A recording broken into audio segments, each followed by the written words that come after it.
first thing in the morning, but whatever.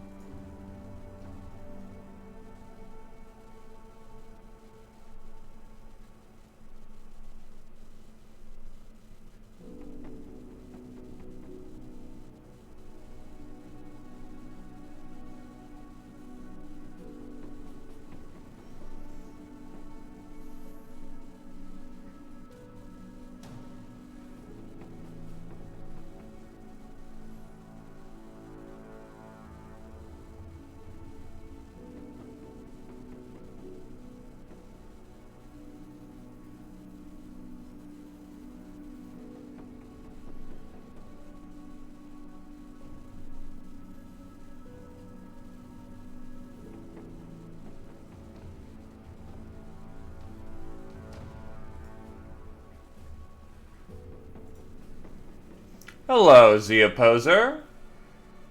Greetings there, Britcan. It has indeed updated, but the major problem is that while we are continuing this campaign, we can't update the save without trashing the entire save. I'm actually about 3 versions behind because of it.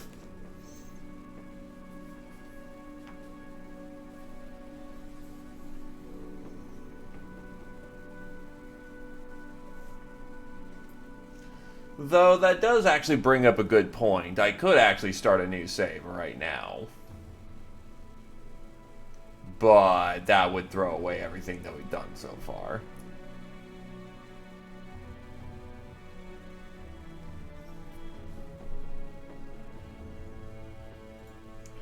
But it would indeed be stable.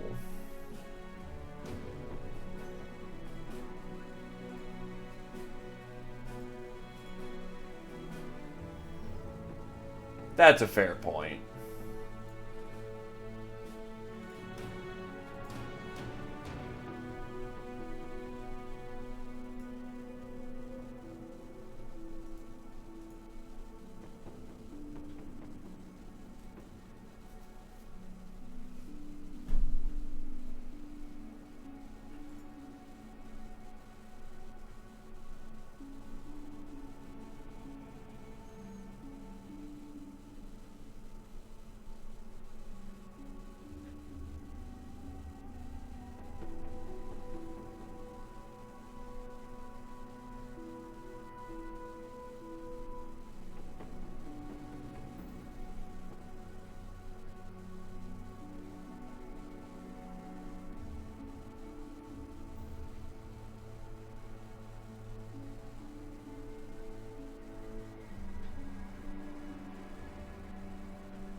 Alrighty.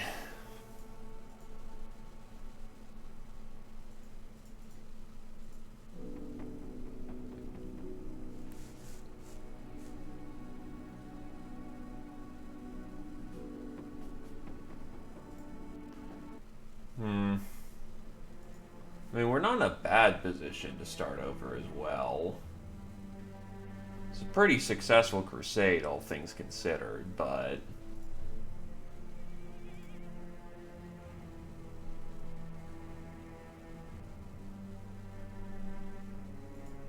Nah, I'll keep going with this. I at least want to touch on the legendary locations.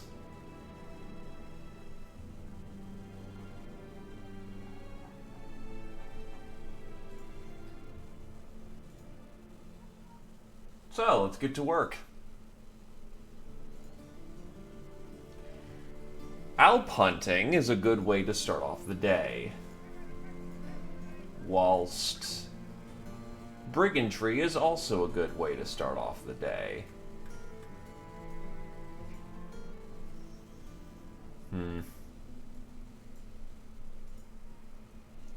Just doing a re-head count. Historian is around. Jester is around. Taylor Boy has almost got the perks he needs to finally be pacifist and no longer scale the game's difficulty.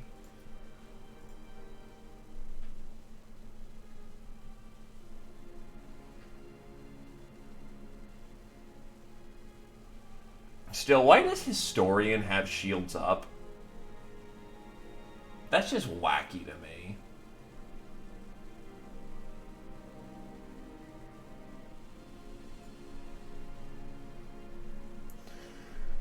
Either case, let's get going.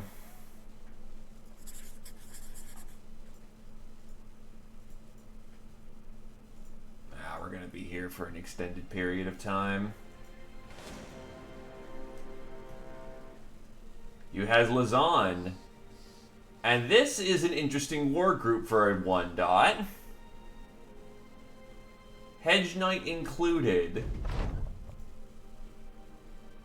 Let's go.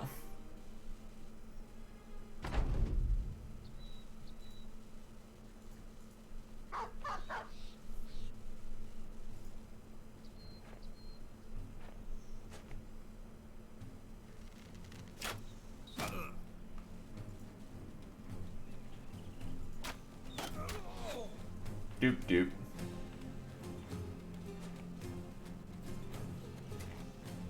Hey, you never know.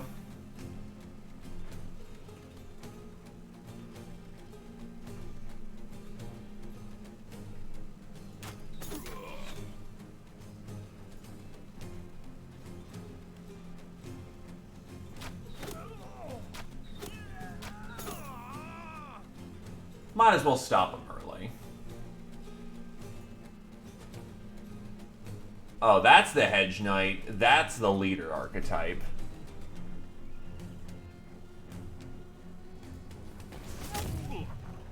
And only hit the dog somehow.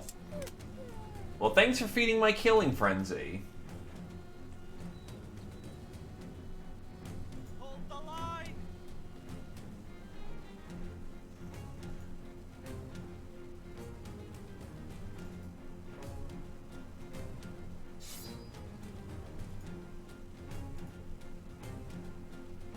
Pew! Ooh, got him in the ribs. Nice shot, Zephyr.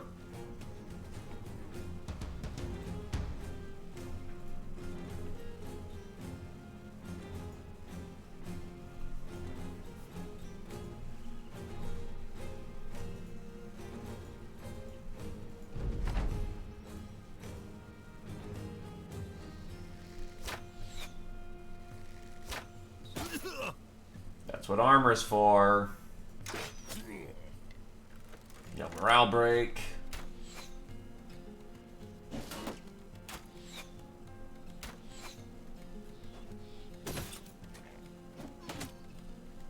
Ow. Jackass. Okay. 1, 2.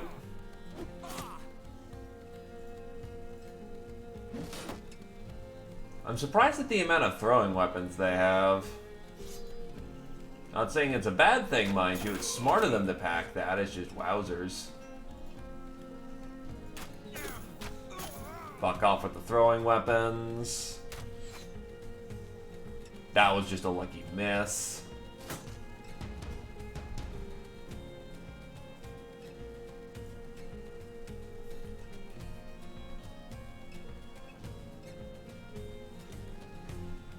Hold the line.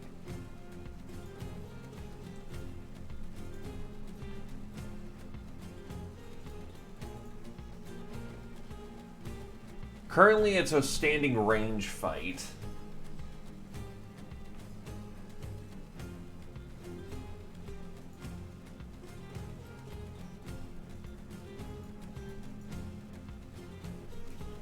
Do I want to fire? Not really much point in firing when there's not that much to hit.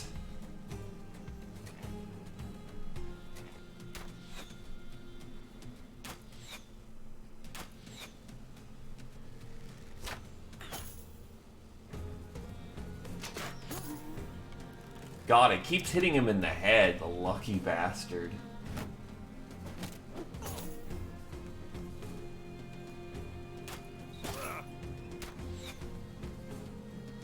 That was probably scatter fire, since my standard bearer, I believe, has stupidly high range resist. 2 shots clean. I'm just waiting for them to collide into the line.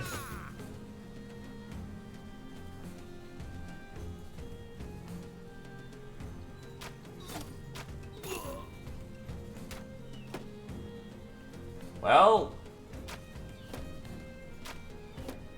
that shield saved his ass hard. And now their hedge is in the line. Right where I can intercept him. Hold the line!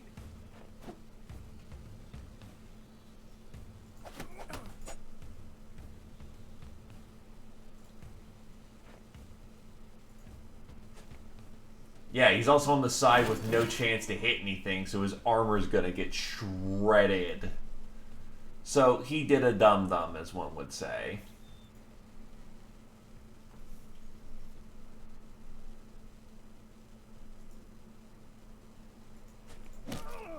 Oh, well, the hedge is screwed.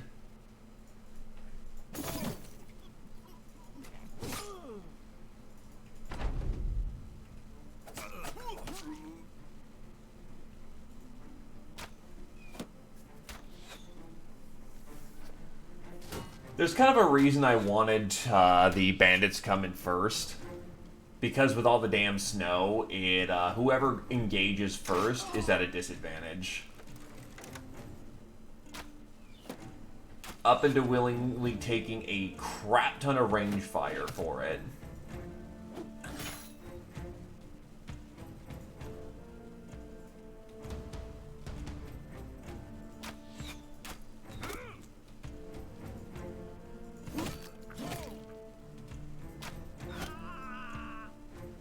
Oh, you're out of ammo.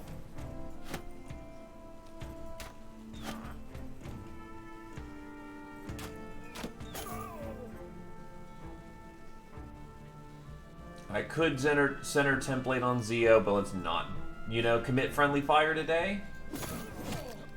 He's gone. He's gone.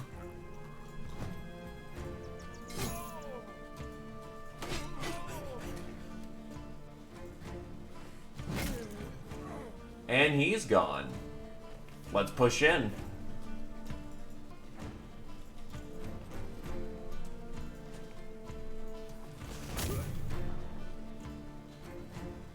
He can pull back. His armor's basically shredded at this point. Tackle you.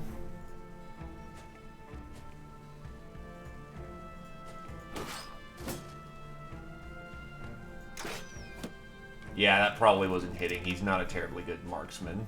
Yet.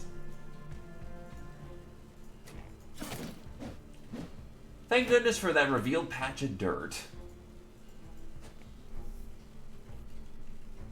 A lot to vote taking shots. Also, sorry for not welcoming you in there, good sir, but I did see you.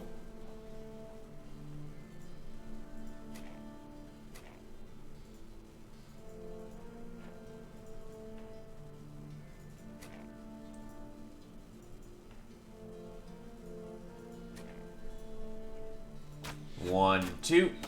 He's gone. Well, not gone, but he's messed up. Hold the line! Ah, the smart thing to do. Abandon a losing battle.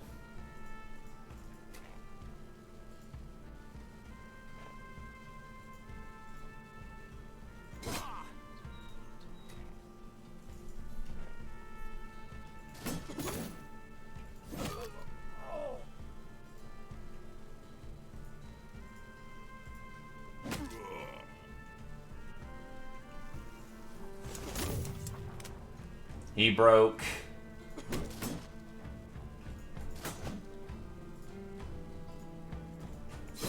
He dead.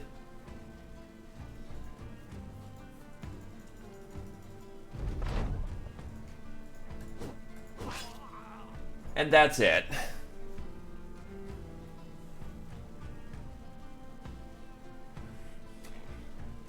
It's over.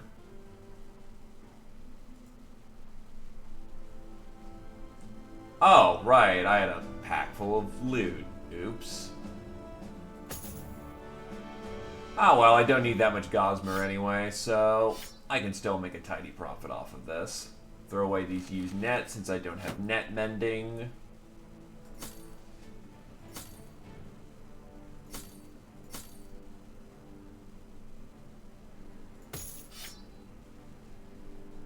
Swords are worth a decent amount of scratch. Pawn off some of that Gosmer.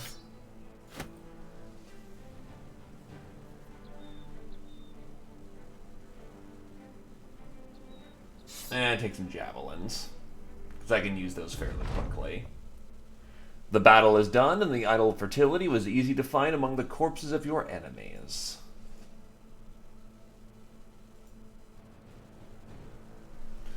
Nah. Do not grab what one does not need.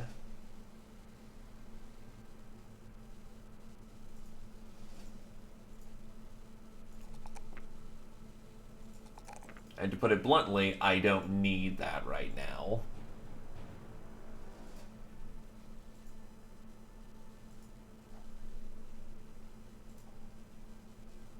I do need to head to Holmesburg, though, so I can actually pawn some of this shit.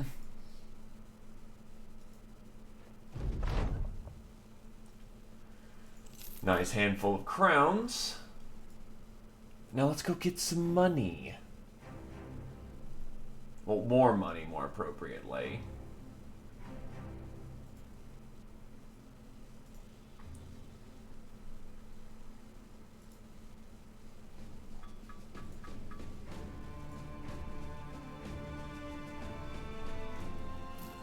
It's worth a fair markup.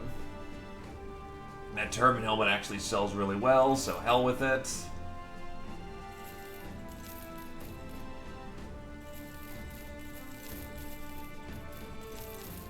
Sell all this barbarian gear.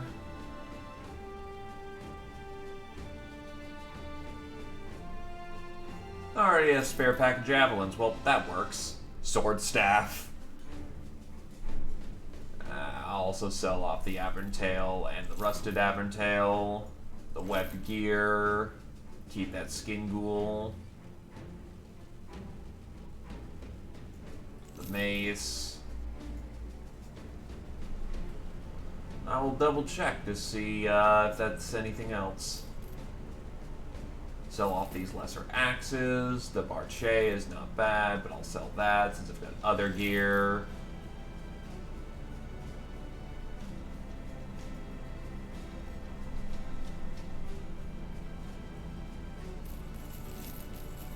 Buy some tools for the purposes of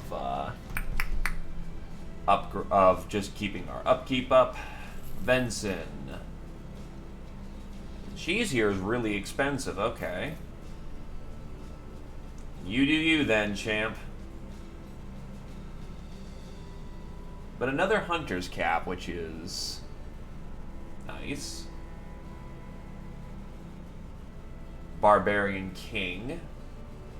Ah, Sellsword, I do believe a man of your chops is just the one I'm looking for. The barbarian the Prowler paints has ordained himself king. He even wears a crown of some sort.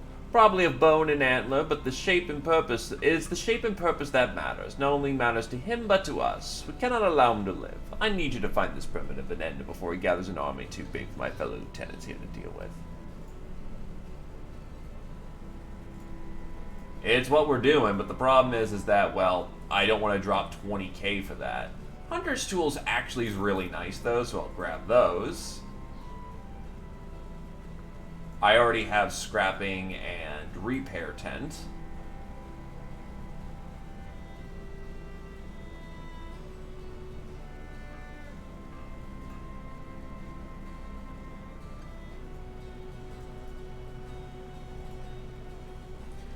But yeah, I've been keeping a soft eye out for those camp upgrades.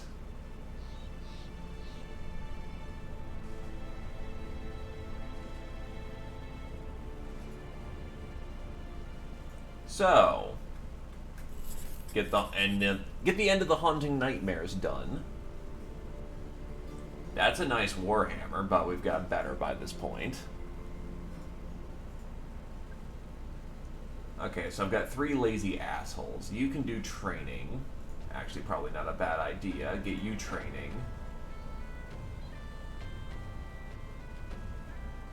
Get you training so we can get you out of the scaling as quickly as possible. And we'll have Adderlion do some crafting. absolutely sure to win. So what background are... Oh, that's right, you're Ironmonger.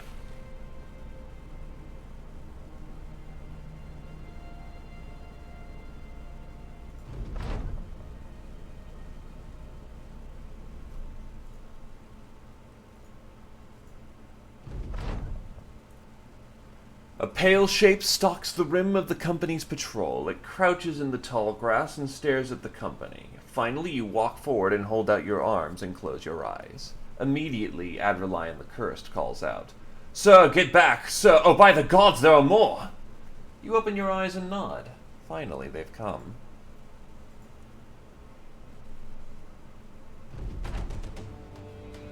There's 7. There's 7. Okay.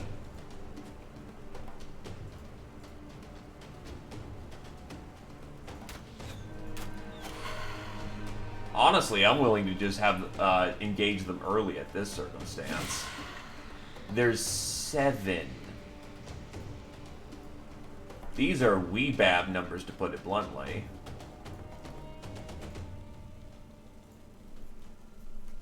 I've faced more terrifying odds on the regular.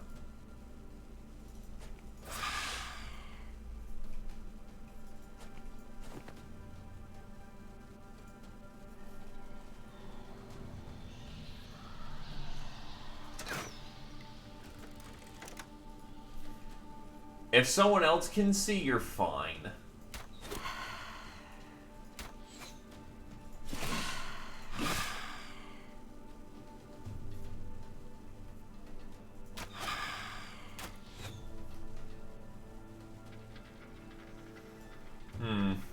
That's going to hurt.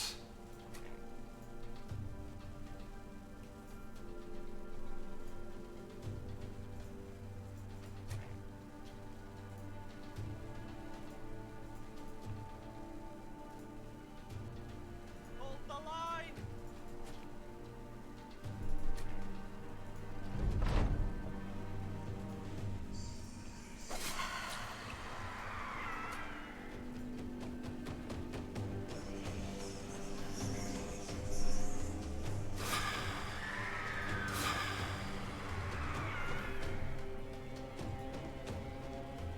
Ow.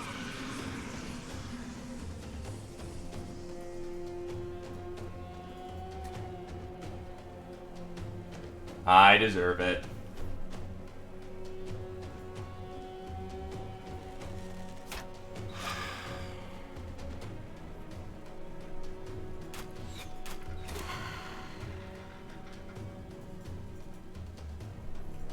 That was incredibly stupid of me.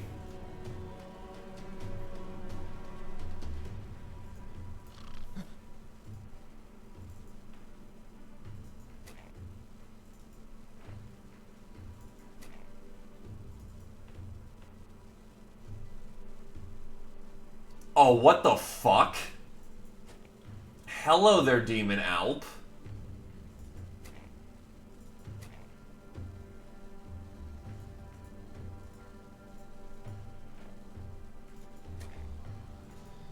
That's not good.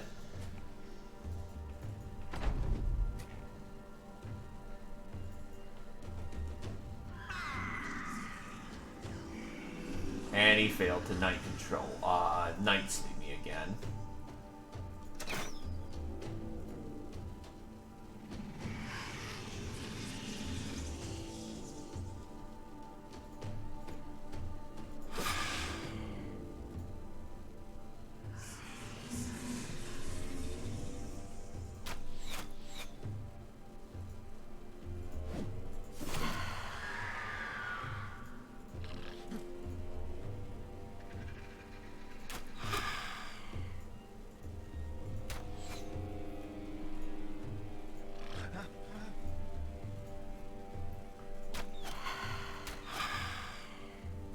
So anyway, frame of reference. Demon Alps can throw down an area of effect that, let's just say, saps your will to live. However, he is now dead, so we don't have to give a shit.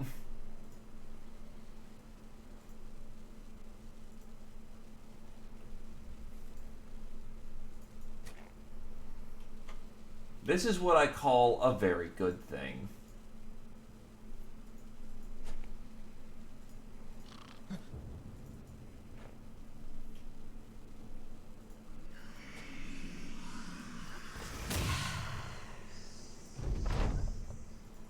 Get the tackle.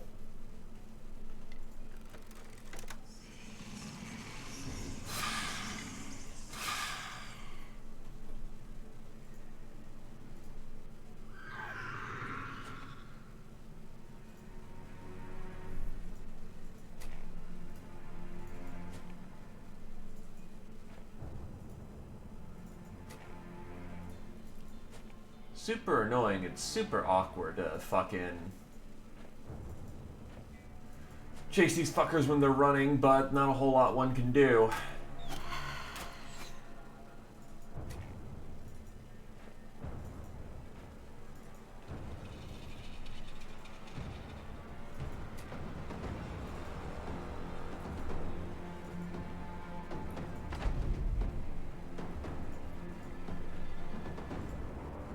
Oh, hi. Interesting split there, but we'll take it.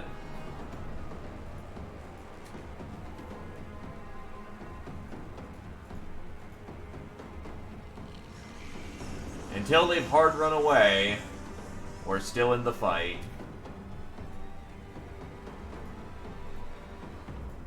Though they're so far apart that I can't just split them anymore. Or rather, get them to come together. Okay, you know what? It's over. I'm going to be running them down till the end of days. Red Demon Alp skin is good shit. And then we have Rune of... The Rune of... The Sigil of Unbreaking. 2 to 4 durability restored on every kill. And then another Rune of Unbreaking. Okay.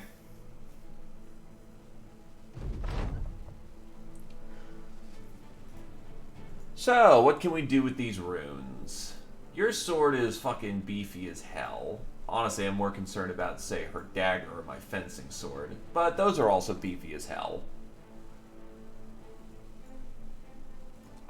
Yeah, you have Wind Reader, so... Shooting, shooting...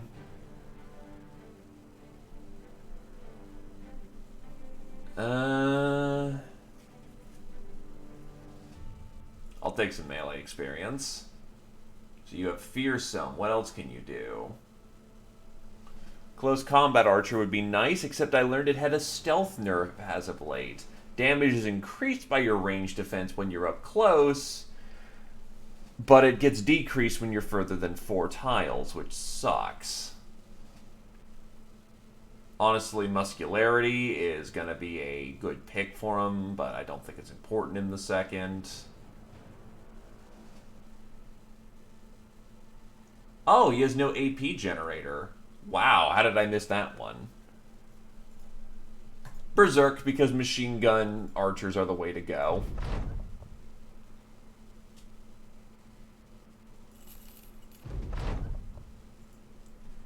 Anyway... I will say we'll stick it on... Well, the Crusher doesn't even need to be concerned with that.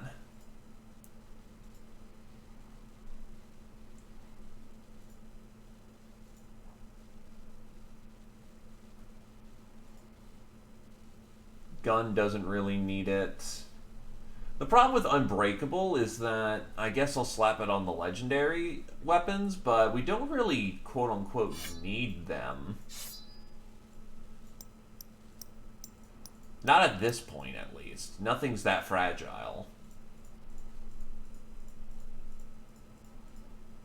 I've got enough spare daggers that I don't need to care.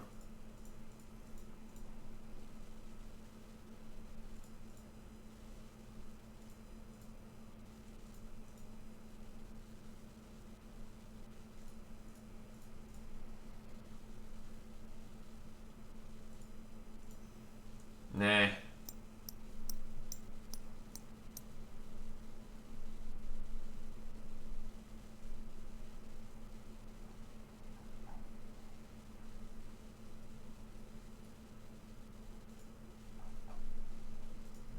I need to see a taxidermist or check my own stocks. I could make a bone plating if I wanted. But that's it. Bone plating is useful, though, because it absorbs the first hit of any combat, but on the other hand, not terribly useful because that can be as simple as a ranged shot that you take.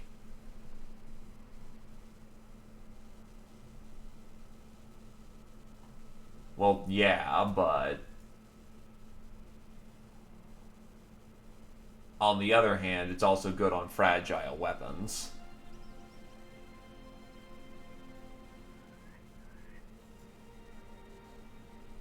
Oh, right, there's a 3-star. My attachment are falling a little short these days. A shame, though I guess it's good for business that now that I can't afford to send my so-called loyal knights everywhere. He throws papers aside and tends his hands up over his table. My spies are reporting goblins have set up camp at a place called Shabby Shack east of Einstradt. I need you to go there and do what my bannermen refuse to do. Okay. 3-dot crowns over near Einstradt. Well, I was heading that direction anyways, so sure, I'll take a 3-dot variant.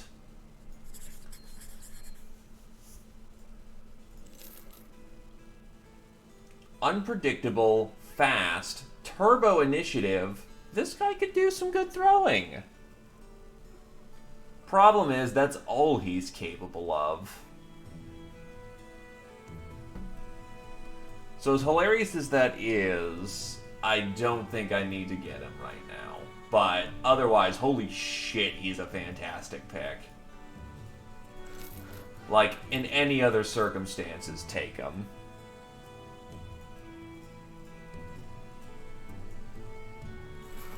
Big bag of arrows. And we will get that over to the Britcan, who is primarily our shooter type. Where is the big bag of arrows?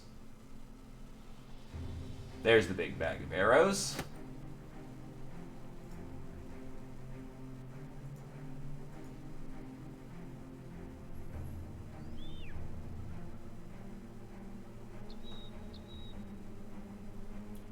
Bernard's Bears, 13.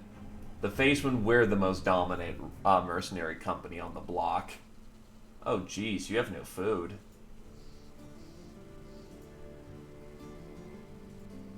To Seedstrat.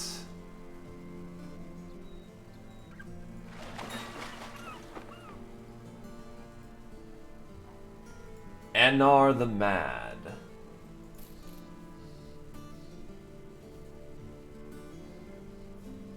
I could see this working out. 3-dot resolve, 2-dot resolve, 2-dot initiative, 2-dot melee defense. Very solidly capable on the front.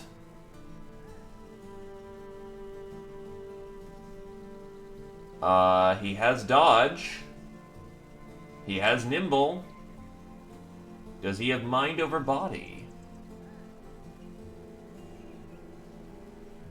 No mind over body for some reason, which sucks, but whatever. Hello there, badass. Didn't you say something about wanting a cultist?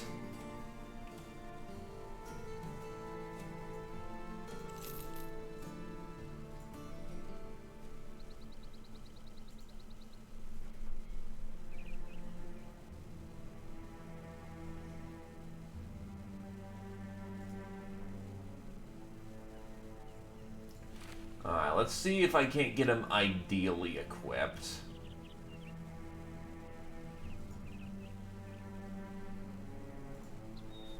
Well then, here you go, badass.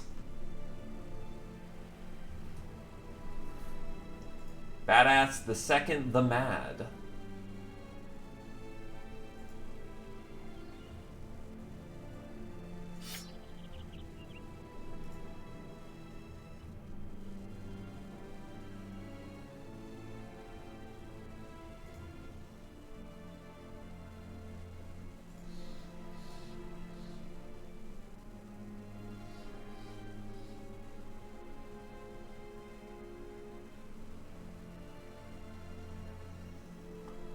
Let's see.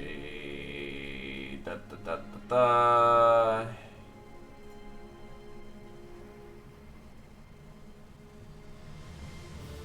Yeah, you're gonna definitely need a fatigue level.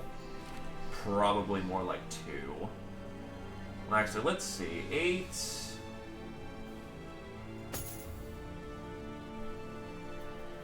That's way too light on armor, but actually you've got a good fat level. So let's see. Let's do Resolve, Initiative, and this level do a melee defense. Grab you Student, or you don't have Student.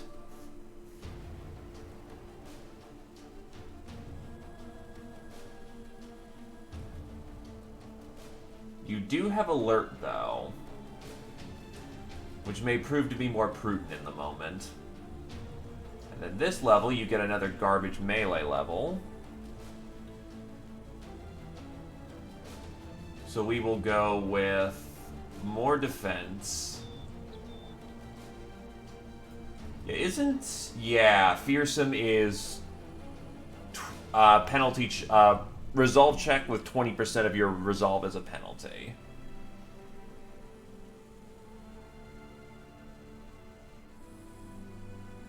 In pain, we find the truth to ourselves. We have no identity beyond servitude. Our glory is agony. While your face is obscured with a cultist hood, gain 10% of your resolve to melee and range defense. Do you have a cultist hood? No, I don't believe you came with one.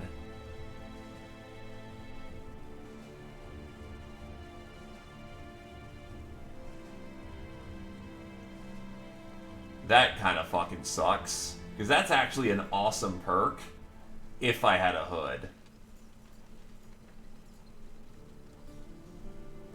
I do not have a hood, though, so not much I can do there. So instead I will take a dodge. And then we will do Resolve, Initiative, and another round of melee defense. With no melee attack and no good levels, this is going fucking terribly.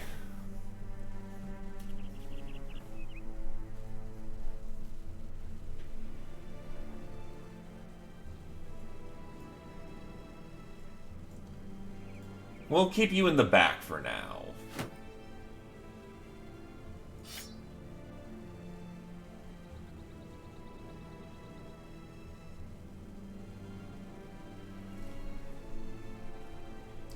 Keep your defensive tucked away until we can get to a time where we can equip one properly. Until then, you can just mooch.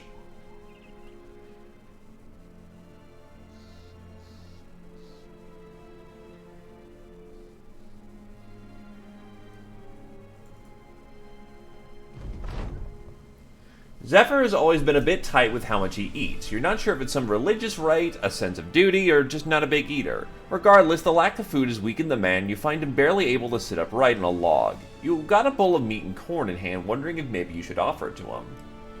I'll leave you be.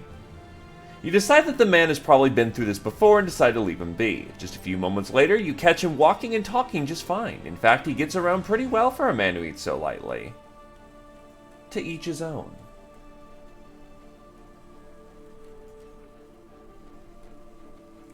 Nah, not really. They typically get through that event just fine. Every once in a while, you're bound to get screwed by it, but it's not that bad.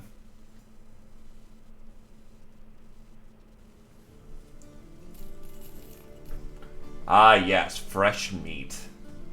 Cheap, affordable, and good stuff.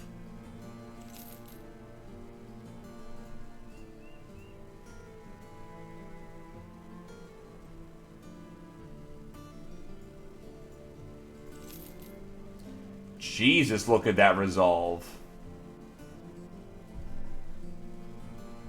But he still does not have mind over body, so it goes to waste. And no fearsome.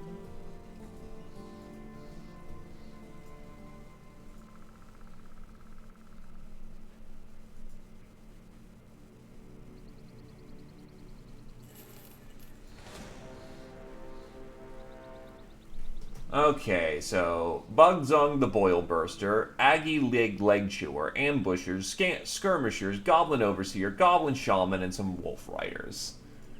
Needless to say, a bit of a difficult situation, but one we can handle. We're not fighting on a hill, so that's the important bit. And we're not in an ambush, so we've got this in the bag. Just rip and tear, friends.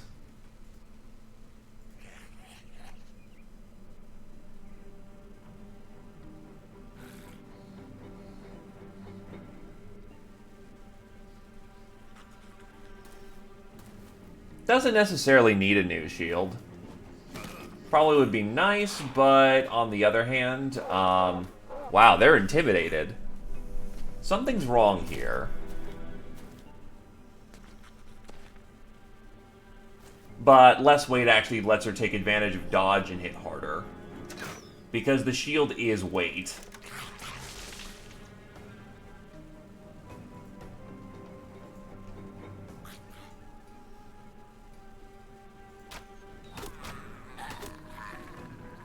That's a frag.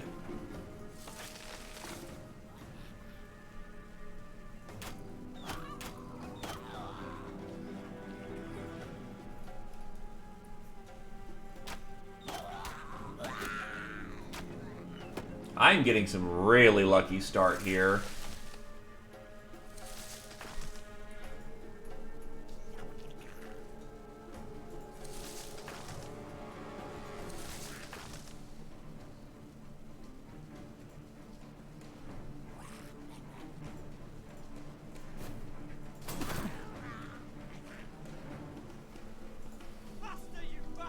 Range buff.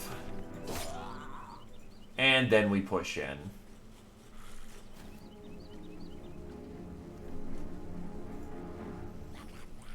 Enjoy your dishes, good sir. Or don't.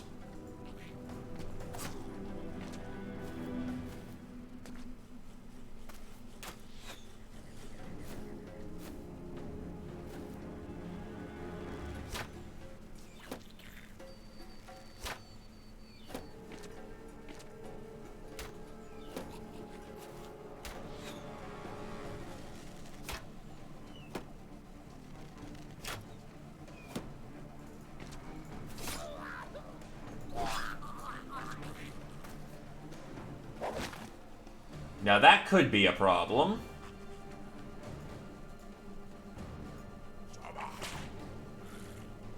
Ah, the Overseer comes from the flanks.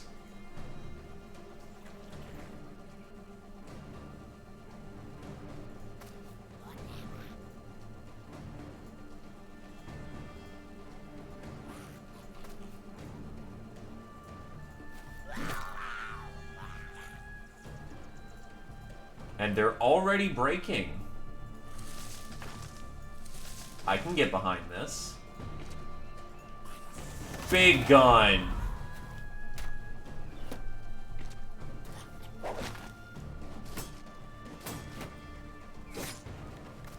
Ow. Wait, why are they encouraged? Did they kill something off on the sides or something?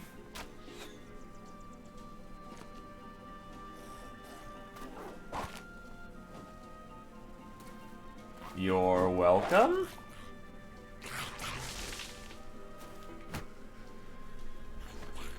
Wow, I failed a 96. Oh, it was 86 that I rolled. Oh well, it happens.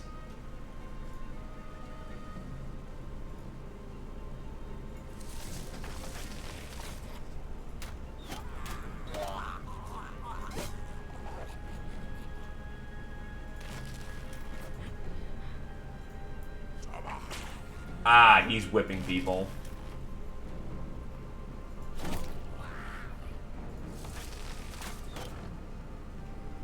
Yeah, that checks out for Gobos.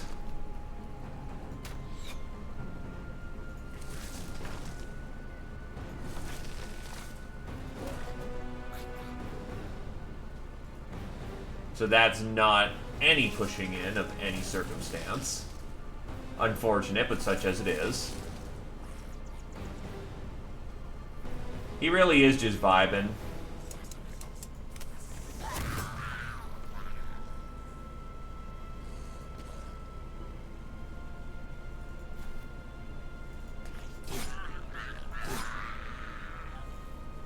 Get in there and rip and tear.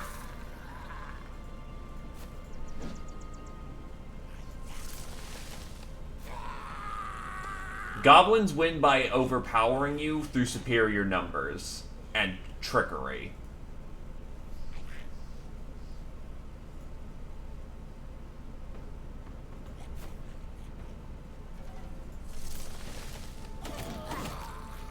In essence, to win against the goblin, you need to just run them down.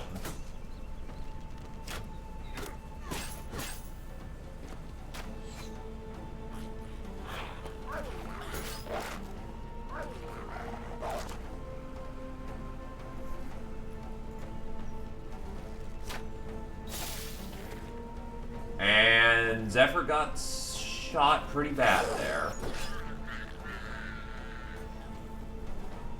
Oh, whoops. Wrong button. Whatever, it's fine.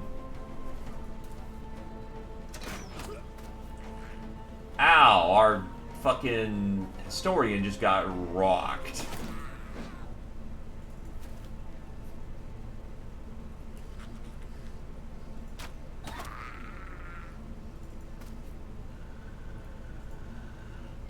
Move him up so that he isn't in the threat zone. Yeah? See all those white flags? Those are broken characters and will prioritize their turns running.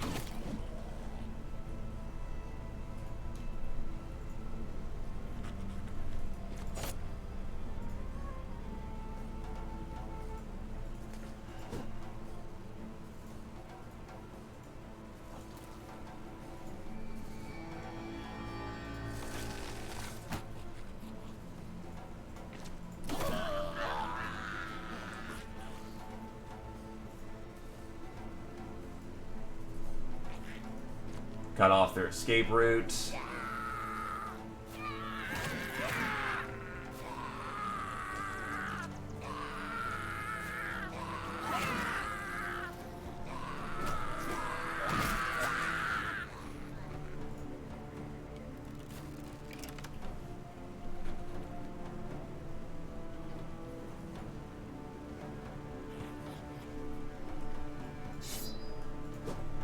Now, to be fair, I did hit them extremely hard, and they failed to get a first round impact. So that did not end particularly well for them at all.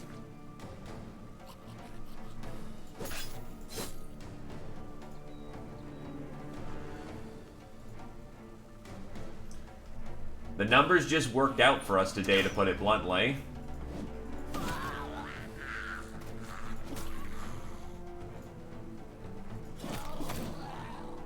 Fired off his 9 lives.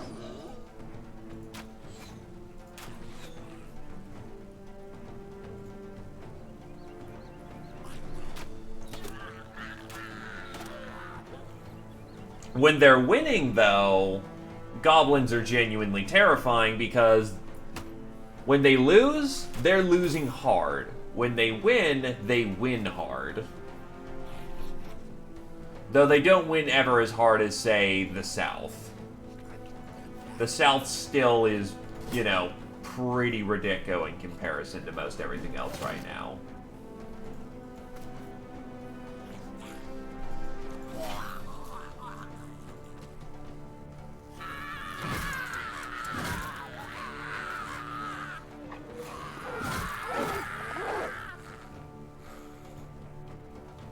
He's out of there.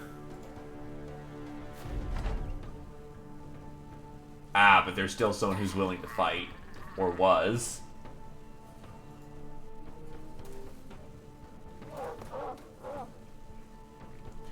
If you are lightly armored and fighting goblins, though, you're going to have a worse time. Also, you need range defense to fight these characters, or else you're in for a bad time.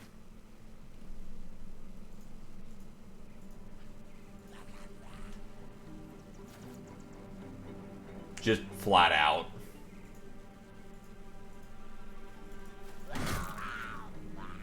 It's over.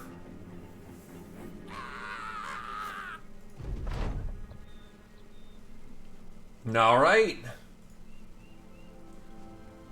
Stinging Pike, a masterfully crafted goblin glaive.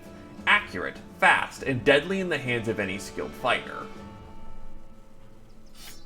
And then the Champion's War Song. It's a tiny bow, so not gonna be exchanged out for anything. The problem with goblin weapons is that they're famed weapons for goblins. So, you know, pretty small for human hands.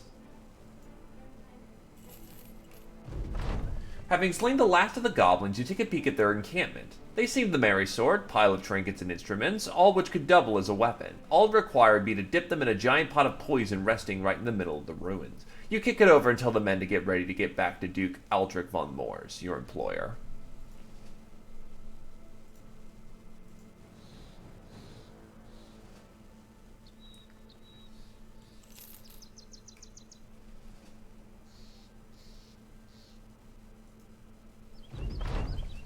When you return to Duke Aldrich von Moors, he's got a woman over his legs. In fact, she's bent over and his hand is in the air. They both stare at you, pausing, then she quickly scurries under his table, and he straightens up. Salsword, good to see you. I take it you were successful destroying those greenskins, yes? The poor lady bumps her head underneath the desk, but you try to pay it no mind as you inform the man of the expedition's success. He claps his hands, looks to stand, and thinks better of it. If you would, your payment of crowns on the bookshelf behind me. He smiles awkwardly as you retrieve it.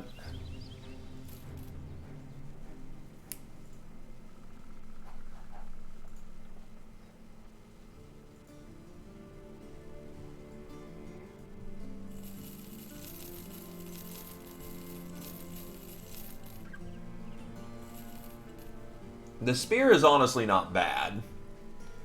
But compared to a good professional man-made fighting spear, it's actually better.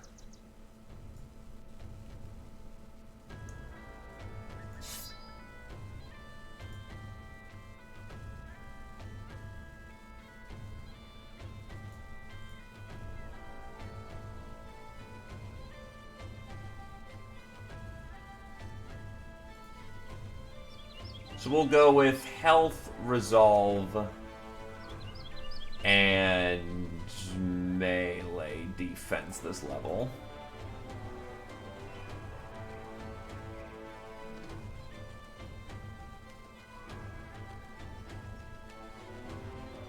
And give him dodge. Brit Can hits level 14.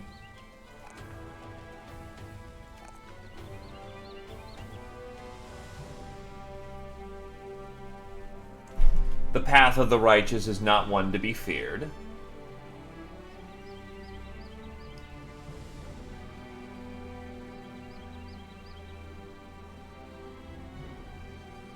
And we'll go some range defense, why not? Alatovo!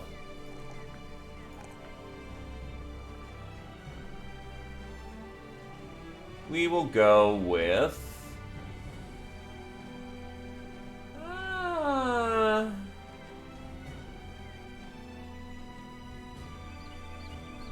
We'll go with a health level.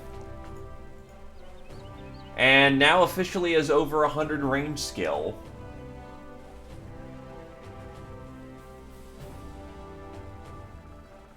Give you Killing Frenzy.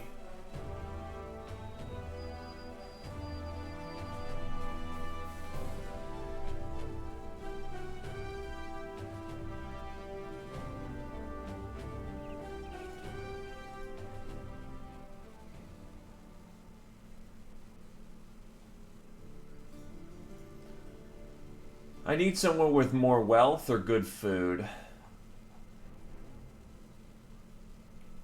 Marksburg it is.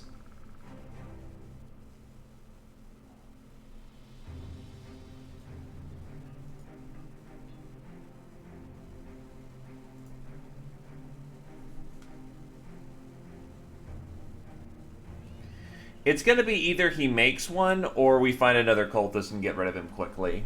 Duke Altage von Mors carries a candle close to one of his books, his eyes dimming to the light and focusing on some scripts you can't read. They say greenskins have a long, long history in this land. Do you believe that? You shrug and answer to the best of your knowledge. If you want to stay a while in this world, you gotta fight, and the greenskins do seem to have been around for a while. The man nods, seemingly appreciative of your observation. We have a number of them marauding around Hellenis. They're burning everything they come across, killing everyone. That's quite obvious, I'm sure. What's also obvious is I need you, Sellsword, to find and destroy them. Are you interested? Fighting greenskins doesn't come cheap. So where's Hellenis? Just up north. Alright, I can do that. And nah, noble missions, if they're quote-unquote generic, are typically of the go kill greenskins sort. That's just noble missions in a nutshell.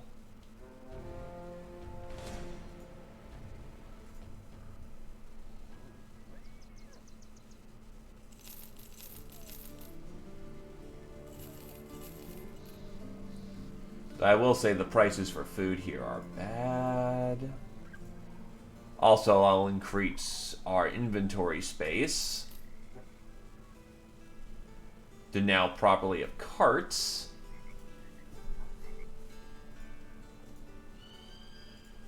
Because I really need the space.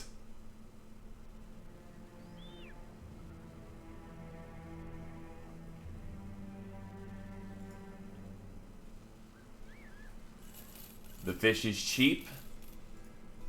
We've got plenty of food now. And the marauders are right here. Young, some warriors, a warlord, and a behemoth.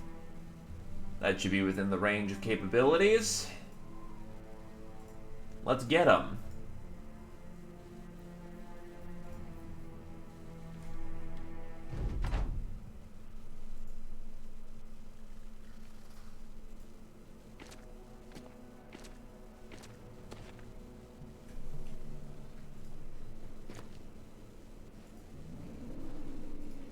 This is where our range power comes in the most use it ever does.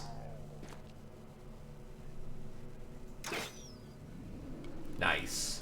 I'm like, is that a hit? Nope, just barely off of not being a hit.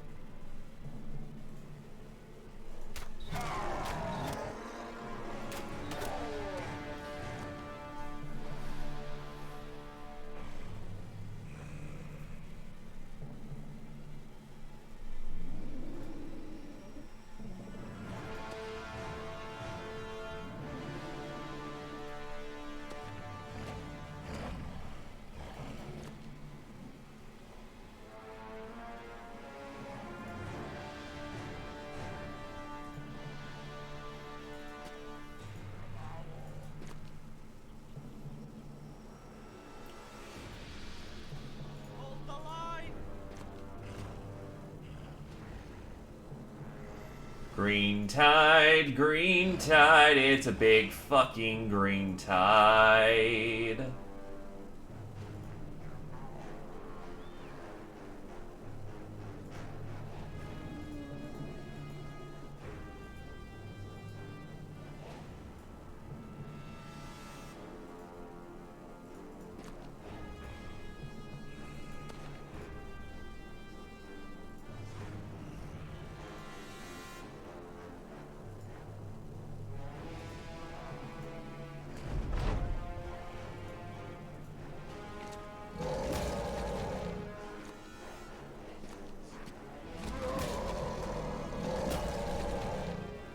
Man, all those successful stuns.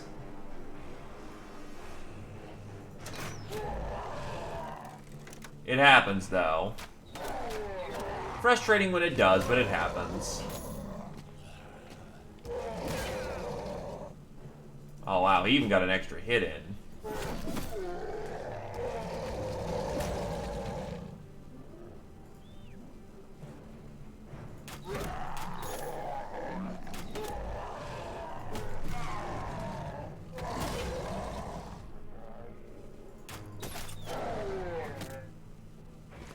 He's unfortunately nearly dead, but, you know, that's what you get out of greenskins. They're all about power.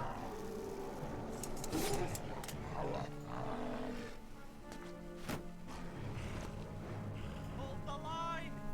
It is indeed Battle Brothers Fireborn.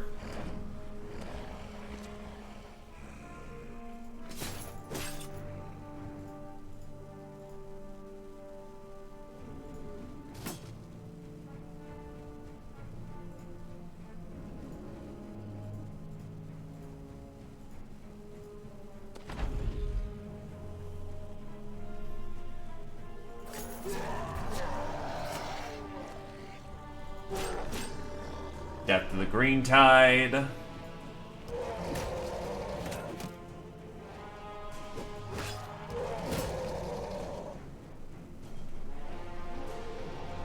You're not stupid. Battle Brothers is basically learning movement tricks so that you can be in the best positions possible. Also learning good combinations of skills and abilities. It's a practice thing.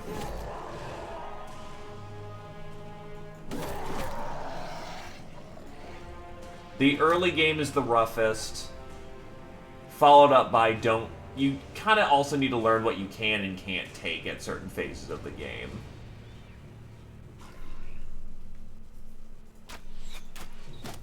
Damn.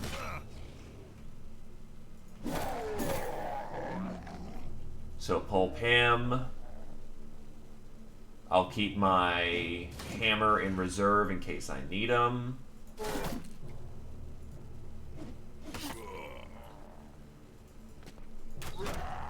Aloctavo, not Aloctavo, Adderlion's not in a good place.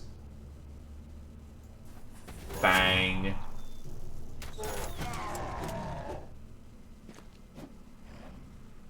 I'll put it bluntly, I've got 600 hours in this game, so I've got extensive practice.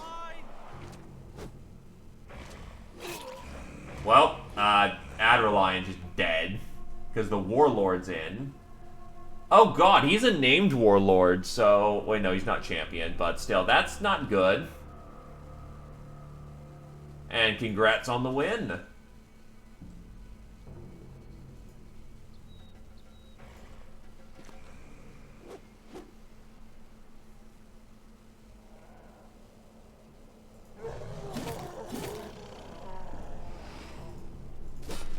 Oh, whoops. Well, Z Opposer's in position. Brit can't switch out his weapons yet.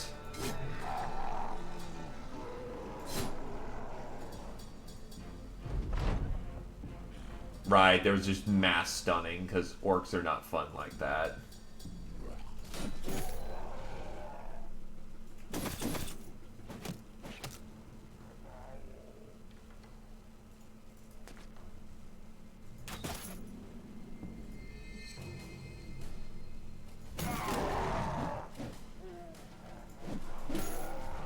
Fucking hell, his armor.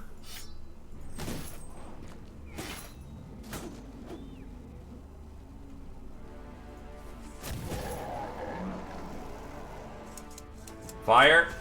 Fire.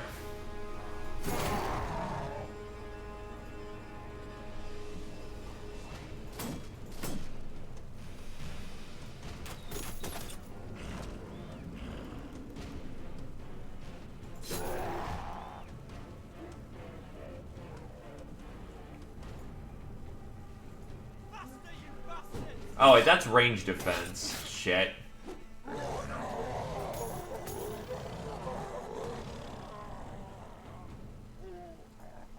I've got a polearm boy who's also in some threat, too. Oh, yeah, I remember Rune Factory. Rune Factory's good stuff.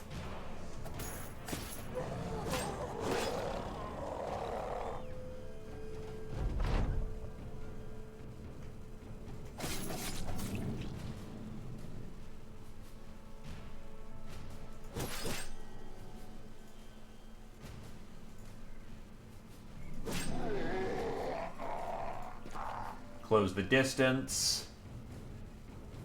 Yeah, he's flipping shit, but the Warlord ain't, and the Warlord's the actual threat right now.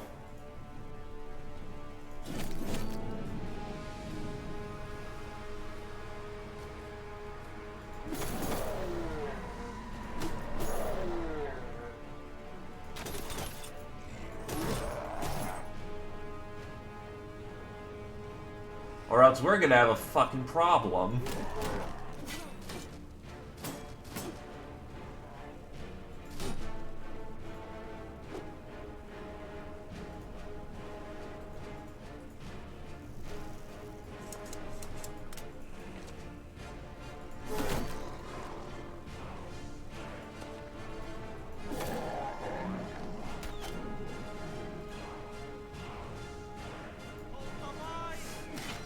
Brickcan's taking a lot of bleeds right there.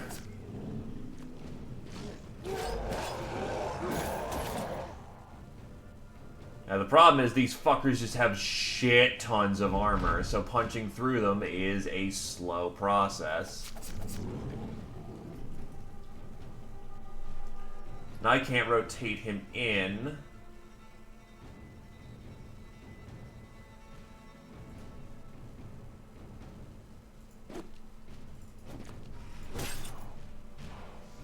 So Brickcan's best chance at survival is just fucking rip and tear.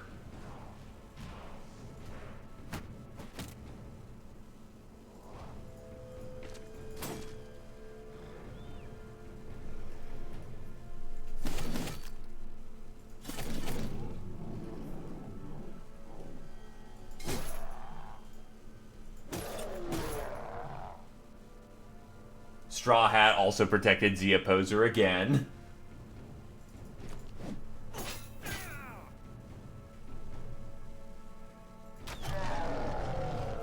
That's a hit, but unfortunately you ran out of ammo, so you needed to switch out. Broken. Yeah, you've got the bandage, so not Z Opposer, Brickcan's gonna live, but this is the most wounded he's ever been. Prayer of Hope for healing. That's a kill of another orc.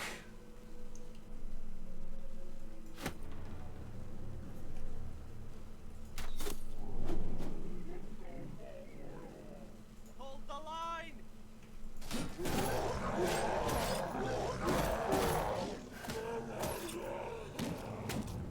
Thankfully, orcs are incredibly easy to hit if you've got any remote combat capabilities. That's a dead behemoth. Ooh, actually, that was risky. Thankfully, he's fine in the moment, but that's the key word, in the moment.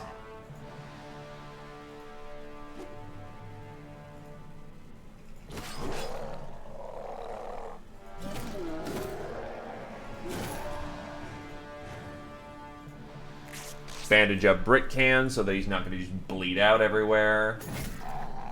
Another kill.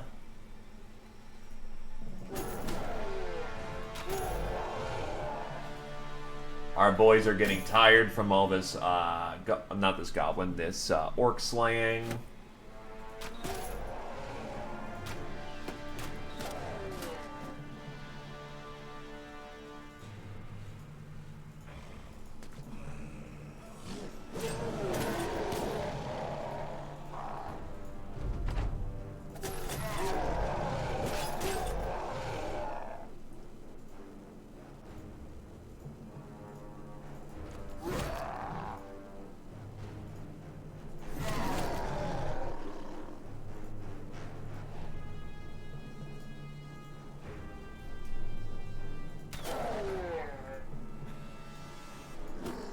And he's gone.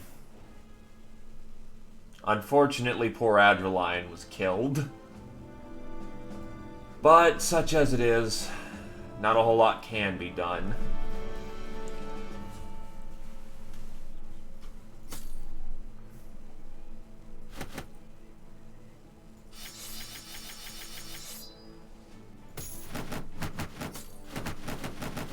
The biggest and the ugliest decided him today. And, well, there's not a lot you can do about that. Battles with orcs are never an easy task, and this one was no different. Duke Adageri von Moors's pay, however, will make the Thrassin's Crusade's hardships a little bit easier to swallow.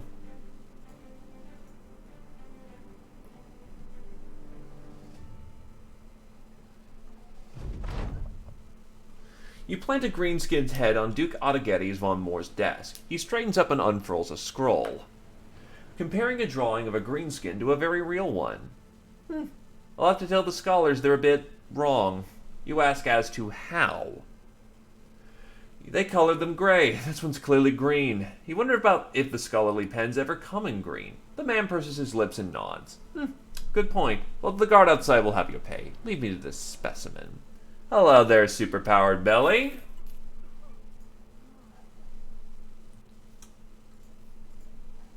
And a welcome to you, good sir. Oh god, I have no ammunition. And ammo here is overpriced in the moment. I'll still take some because I need it, but that's not preferable.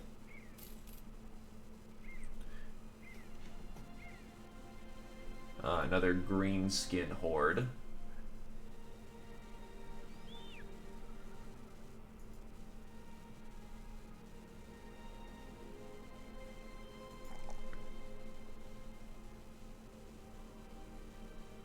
Nah. It's not green skin war yet. Actually, fat, melee skill, and yeah, health is actually the right call there. And we'll go with fearsome. Always just having some.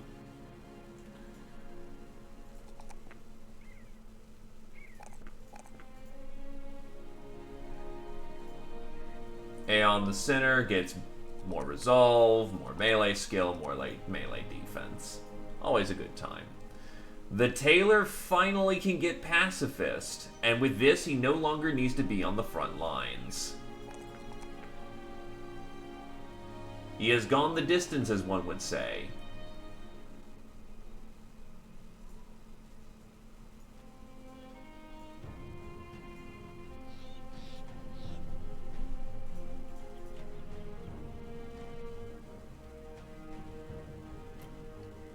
Well, welcome home from work, good sir. The Tailor is not directly useful in combat, though the last one we had was fantastic.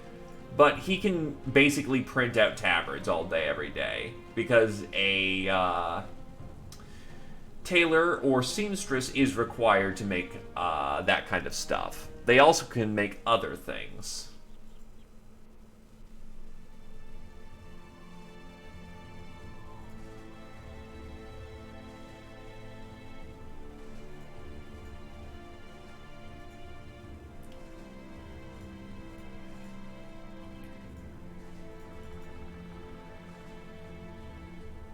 Seems they have a major greenskin problem over here. God, the ammunition prices and whatnot are even worse. The accountant's dead.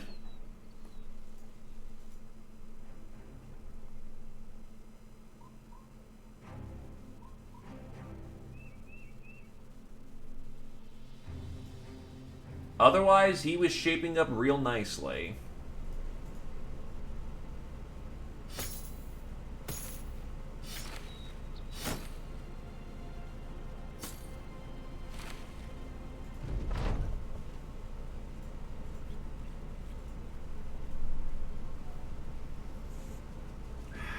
Overpriced.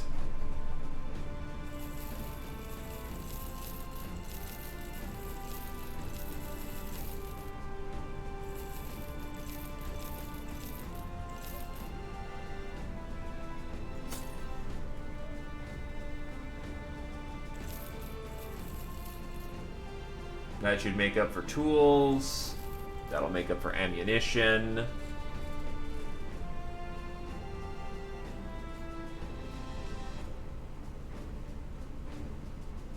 No good camp upgrades. We'll bring along some more ham. This allows me to go out into the wilds for quite some time and not have to care about supplies in the long term.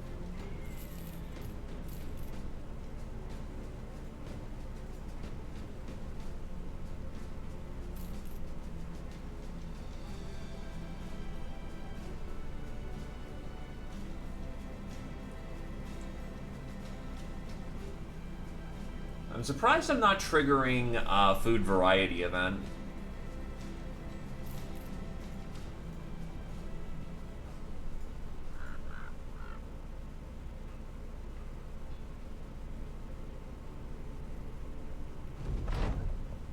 Maurice sits about the fire camp telling war stories. If he's lying, it's merely an embellishment, as the scars all around his body speak unsightly truths. With each tale, the men become more engrossed, emboldened, and ready to get back out there and forge their own stories. Killing men does make for great bedtime stories. So, fortifications... Actually, what are we dealing with here? Woodcutter, farmhands, butcher, veterans, many raiders, marksman, thug. Alright, this is an easy fight. At least at this point in the game.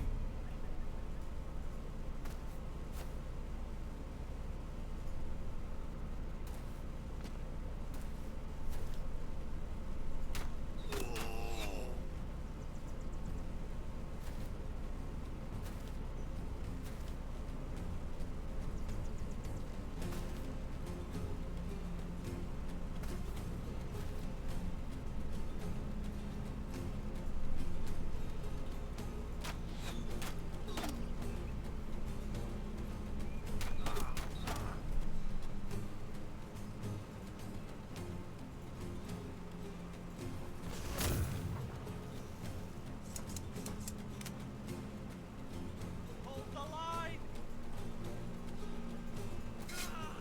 Yoink.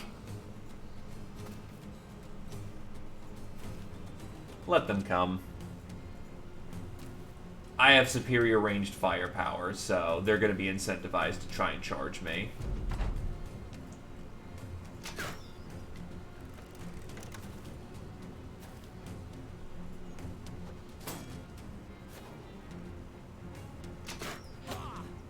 Though I will say they have a fuck ton of ranged weapons.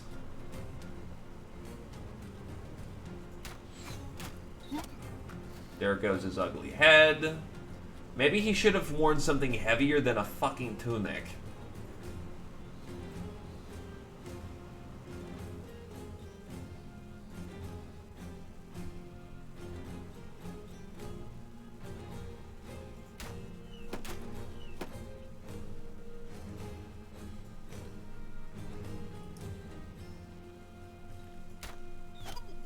We're on expedition now.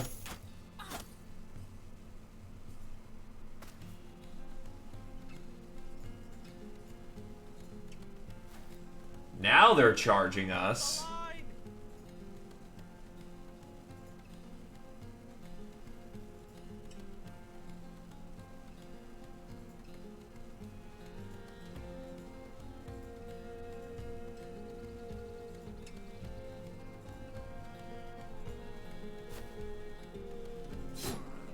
Nice. Nice, nice, nice.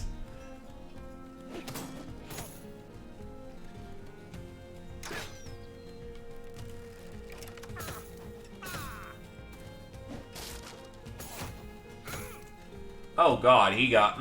Okay, so Jacob needs to fall back because he is gonna get fucked.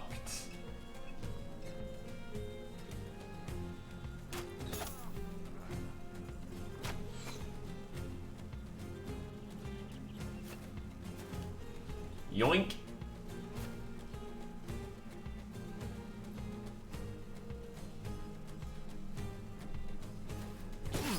Well, he's in the line now, but who cares?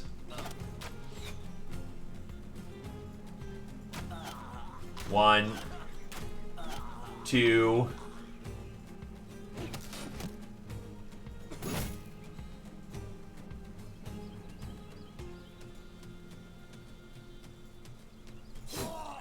Three dead men. Ha ha ha. I am fighting bandits.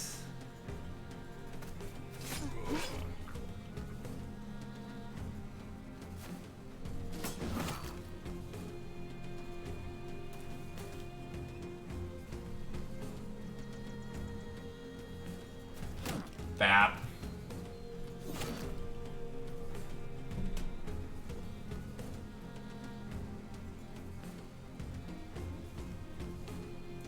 I'll rotate up. Oh, he can't move. Alright.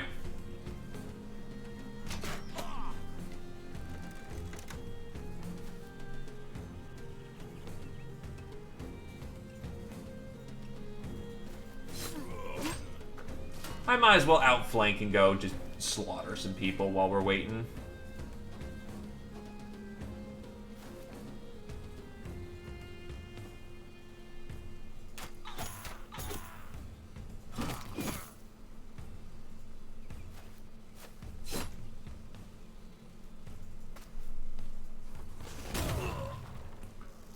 Multi-kill. And you are out of range, so you need to move up so you can get into range.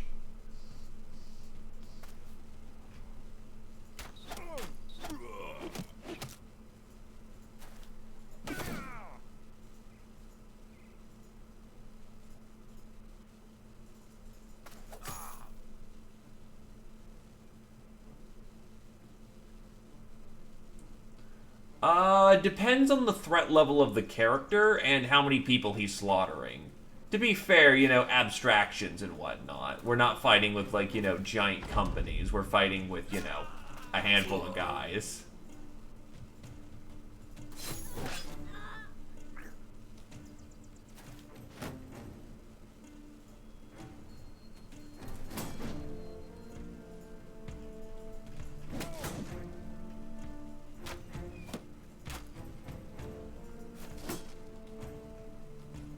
No, don't let that one go. I'm not too bothered about letting him go. He can watch as the rest of his friends die.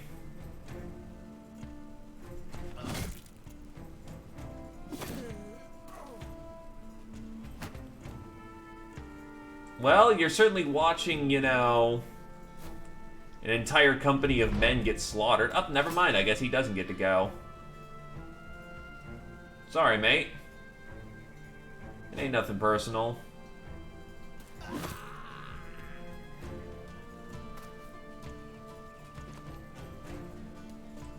Those three should be all I need. There we go. Jab in the gut and he's dead.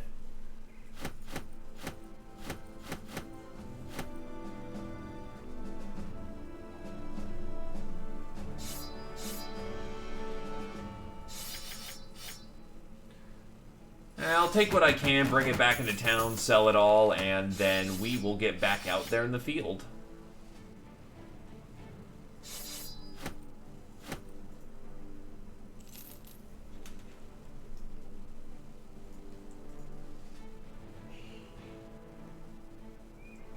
Marshburg doesn't give us the best prices, but whatever.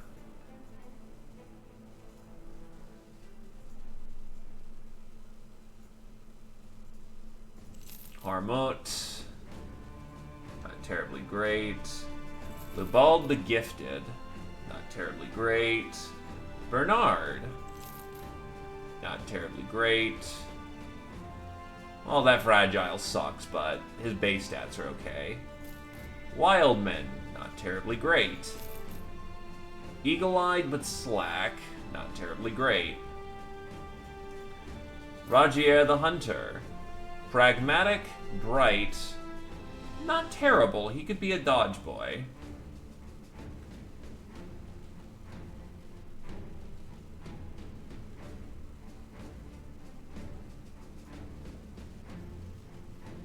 But I don't really need people who can mooch right now.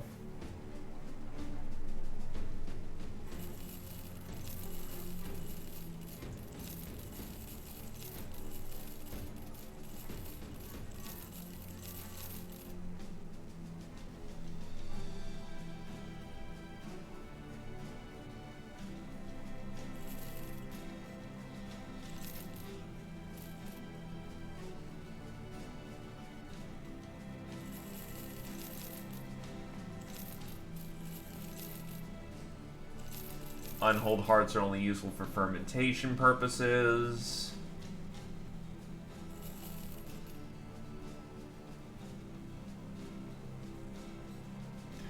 It could absolutely... He is absolutely not bad. I just kind of realized that, yeah, since we're going into the Deep East, Wait, but he's not really contract scaled.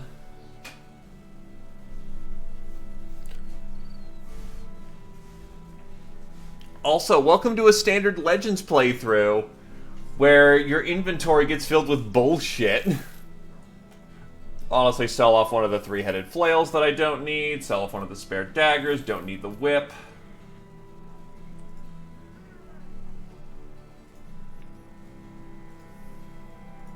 But, you know what? Does he have dodge? He does not have dodge. That kind of screws him, and he also has balance instead of nimble. Yeah, no, screw this guy. He does not have supporting traits.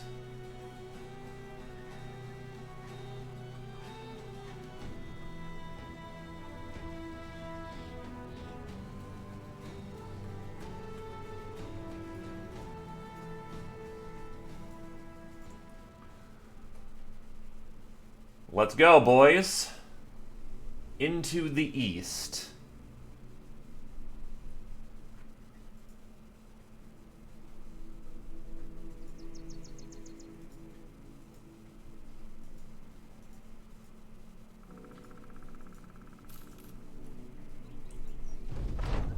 The water wheel totters at the hinges as its buckets dip and draw water. Attached to the side is a stone-walled abode with a chimney piping bulbs of black. There are pelts and traps hanging outside on the walls, and an oaken chair sits upon the porch.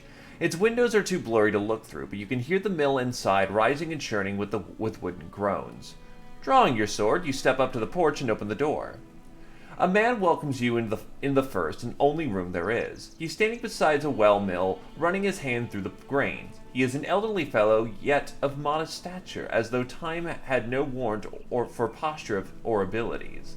There is a sword hilt hanging above the fireplace. Its glint is unmistakably rich, and the old man regards your stare with a warm smile.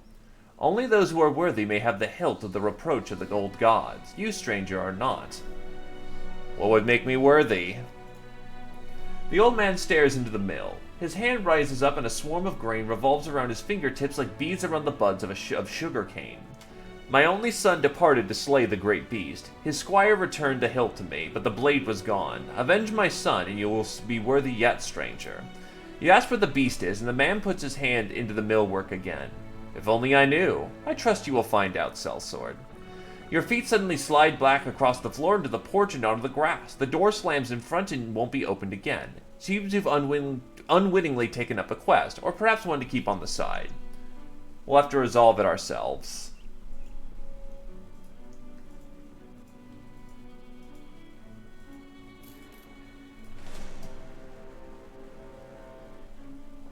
Ah, there's a fort.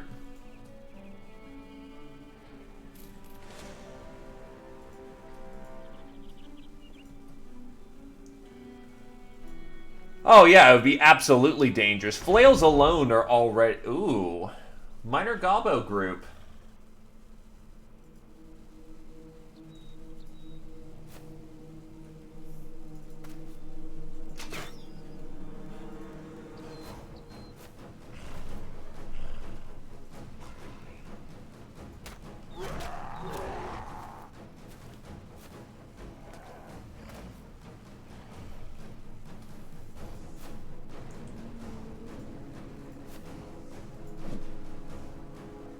Unfortunate miss.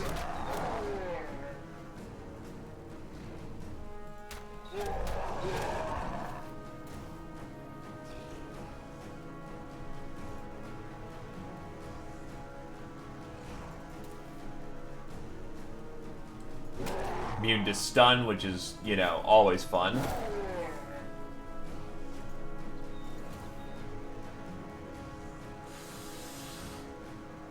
Damn it.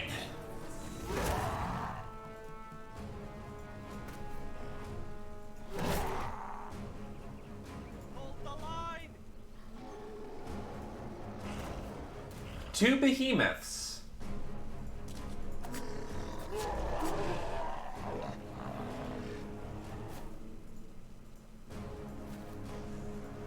Sounds like a good time to me.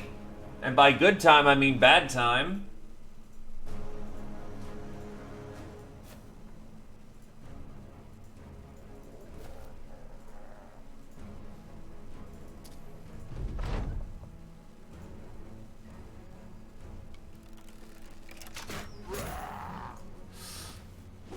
The terrain does not favor us at all, so,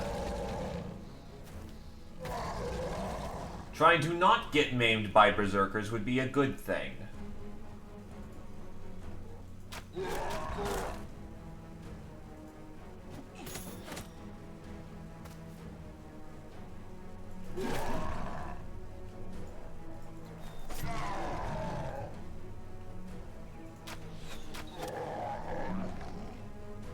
Next step, take out those behemoths before they become a problem.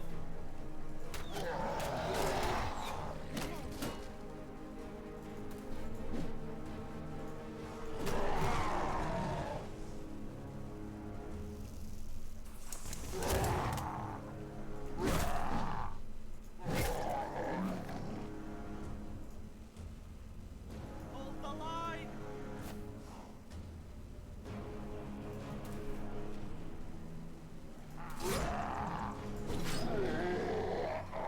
The blessings of the hat are being denied to you.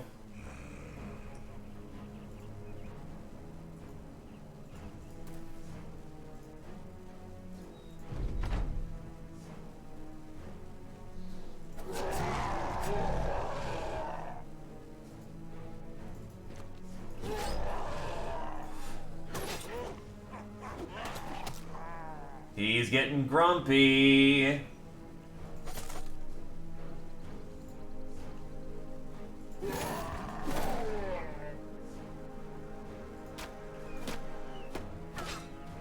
Ow.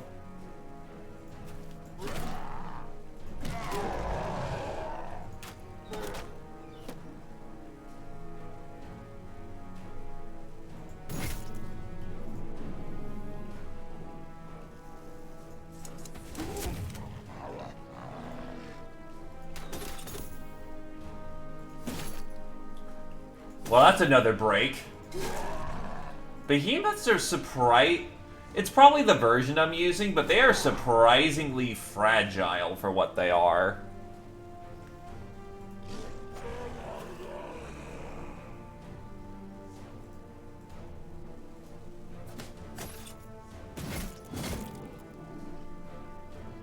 Hold the line!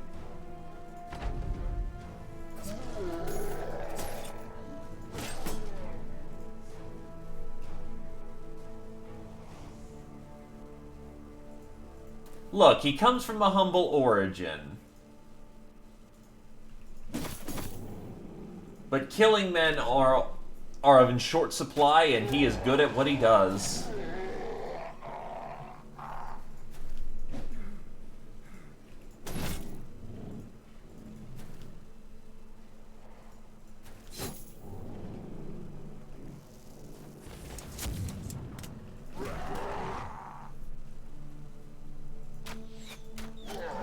Nah, quite the opposite. I think they're there to just eat up HP, and if you ignore them, they can fucking slap, because they've got heavy berserker weapons. They're distraction carnifex.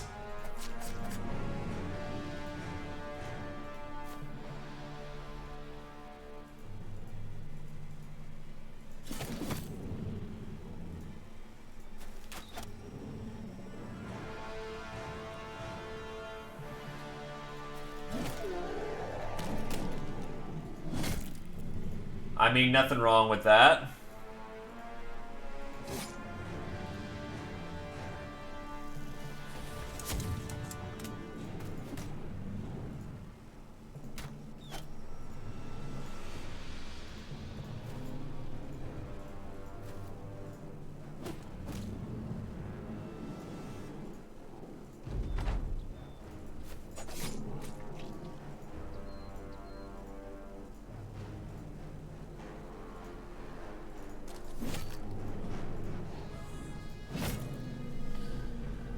Well, that's a win.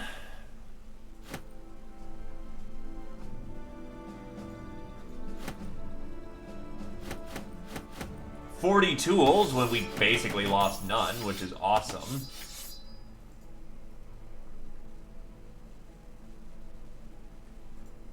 And quite a few levels.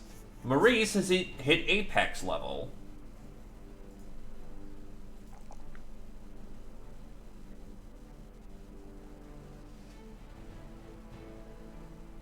Oh, and he hates the green skin, so this is right up his fucking alley. I would say don't underestimate the foe, just in case they do something pretty nasty, but for the most part, yeah, that was kind of pathetic.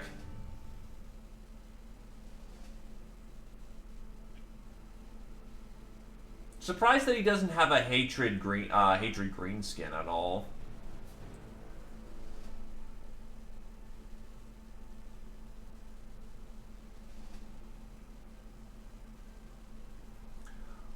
Let's give him a hatred bandit, hatred barbarian, so we can start diversifying our contracts.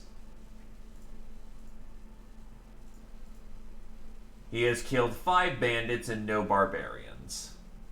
Sir Hamlar. Right, he's medium armor. So actually, he's just about the perfect place for his fat then. And he is a mind over body boy.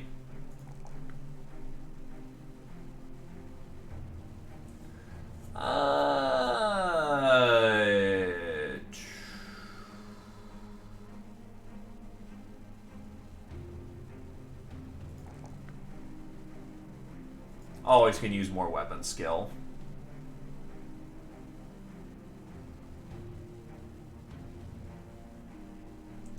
Give him Leaf.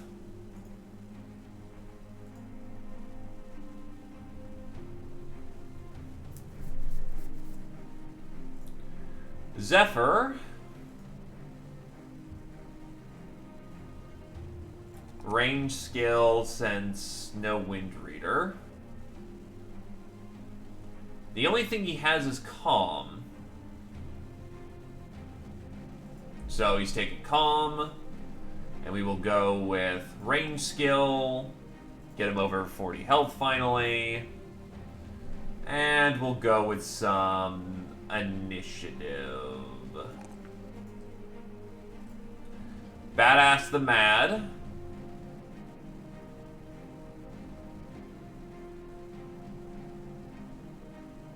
Relentless, so you don't slow down ever. Not good range skill. Not range skill, melee skill.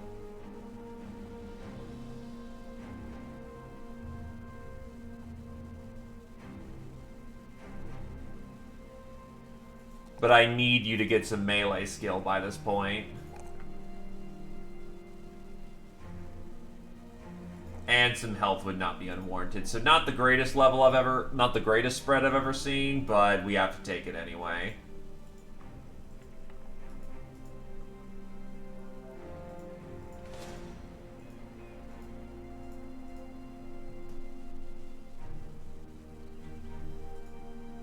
Gaba War Party.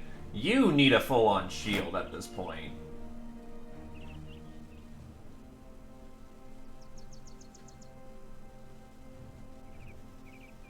Probably wouldn't be uncalled for you to take a break in this next fight either while your armor is all scuffed up.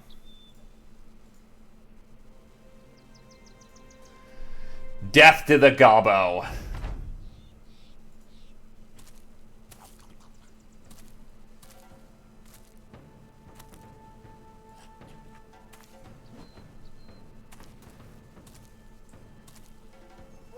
Cultists are all about getting high resolve, so yeah.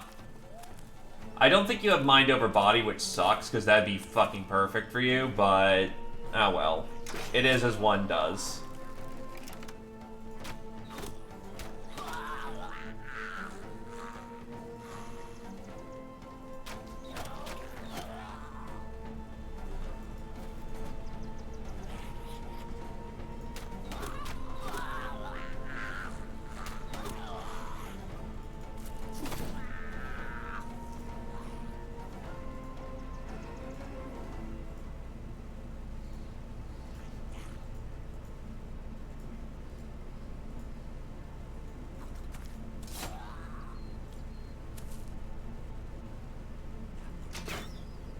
Oof. To be fair, gobos are small targets, so they're difficult to hit anyway.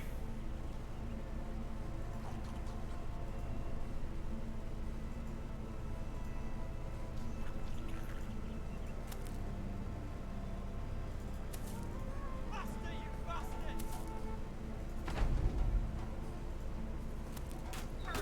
Ow.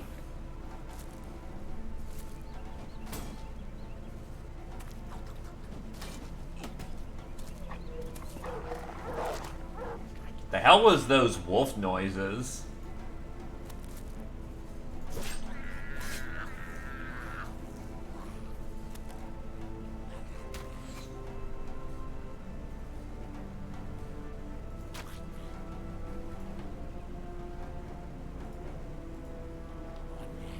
He's doing something, so we should probably keep an eye out for that.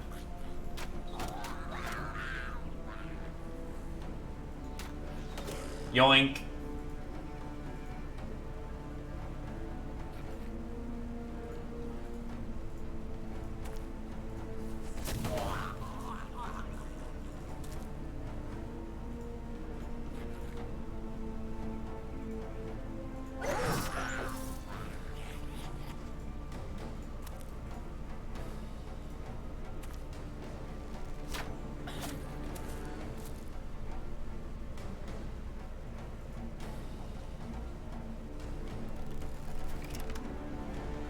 Yeah, let's not tag our own buddy in the back.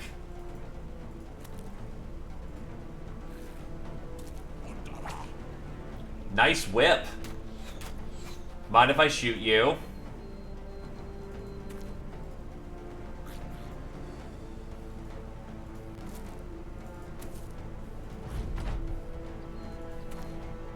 Tackle the Overseer.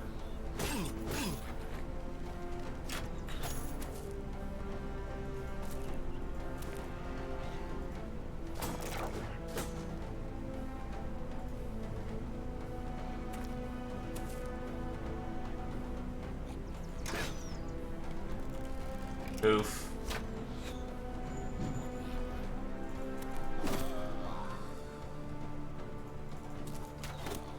Shot in the guts. He's not walking that one off anytime soon.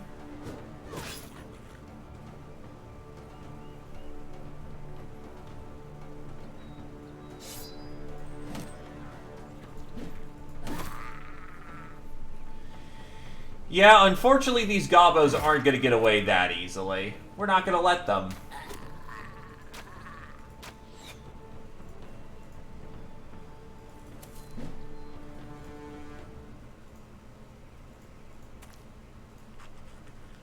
These goblins are surprisingly holding firm, though.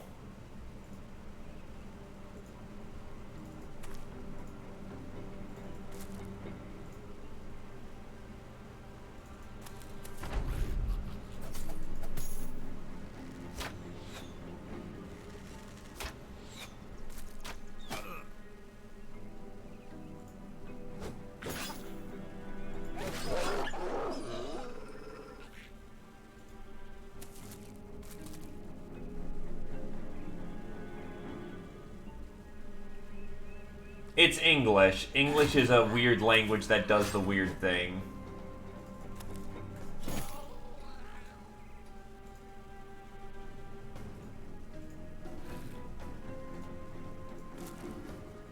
Quite understandable, really. Bow out, get up high.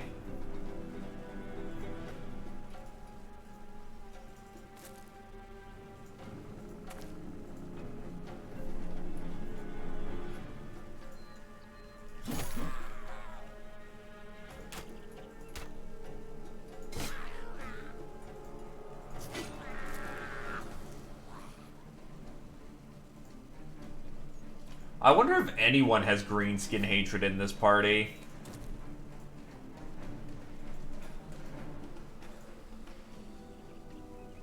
I had another handgun, but it was lost. And I sold the third one, I believe. Oh, wait, no, I don't think I sold it, but it's in the back in case I need it for anything.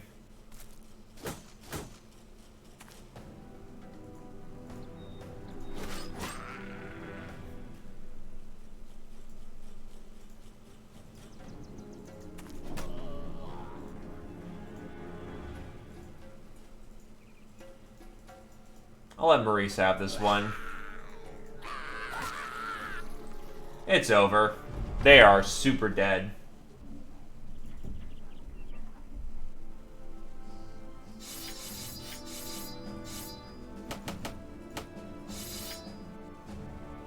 Spiked Goblin Helm.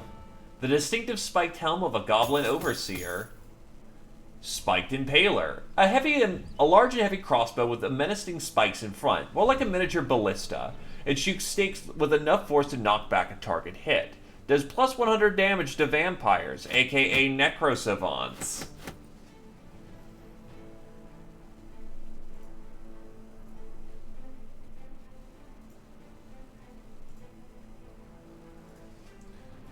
Karan Anasadik gets to be level 6.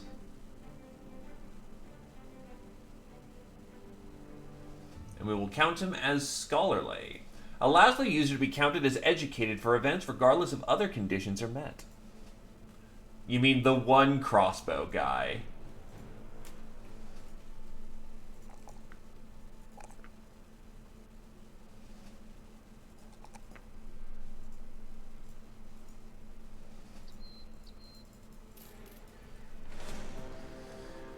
Nugat Nazat. The gates to a great underground goblin city. Its maze-like tunnels teeming with vicious greenskins.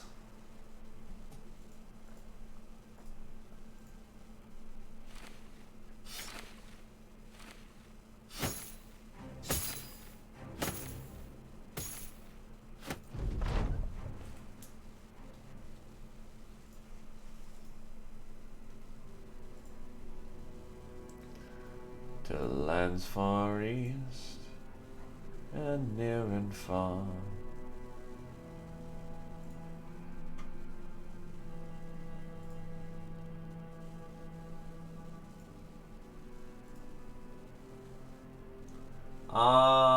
Trying to think. So how many have I killed? 13 favored. Nice.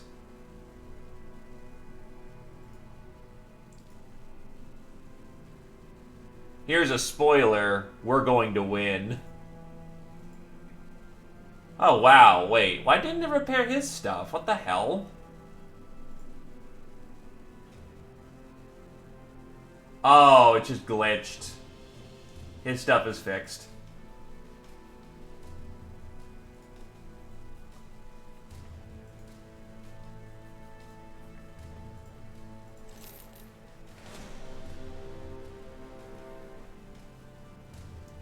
Snutsrut's Child Snatcher.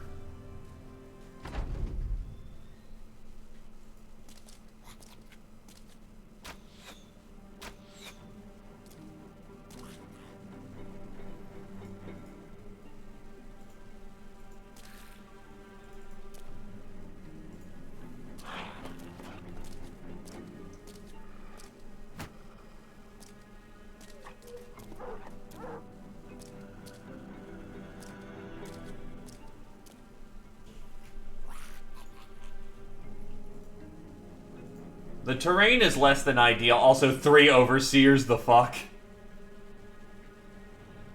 Remember, they're goblins. They're human child snatchers.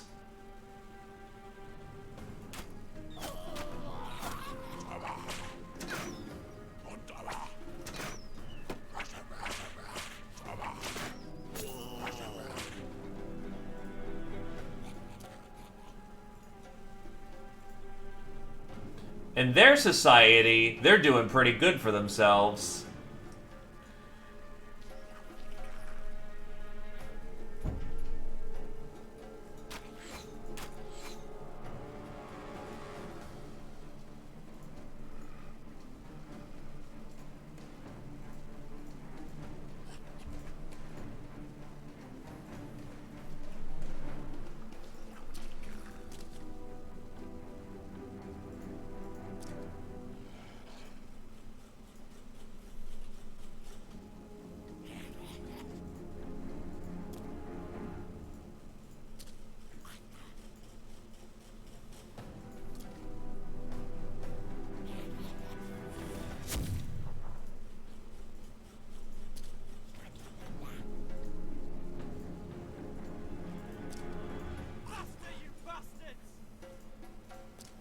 Try not to get shot coming up the way.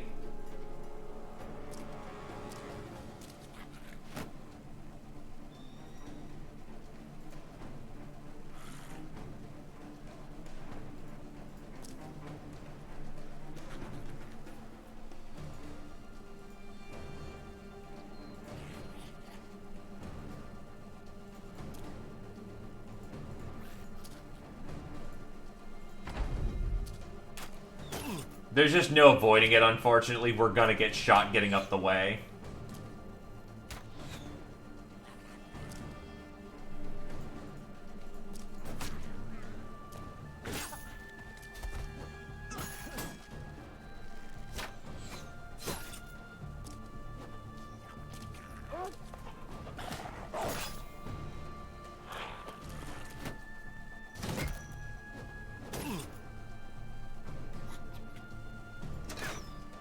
The terrain just favors them heavily, so we gotta make this work as best we can.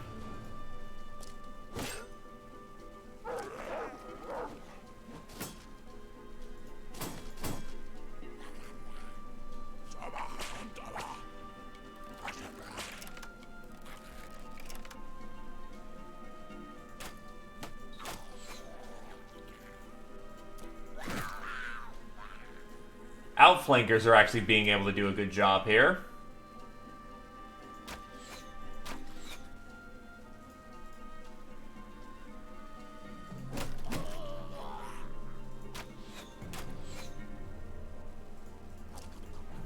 See, Opposer, you're intercepting the puppy right here. What the hell? Oh, Mount was actually physically in the way.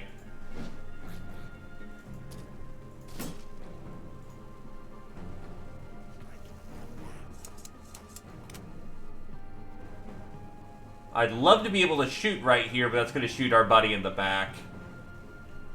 Damn it.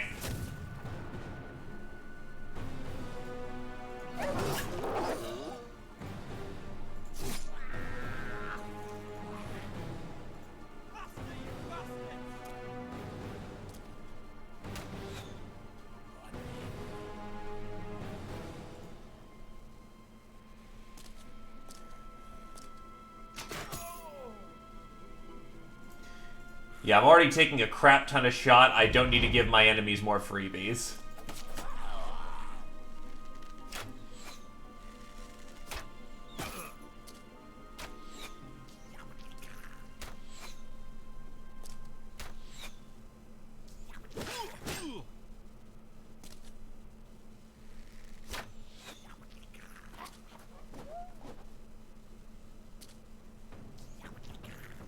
I'll wait for him to move.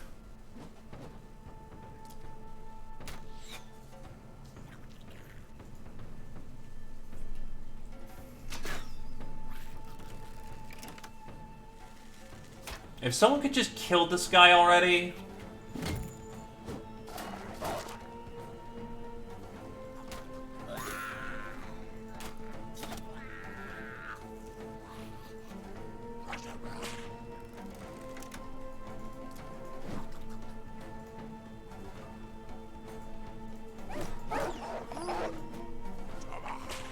Angry killing! Oh wow, hit him hard enough to actually propel him backwards.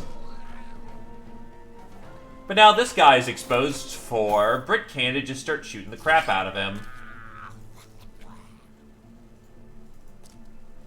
Clean shot on Child Snatcher, but that did not end up working out. And Satori would have killed him if it wasn't for 9 lives.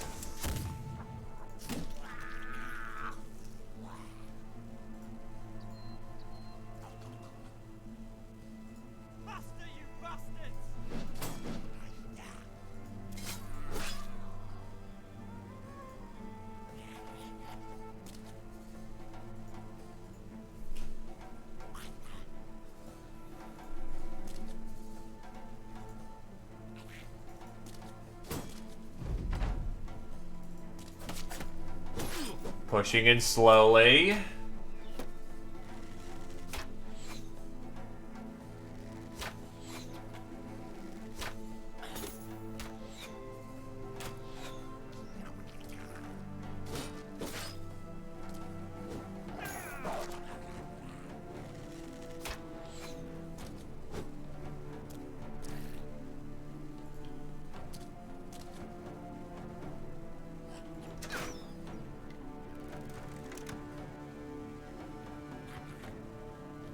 Oh, no. Absolutely, 9 lives is garbage. But every champion gets it for free, so,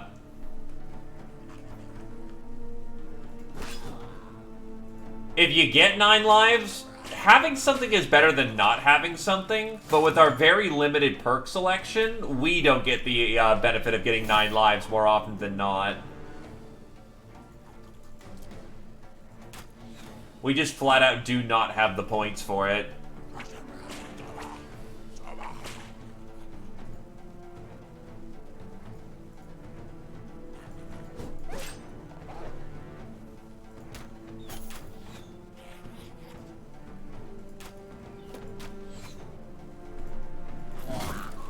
Well, he's dead now. Z Opposer's now able to move up the flank.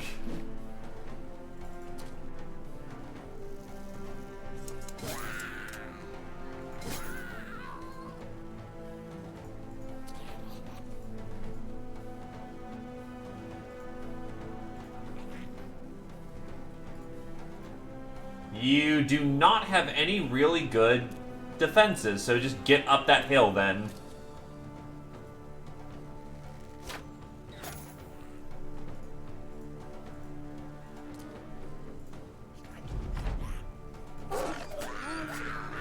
And Carrier just murders that entire line. Out.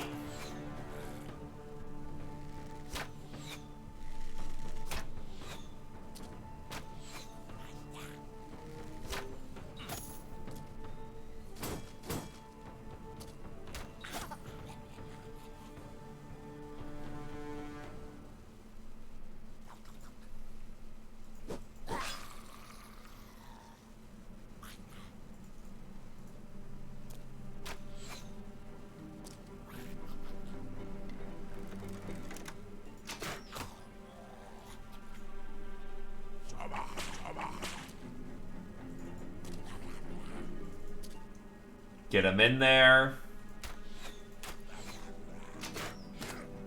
Ow! Brickcan got his fucking leg muscle clipped. Oof.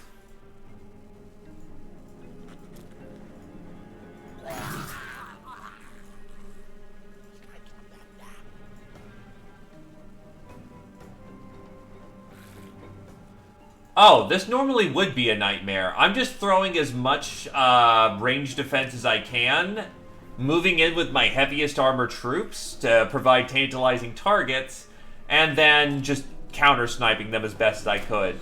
Normally, goblins are really good at... Oh, yeah, that's an arm muscle, not a leg muscle, so his shooting skills are kind of garbage, which means Brickcan's actually out of the fight for right now. Now, I will also be fair, I've been apparently rolling really fucking lucky right now. Like, they should have hit me far more than they have. But sometimes that's just how the Battle Brothers do.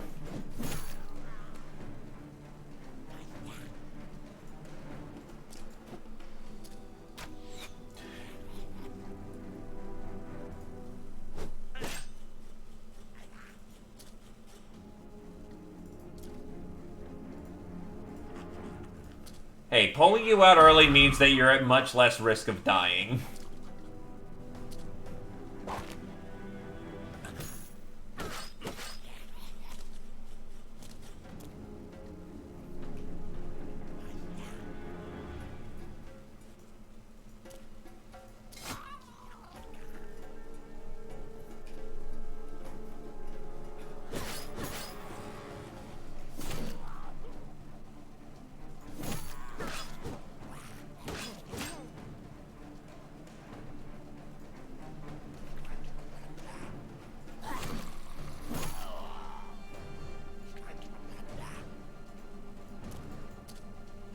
And now we're deeply entrenched in their line.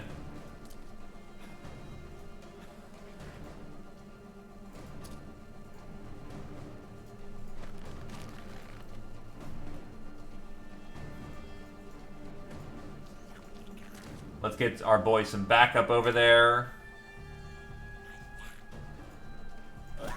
Never mind. Z Opposer just fucking ruined him.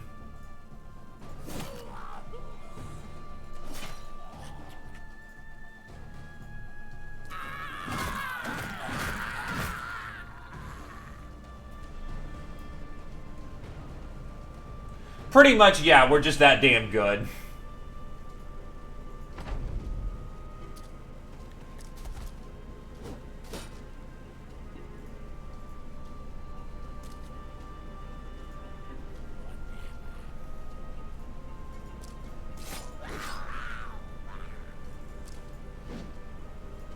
Though, to be fair, we're also not in Moria yet.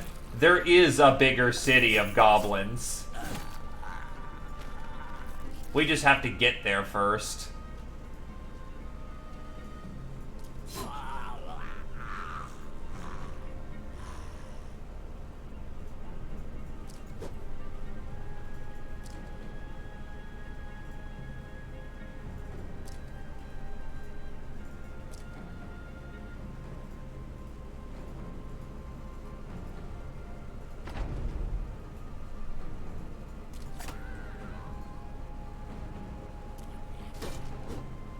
Might as well clean up who we can from here first, though.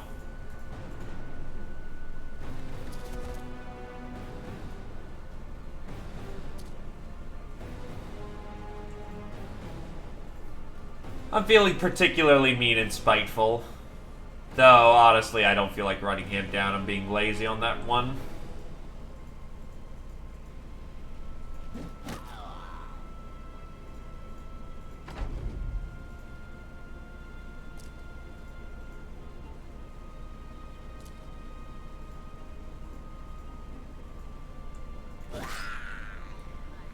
Live in fear.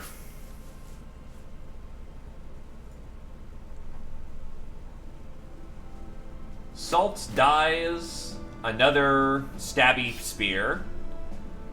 An actual shield.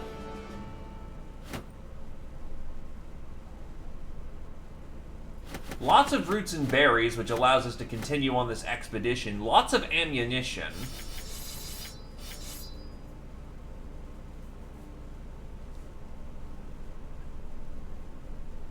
Another spiked impaler.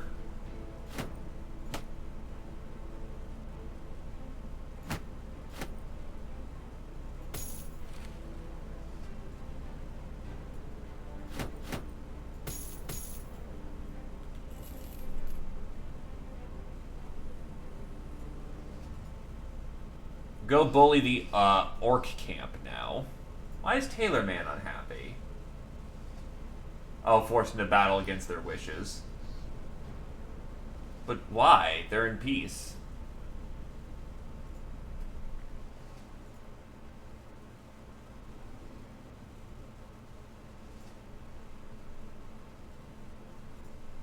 Shield experts, defense. We'll give him some weapon skill and a little bit more health. Yeah, unfortunately, he's just not getting a whole lot of good levels.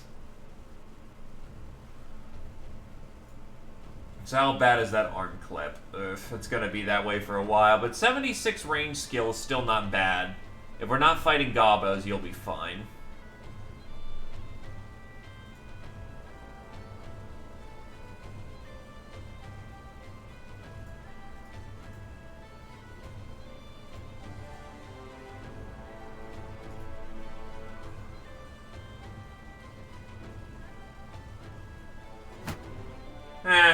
I'll give you the shield. Why not?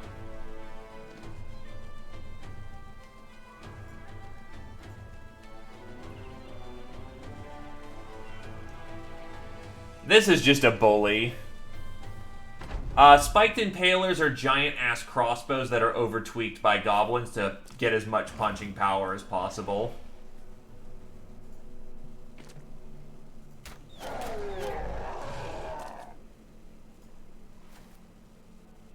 Yeah, so this is definitely a berserker camp, which is fine. Range damage check.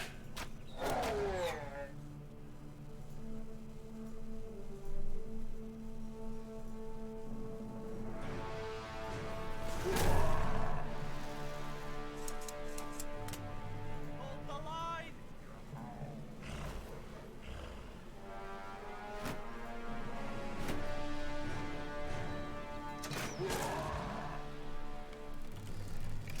Oh, right, clarity. It's actually a lass.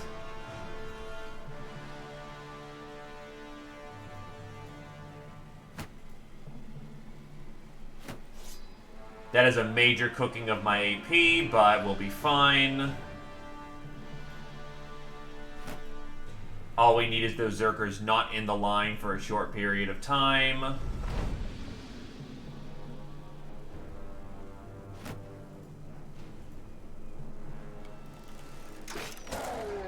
Almost. God damn it. Hey, Infernal.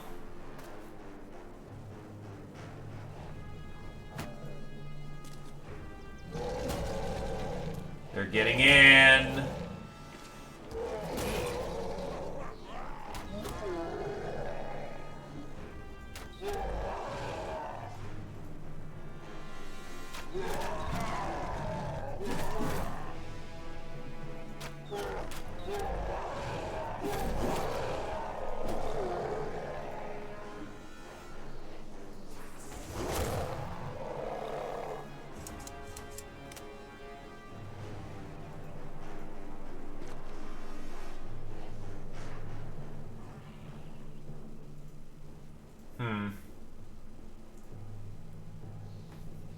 That might be a problem, but I have Z Opposer on this side of the flank, so,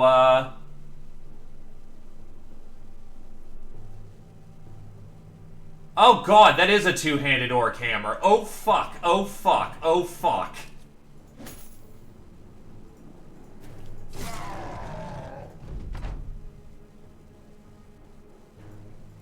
I don't want to know what kind of damage that thing can do.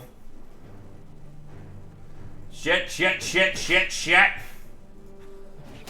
Thank God they move fucking slowly.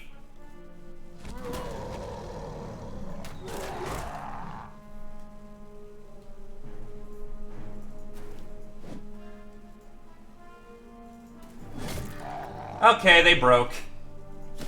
Crisis averted.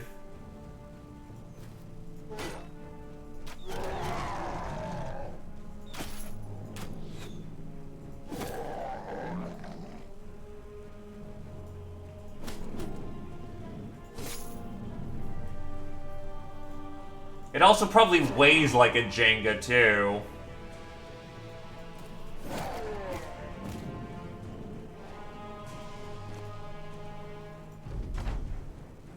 Hey, moi.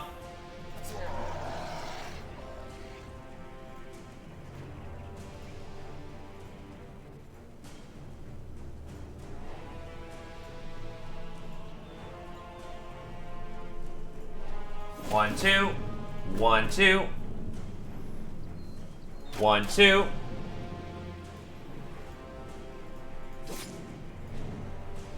And thankfully this behemoth is going to crumble like the little bitch she is.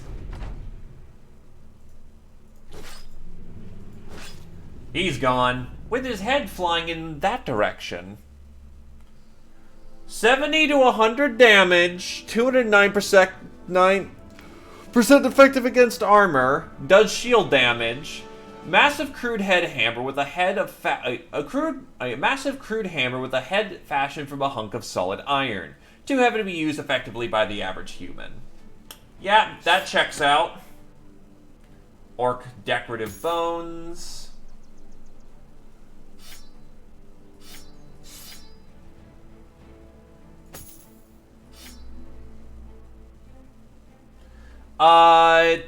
I imagine that thing still hurts. I'm a check. Because it probably still has a minimum that it can do. Plus, it probably has scaling strength bonuses with the orc. Which is, no, do not do this to me. So, with this random character, does 90 to 120 hit points. Deals 188 to 251 damage to armor.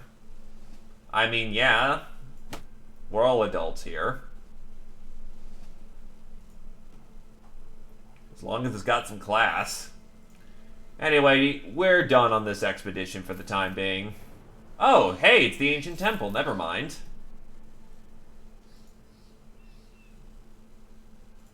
Also level 14. Weapon skill, melee defense, and initiative. I'm waiting for the day I get old, because that's gonna suck. Oh, you can't put potions in your back pocket anymore. That's kind of fucking lame.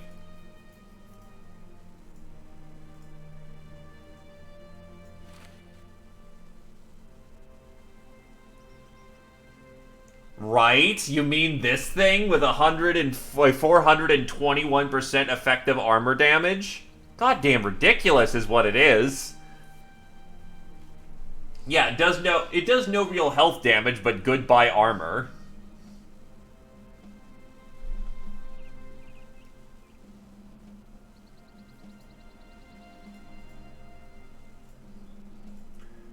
Unfortunately, you cannot name weapons in this game. Though I probably wouldn't do it because that's not my sense of humor anyway. Only half of the temple's entrance is visible. The rest long since sunk into the earth as though unsure whether to be coffin or mausoleum. Along the visible frieze, you can see a stony relief of tables being thrown and moneyed men running from what looks like an armored skeleton with a whip. A few of the mercenaries seem uncomfortable with the idea of going in, but you have the notion that others have felt that way as well, and thus have let the place unmolested. You take out a torch and enter the sellsword with a sellsword spirit and a robber's resolve. After gathering supplies, you crouch and enter the temple by slinging your legs over the earth and jumping down into the steps below. The clap of your boots snickers into the marble halls, and you wave the torch before you as if to watch the echoes go. Looking back, the light between the shelf of the earth and the temple's top silhouetting your company as though they were a throng of sextons satisfied at their work. Alatovo shakes his head and says he's coming with. The rest of the company mutually agrees to keep watch. We'll go in. The sides of the halls are blanketed in military mosaics so large that they're more fit to a whole campaign than any single battle. One parcel in particular stretches seemingly forever down the hall. A scene of armored men running roughshod over what looks to be a barbarian horde so thick in number they lose humanity begin to look indiscernible from bugs. Your torch bulbs and dims in the dark, the light bringing an artist's battlefield to an orangish life. And in the corners, you find depictions of righteous torture and outrage. Between the lockstep forces and the disassembled mob, it looks like order and chaos have come to a clash, and while order is surely set to win, it is chaos itself which is driving the way to victory. Alatovo whistles. You see his torch flaring in the distance like an ignis fatuus. You run over to find him holding a vial with a strange liquid inside. The sellsword swings his torch to an alcove in the wall, a marble post holds the center, and there is a throng of skeletons at its base. I found a vial on a pedestal here, and I see two more like it yonder, but they're behind gates. You ask the sellsword why he didn't tell you about the bodies. He shrugs. They ain't breathing, then I ain't caring. You want to make a try for the other two flasks or no? Let's do it.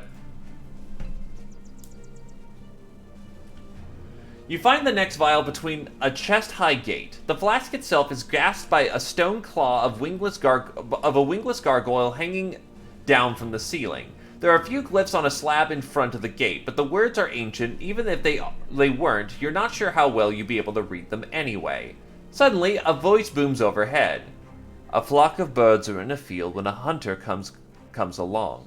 The hunter draws an arrow and yells out as though in pain. A few birds fly up. The hunter kills them. More birds fly up. The hunter kills them just as well. He begins to cry as he collects their bodies.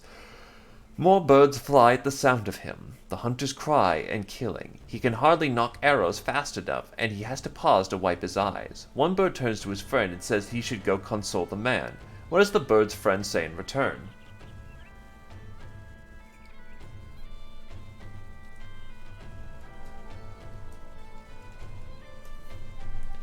I believe the correct answer is from the brink, a broken man must be saved.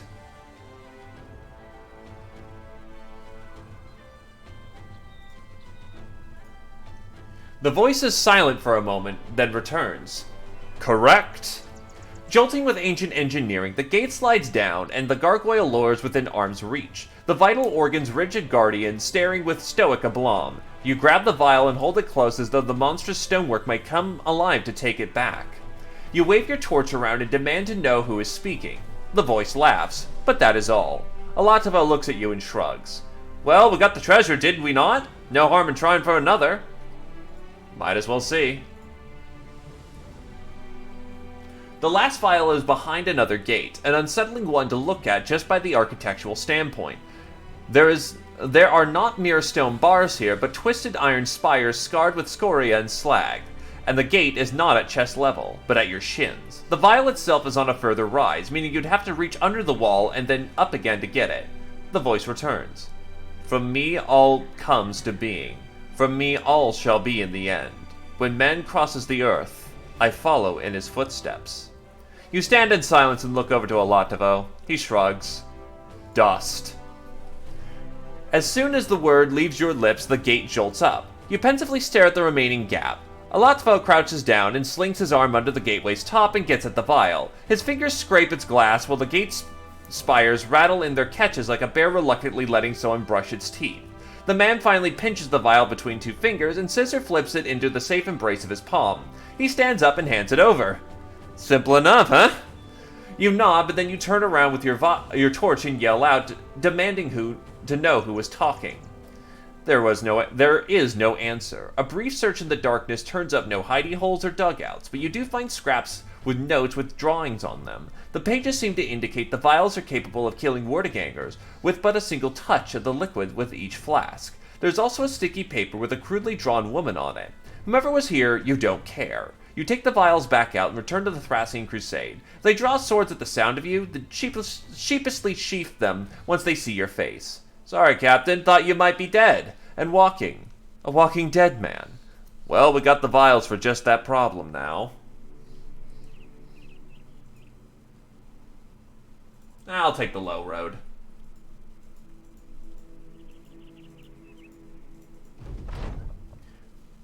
Yes. That's telling us we can fit more retinue, but I can't, so no point to it.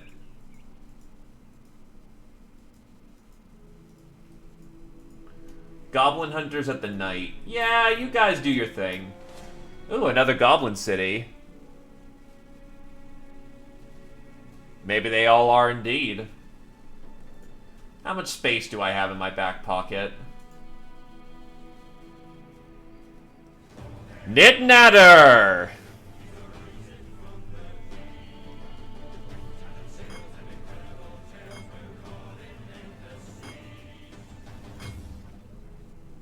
Lord Yugith. Good to see you. How fare you? Yup.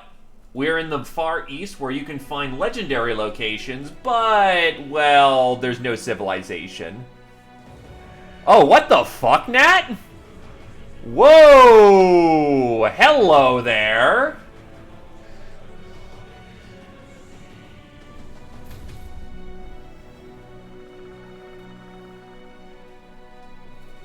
God damn it, Nat!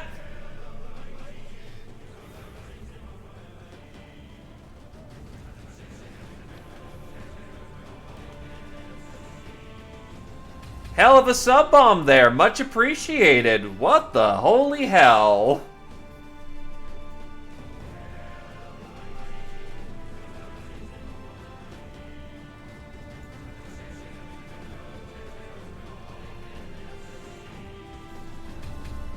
Though I kind of wish my thing didn't break so hard.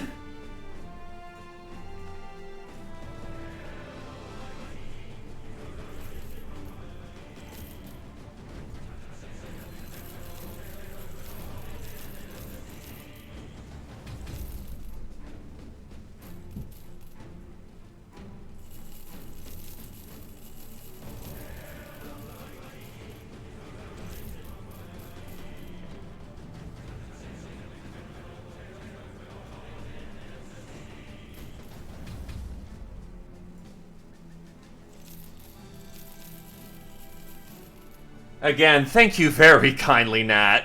Absolute lad. Absolute lad.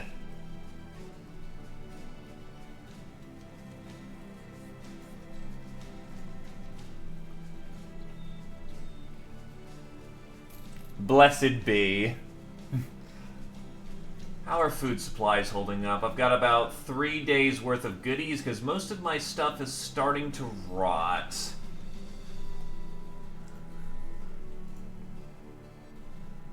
Oh, hey, look, another legendary hammer.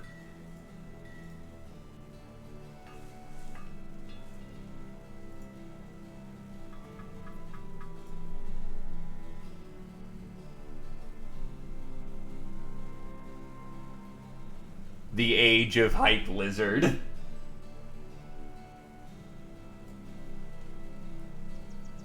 It's basically base. It's not great. Does more damage, less armor effectiveness. Actually isn't bad, because it is still a legendary hammer, but we'll just kind of move on from here. Those crafting tents are really cheap. Holy shit. Give, give, give, give, give. As we bring up their wealth by 2% alone. Nice.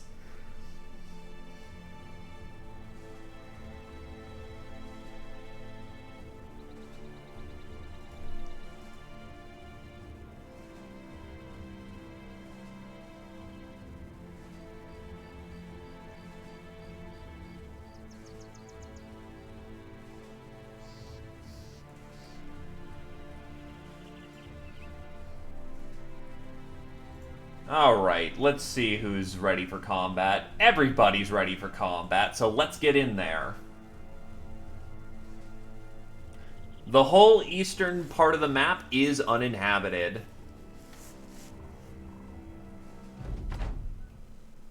Oh, fuck me.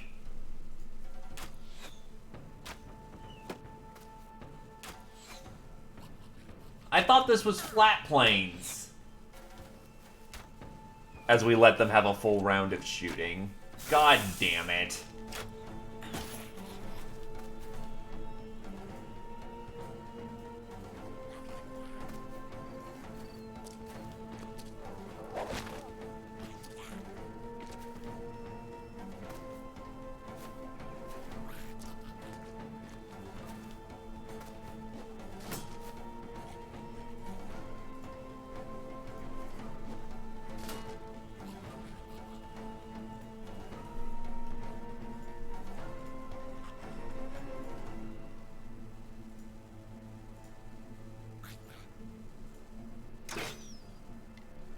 Thankfully, they're whiffing a lot of their checks right now, but we need to get up that hill as quickly as possible.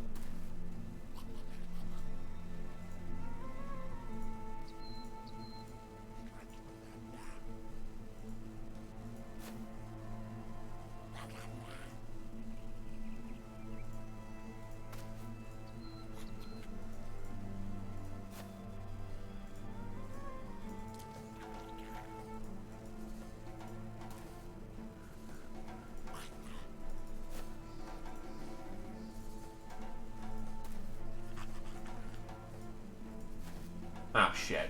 Alright. Up, up, up.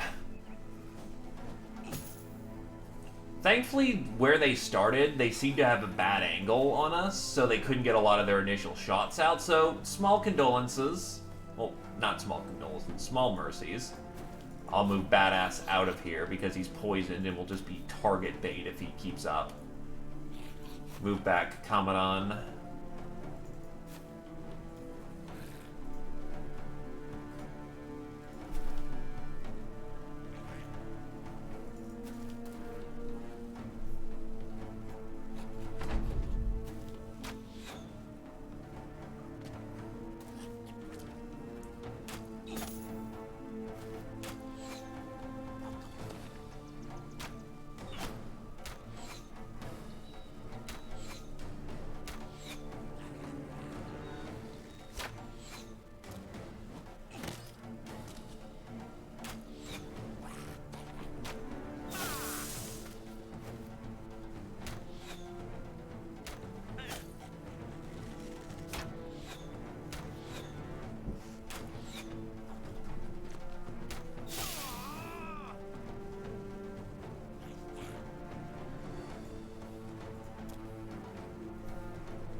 We have to start tackling them.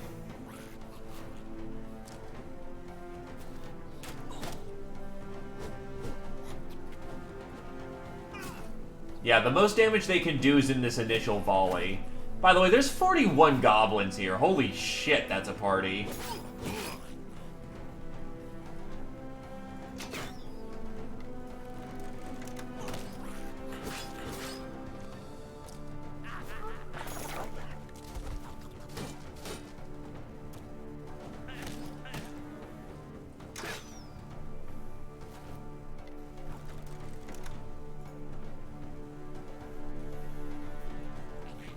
Why is this one easier to...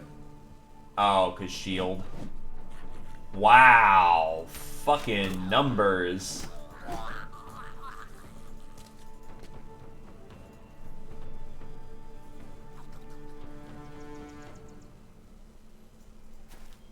Get the fucker with the net.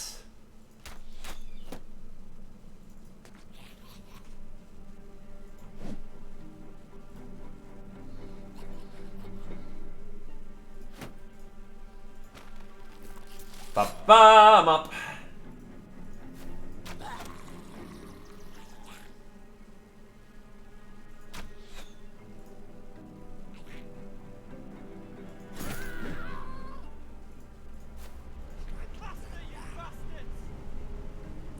That is a risk of tagging carrier. Hi, Glaive.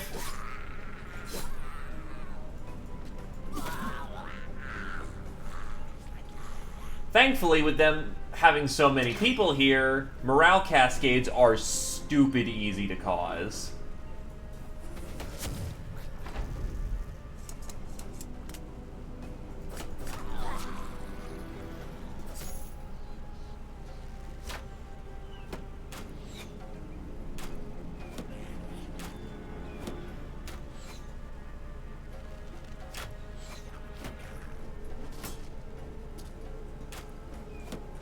A duel?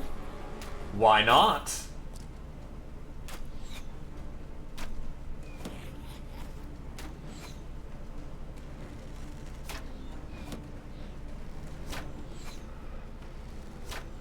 The other problem with Gobos is that they go stupid fast.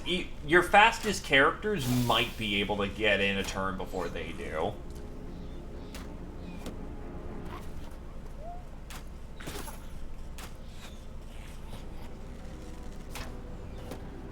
However, if you bring weak brothers to a goblin fight, they also can very easily just morale chain off each other.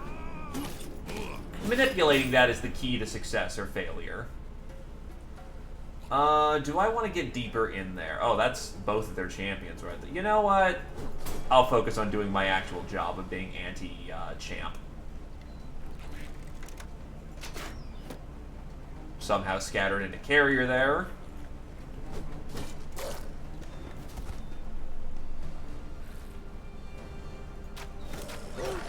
Damn.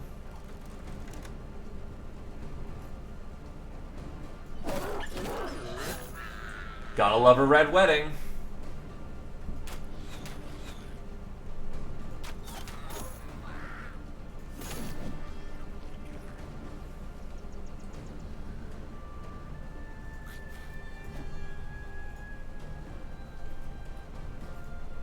Get my gunner in position.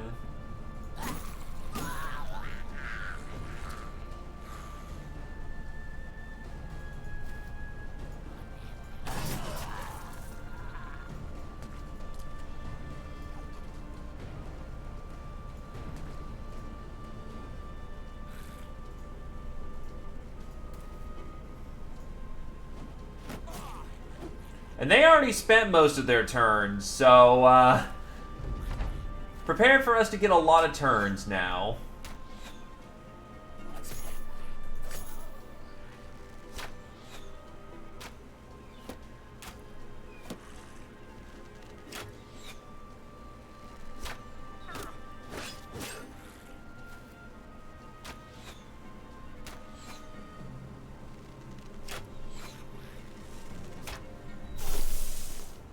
Oh god, Zephyr's almost down.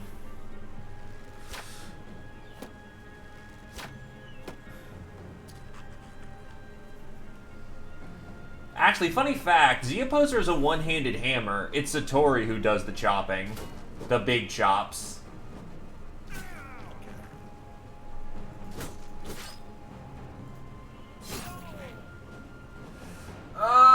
Yeah, you get out of here now.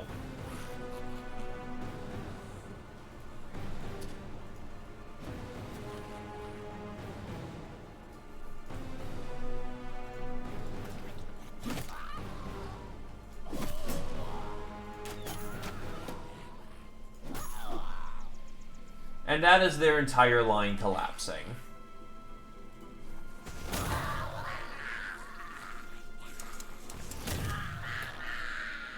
So that was like 5 dead goblins with 2 shots?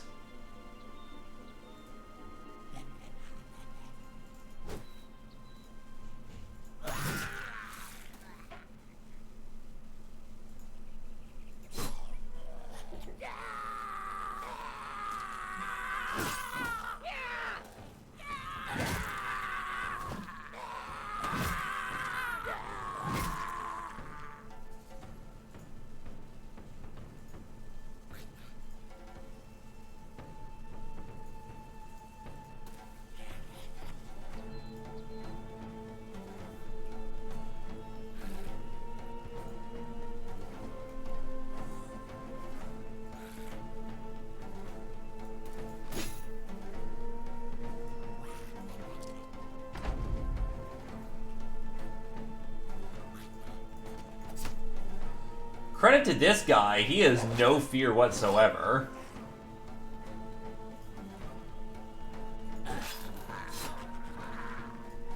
By the way, I have the bounty hunter, so every time we get a legendary kill, or rather a champion kill, he pays us a lot of money.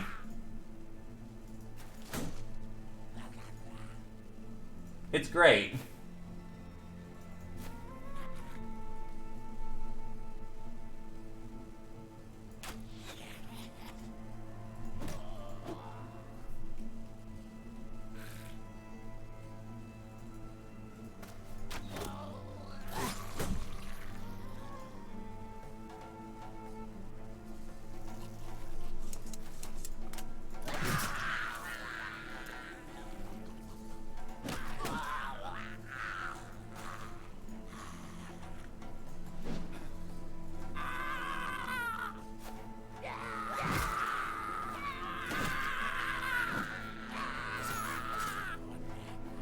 Even with melee skill down, that's hilarious.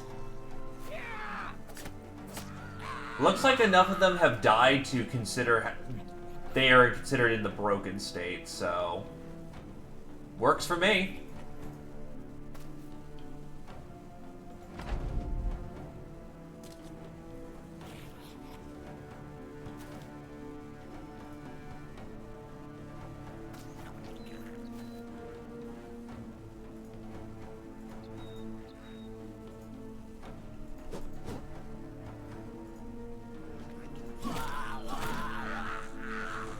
Also, turns out, it's short of extreme tenuous shit, Eliburn having his busted lungs did not affect his combat performance whatsoever. He's still a goddamn mass-murdering killing machine, because polearms are extremely fat efficient.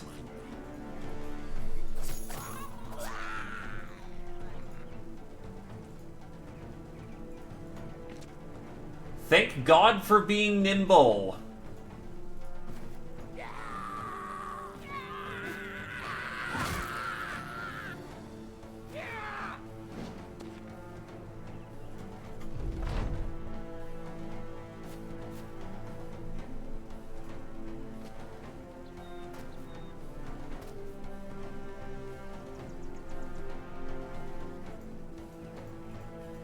I'll let those boys claim their dues.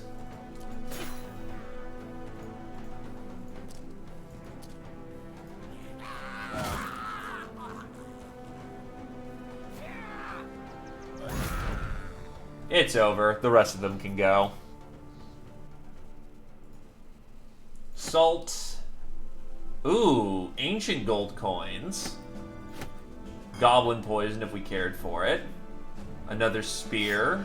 Another sword.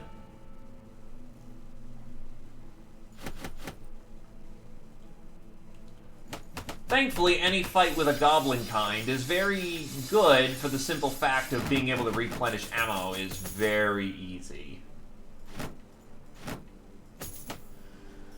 Also, with all this stuff, we're going right back to town.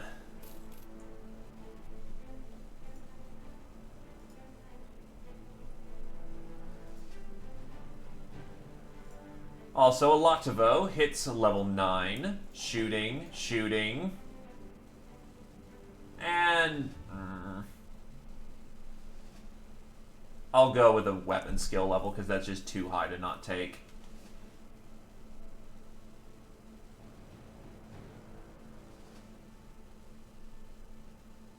Give you your AP generator. Badass finally gets a good melee skill level up. And we'll go with... Yeah, because you need fearsome.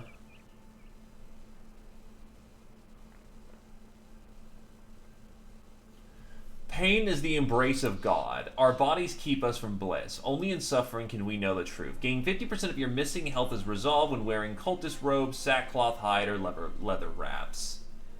Jesus, so you'll just fucking die if you do that. If you ever take that shit. We should probably start getting you your bleeding perks.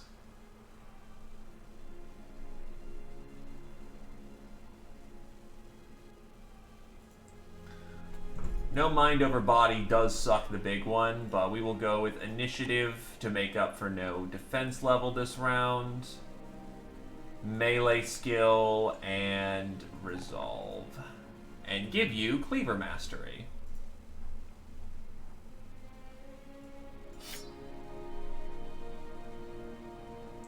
The sackcloth one is great. The other one, without any form of damage soaking, gets you killed.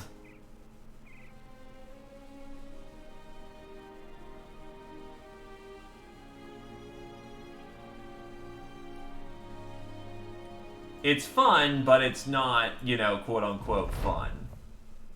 The men are scattered across the field, still breathing heavily after a hard fight. As you survey the battleground, Renward the tailor and Zephyr scour it for valuables. We advance, they retreat. We fall back, they harry us. Fire a volley of arrows, and they take cover. A shield wall is prickled through with poisoned blades. And at a charge, they scatter like bugs. Those damnable things they fling at you will fly through my dreams in nights to come. Zephyr pokes a dead goblin with his weapon, and satisfied that he is very much dead indeed, knees down to take a closer look at its belongings. But the more bitter the fight, the sweeter the victory.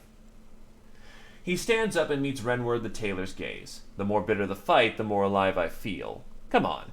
They slowly continue to join up with the rest of the men, stopping here and there to take a look for things worth crowns or two when the next company makes it away to a city.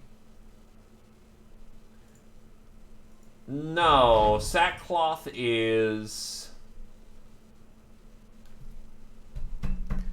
Sackcloth is base layer. So actually that's not as dangerous as... Actually, that's not that bad. So if we go sackcloth, that provides no base armor, but throw on some armor on that, and that actually will do it. And now they want us to go to the south to go fight go fight for the city-states. Okay. No matter where we go, our journeys always take us back to the south.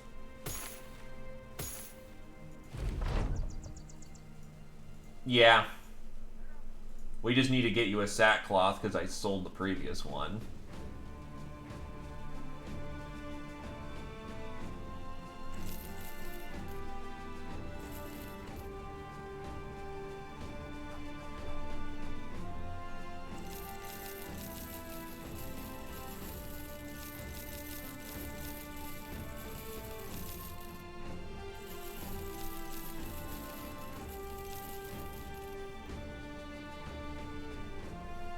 Crowns overflowing,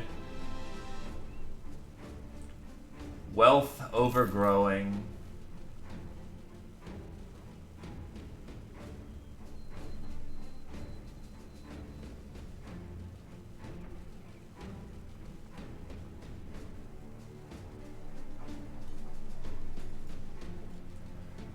Food supplies will maintain as we get down south.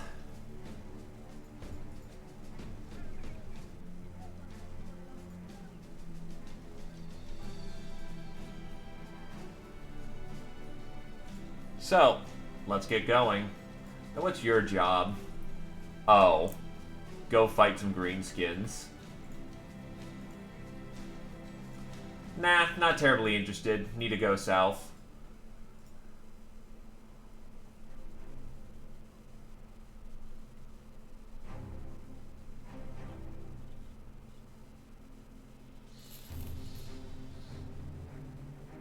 Poor Kelsing. We started here, but this place has just not gotten any wealth whatsoever.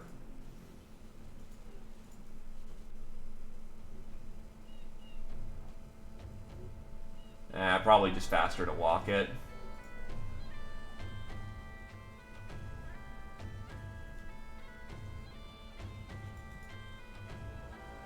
Oof. Farnstrot has Gobbo problem. Alright, that's not terribly out of the way. Probably should have read it, but I needed to know where Farnstrot was. Okay, that's kind of out of the way, but whatever. Nope, Holy War is once and done. It is a quote-unquote endgame crisis. Though, with the fact that I'll probably be starting another... Oh, hello, what the fuck is this? So this place has a thug, a poacher, a marksman, some raiders, a leader, a dog, a few master archers, a few veterans, a warlord, a few farmhands, a miner. So apparently this fucking table just generated a whole bunch of, like...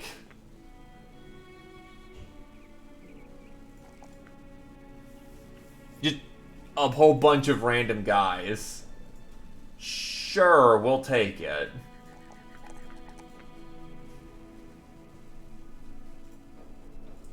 So don't I have a mill cleaver or something?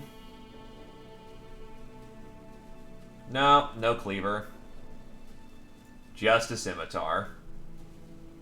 Because I do want to get you out on field, but on the other hand, you need Backstabber to be any form of effective right now.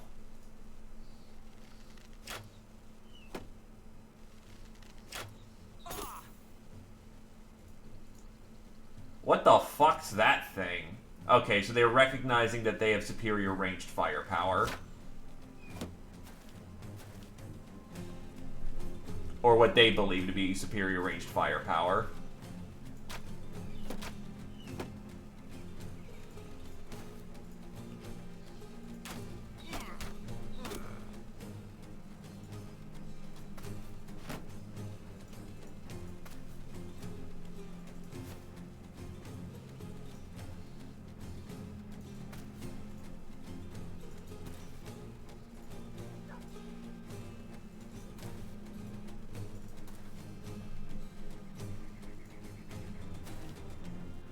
Yeah, the weirdest stock kind of looking weapon.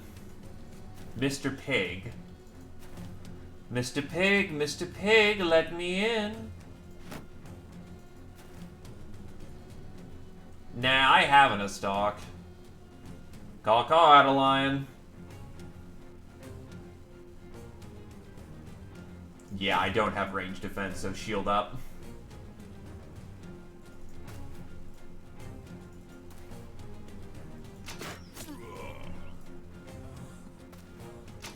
Oh, definitely famed.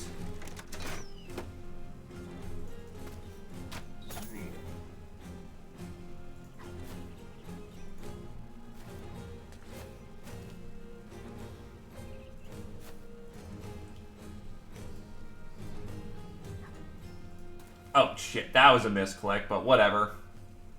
See, opposer can handle a combat on the front.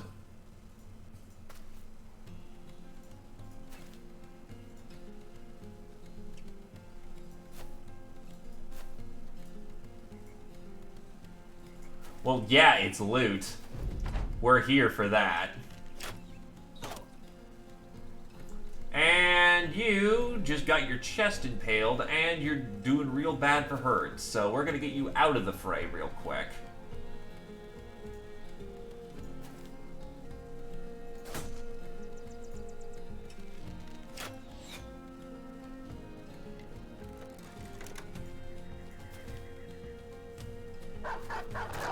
And that guy has some gold-looking mill cleaver.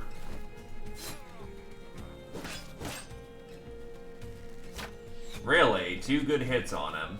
Oof. Happens, but... Yikes.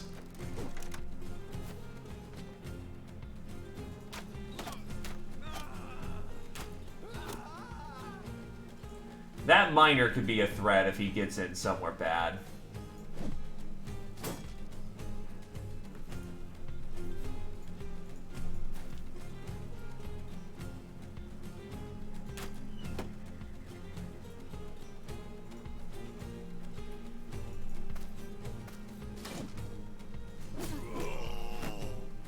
Bap bap.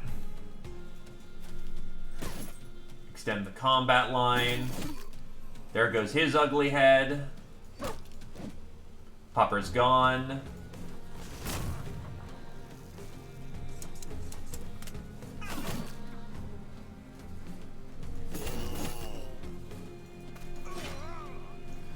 Maurice would love to get more kills here, so he's probably not going to be holding, giving out orders to hold line as much. I am nervous when a fencer goes that wide on the flank. Because that's what he does.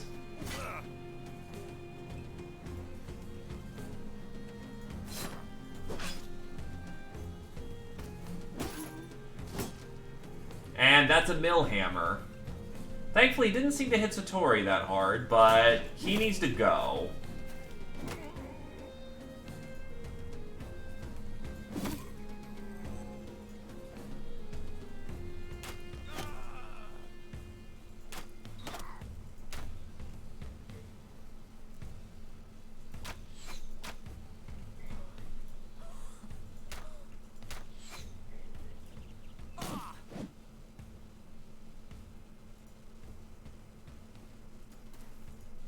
He might, which is not ideal.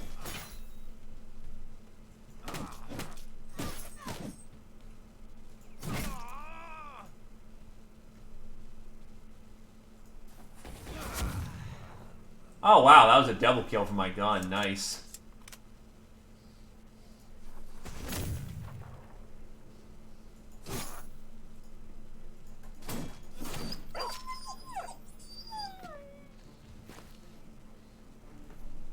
Stand with me, my brother, and we will show fools ruination.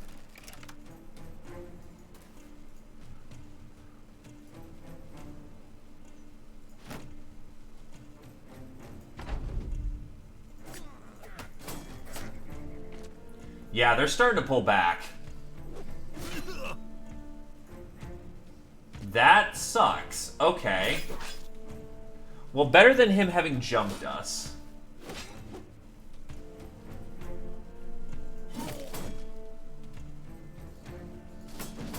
And we're still getting a legendary cleaver from what it looks like.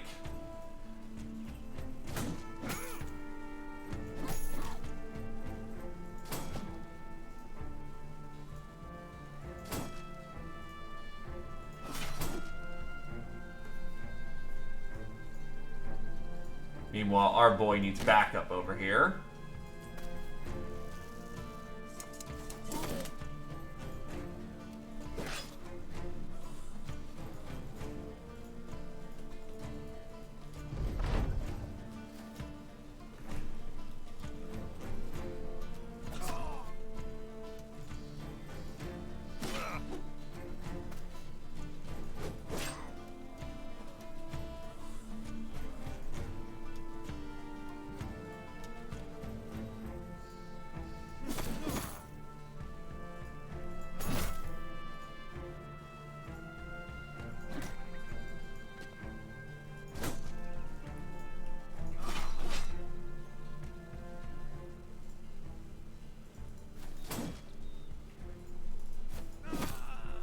It's over.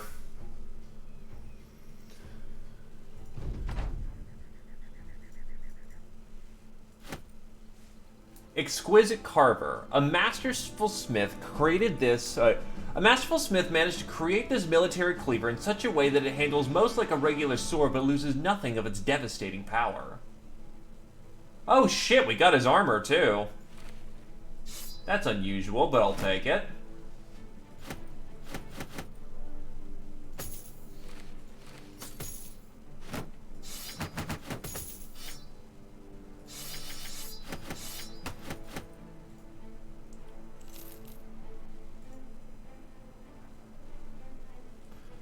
So yeah, that's a nice cleaver. Lets you actually use a shield instead.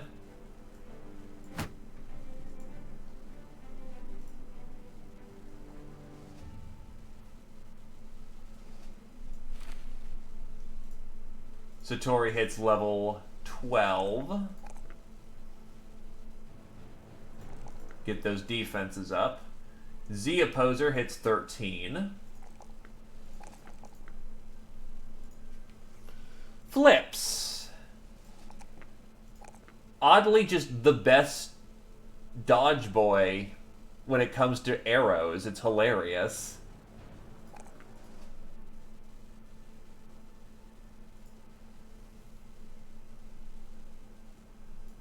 Yeah, it's that first layer that's the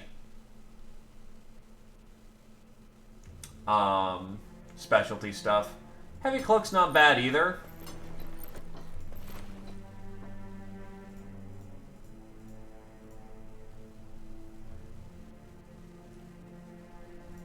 You've got the heavier armor, so I'll give this to the sergeant for right now.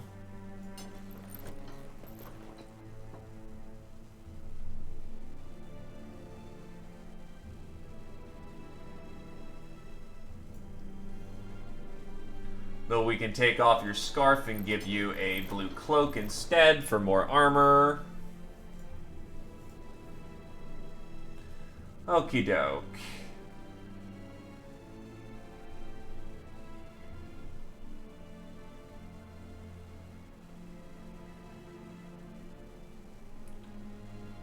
You do. And if you can get bleed stacks out, that's even more hilarious.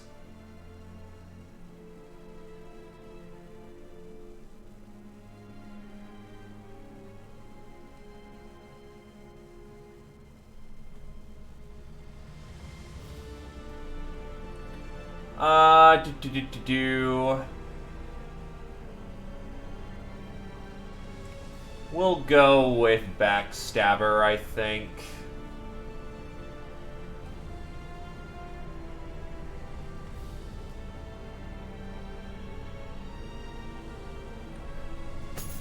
Though actually, he handles heavier armor better now. Oh, that's why his armor score sucks balls despite being of extremely high tier. Like, he has gilded shit on. Why is he not doing so hot? Because he's wearing a Gamerson.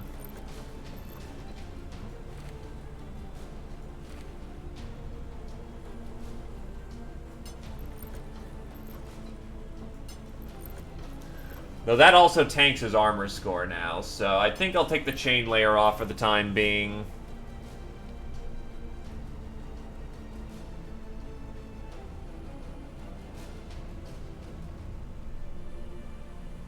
Actually, where was his helmet?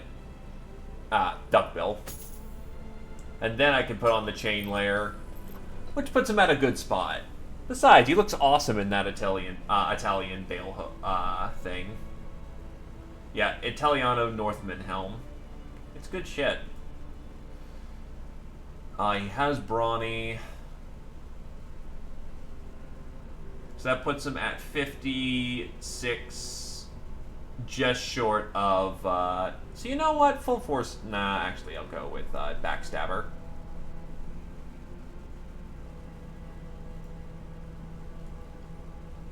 Just more hit chance is great. I'll also get a rotation one of these days so he can actually have some utility in the fight.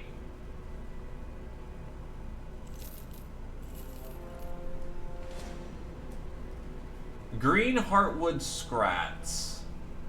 I want to fight them. I want to kill them, but I can't.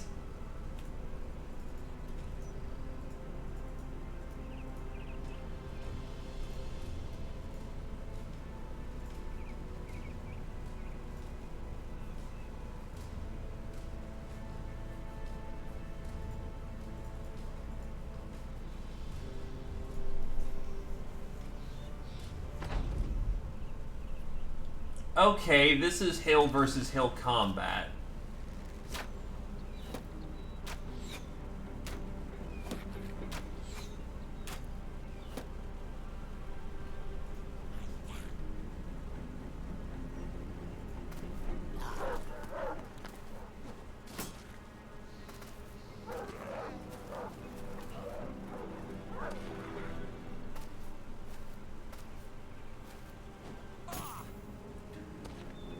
To be fair, I'm also just not equipped to fight Scrats in the first place. It's hard enough to fight a Scrat. I could not take on a Heartwood.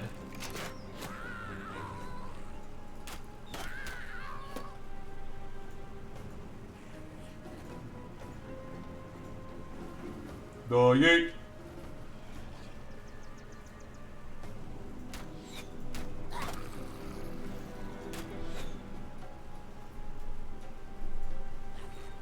Come, join me, Z Opposer. We'll outflank the enemy.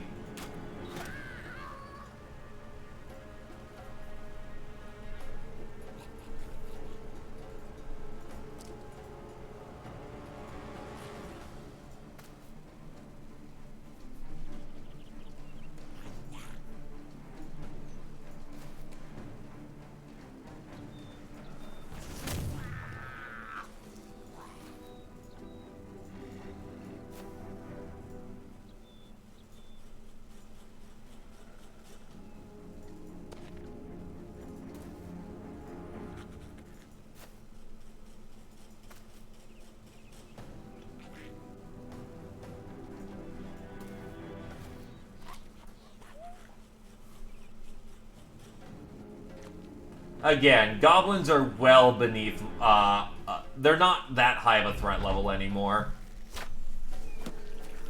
They're still capable of fucking us up if we're not careful, but for the most part, goblins on a power scaling level, they just do not hold up to us anymore.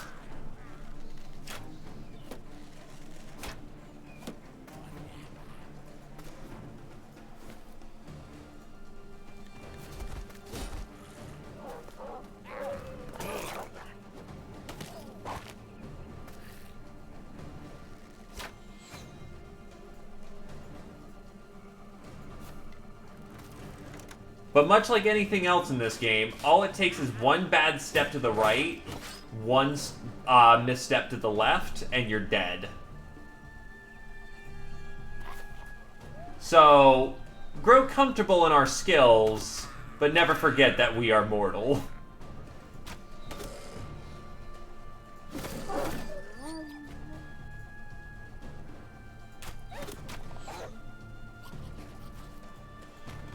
Thank you, Z Opposer.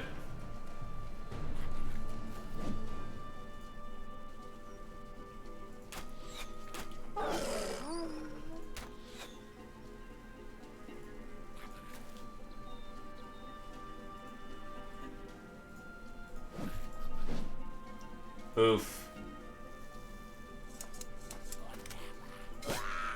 Was hoping to use my hedge for a little bit more than just a one-man clear there, but whatever. Sometimes that's just how it is.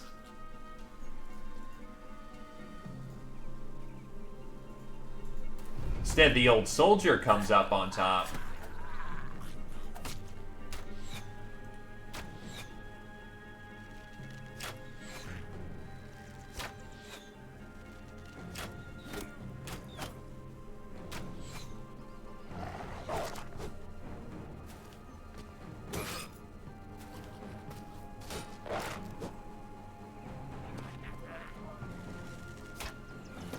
Yeah, see, Folkward's taking a shit ton of arrows, and, that's not going well for him.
Oof. Got out of the way at the last moment.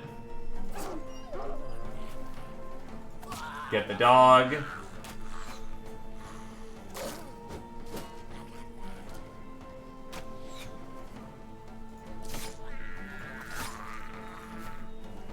They're in.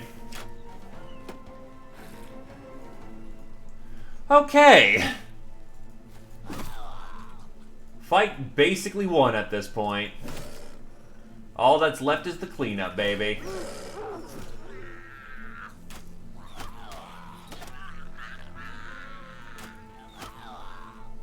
Jesus. Well, to be fair, it is Britcan. He may not be the best shot anymore, but he's the oldest shot, and it's still a damn good shot nonetheless.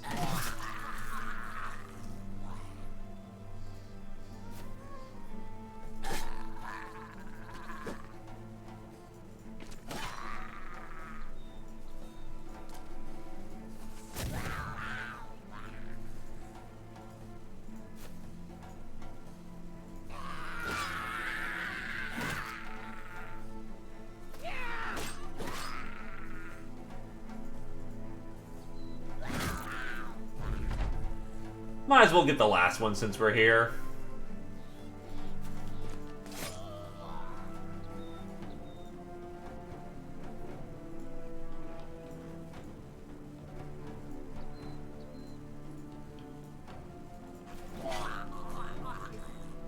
And it's done.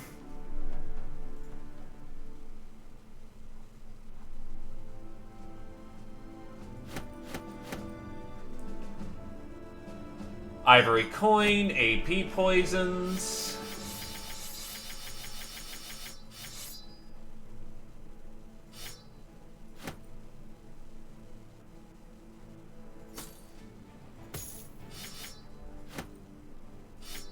Throw away these trash items that won't make us any money and steal more of their stuff.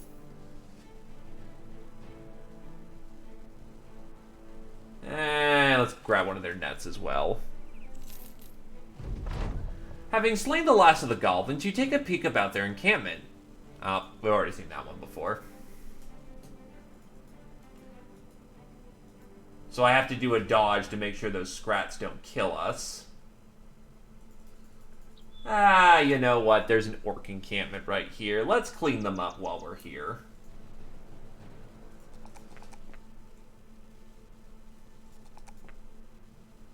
And get interpretation. Allows the user to identify ancient scrolls. These tomes grant a specific effect, where an ancient scroll gives any random effect. Don't know what the hell this does. We're gonna figure it out. Because while I was futzing about and checking out the new recipes...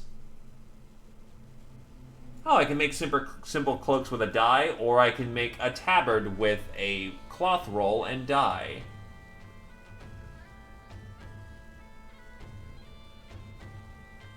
I wonder if there's some easier way to get dyes then, since dyes are so universal, but expensive as hell.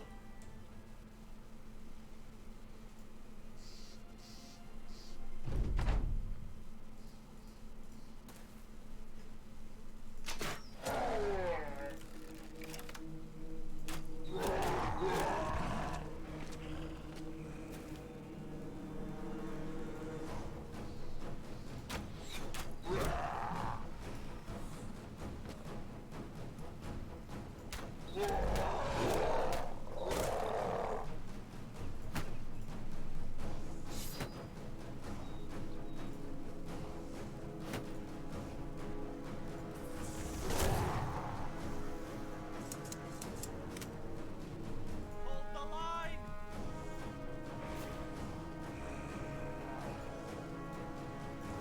You know what? I got the behemoth.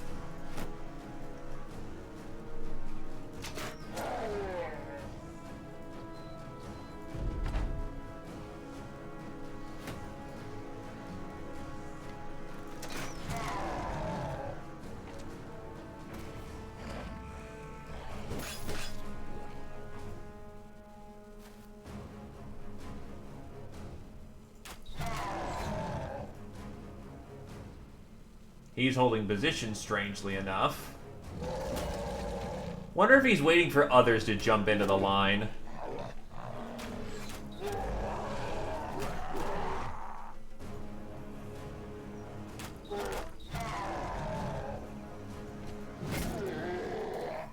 Well, I can firmly tell him that that did not end up working out as he thought that would.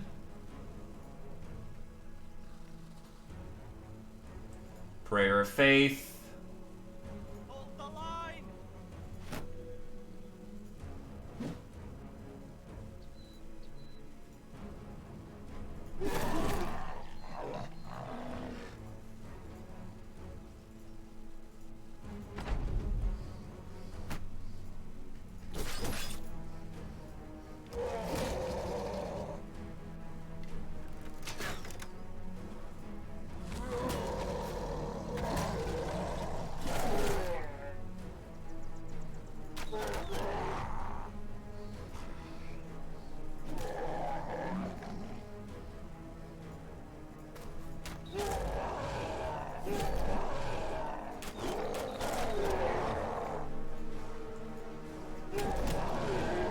That is what we like to call a firm fuck you to the Berserker Corps.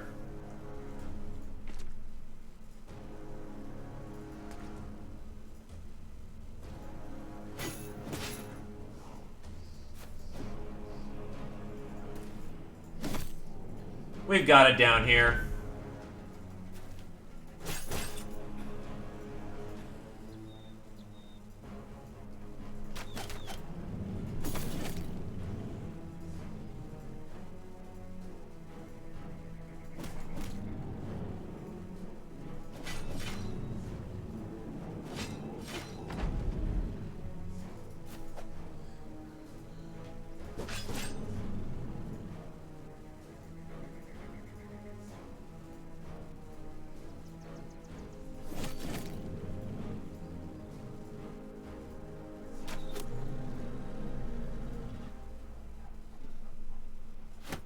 Oh, good, Berserker mushrooms. Extra damage in melee, and you don't break when you get shot, but on the other hand, good fucking luck. You will die very rapidly without, some luck thrown your way. Because you're just foaming out on shrooms.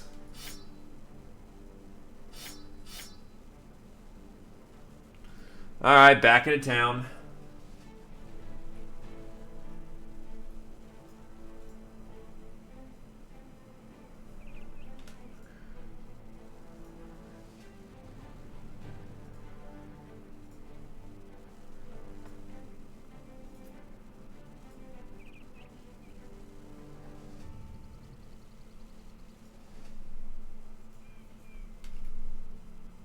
Wait, what? You can stack the mushrooms like that?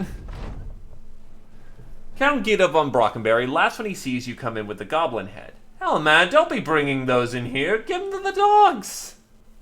He's a bit drunk. You're not sure if he's elated that you were successful or if he's just naturally merry with a bit of ale in him. Your payment was this many crowns, right?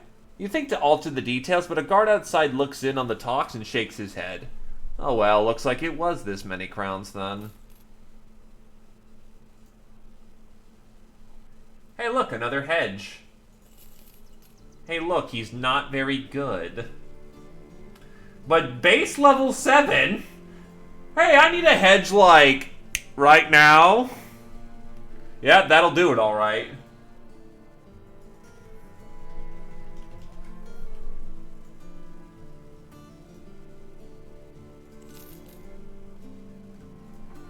If we needed donkeys, we could get a donkey here.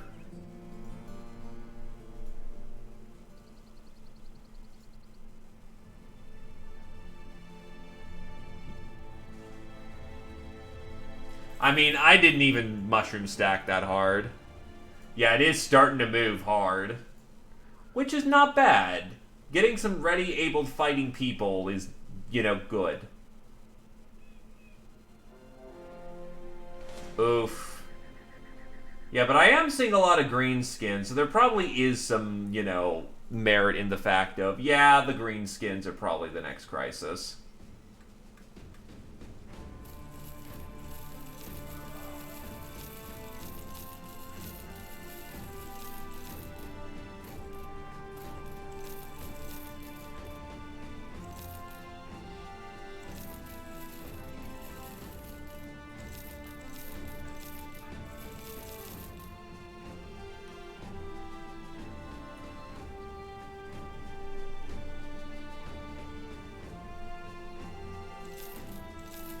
Now I need some more food. Yeah, they're every about 60 to 80 days, depending on how we're doing in the campaign, they will start another crisis. In the base game, there was 3. In a Blazing Sands campaign, there are 4. Oof, iron lungs, but no good traits.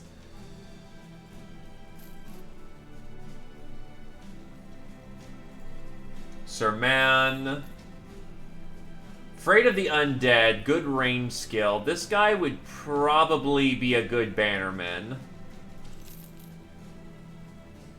Good range skill on this one for some fucking reason. Not a bad hedge, he's just kind of standard hedge.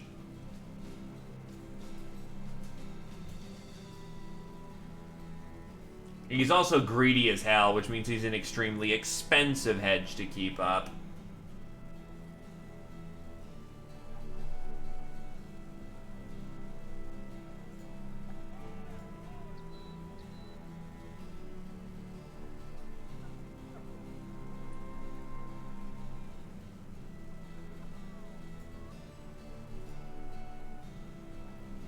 No good extra bits down here.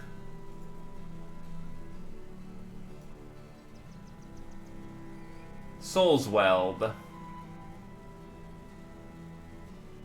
Wait. I have reports of strange happening in the regions of Soulsweld to the east. Murders are up, and all the hells if I know why, and then some folks are flat out disappearing. Never a good sign. I don't know if it's a cult or creature which is responsible, but I need some armed men to go to this land and set it straight. If you cross steel with something unworldly, then bring me its head for such a thing I shall pay handsomely for. Alps, Unhold, Hexen, Soulsweld. And Soulsweld is... where the shit? Oh, over there. No, thank you. I'm heading down to go, you know, get killed by the Southern Contracts again.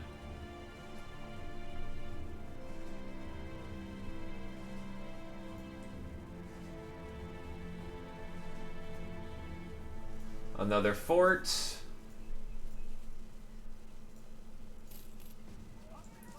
This is a solid sword hand. You were also a solid sword character. I've got the money to get them both. Why not?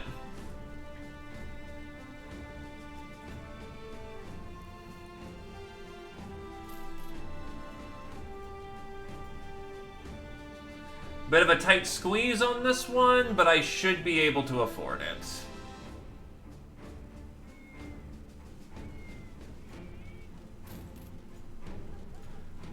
And we're very close to payday, so I need to keep that in mind too.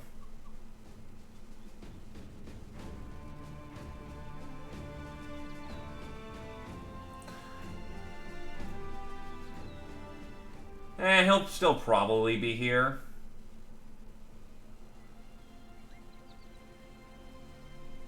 Alright, so I've got a skilled sword boy here. Or rather, he can take one-handed swords, two-handed, crossbow, polearms, cleavers, bow, throwing. Who wants to be a sellsword?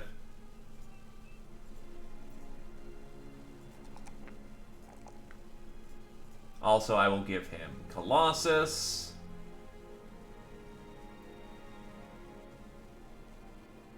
And let's see where he goes from here.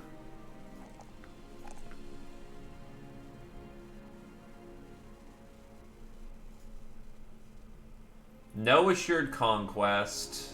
No mind over body, so resolve is not as needed. But I can make him into a terror weapon, so boop, boop. Oh, nope. 1, 2, 3. And then we go with a... okay. 2, 3. 1, 2, 3. Okie dokie. Lumi's on the claim.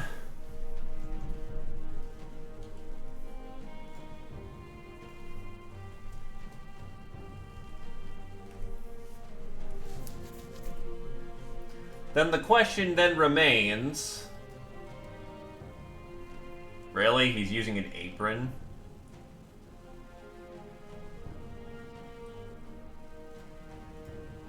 Sword, two-handed sword, crossbow, polearm, or cleaver.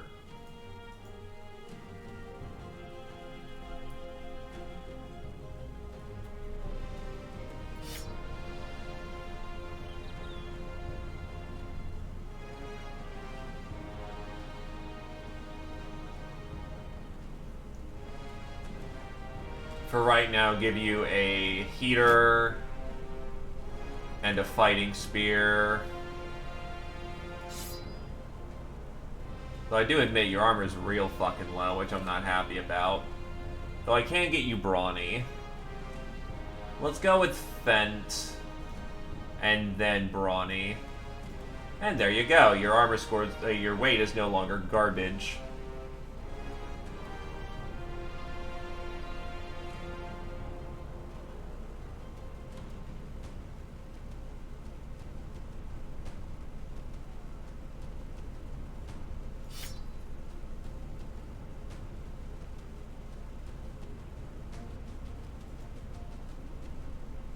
You just do not have a whole lot of weight on you.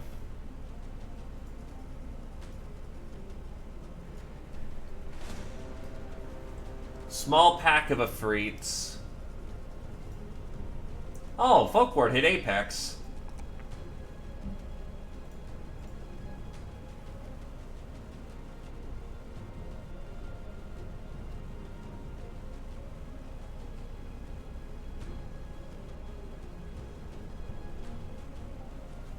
Favorite enemy goblins. Forces may be gathering to take over the world, but ask someone else. I have no interest in anything but goblins.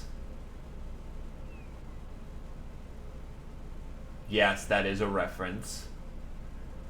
I'll give Folkward. He needs something that... Well, actually, he's pretty damn survivable as is. I'll go with Born with a Board.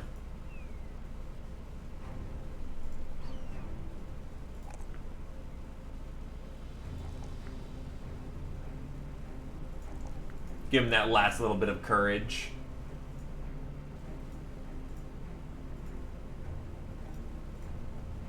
Actually give you a kite for this one, because Afrits are no laughing matter. But I also want more bombs.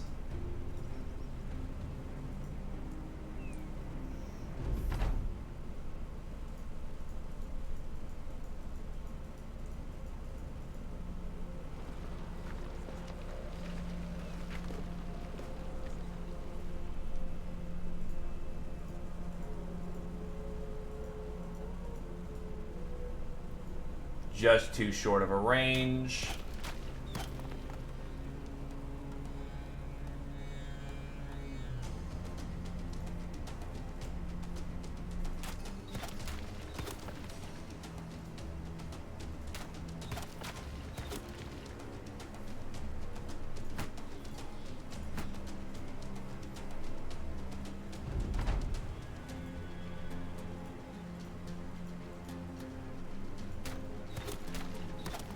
Patience, brothers. Ow. Alright, they're in the line. Let them loose.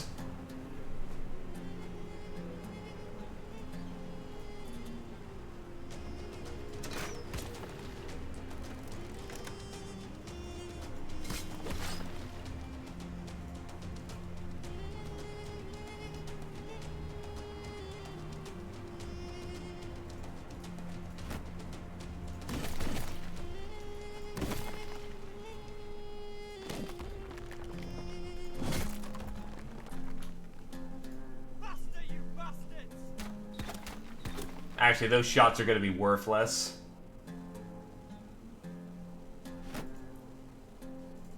They are, but I still want the ability to make some bombs. Besides, there wasn't that many of them, so...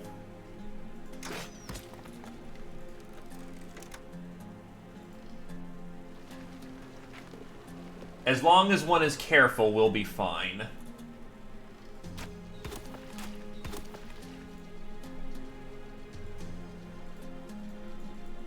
Wait for the big ones to act.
Now, to be fair, the big one is the spooky one in this circumstance, because they hit fucking hard, but provided they don't hit anyone too fragile, we're fine. And besides, they keep missing, so that's also very good.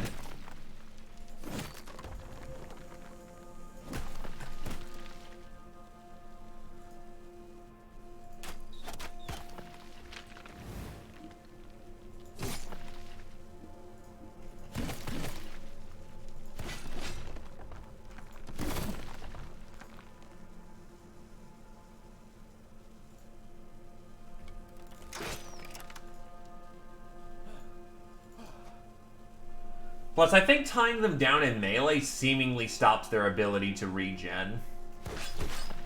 Or rather, their ability to gather up.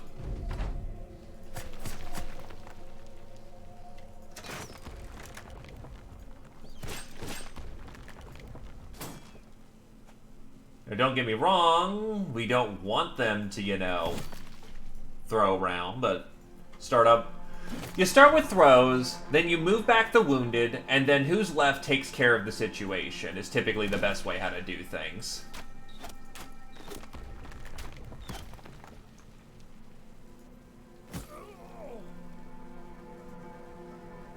With an Efreet, you just flat out get hurt. There's not a whole terrible lot you can do to stop it, but there's a lot you can do to mitigate it.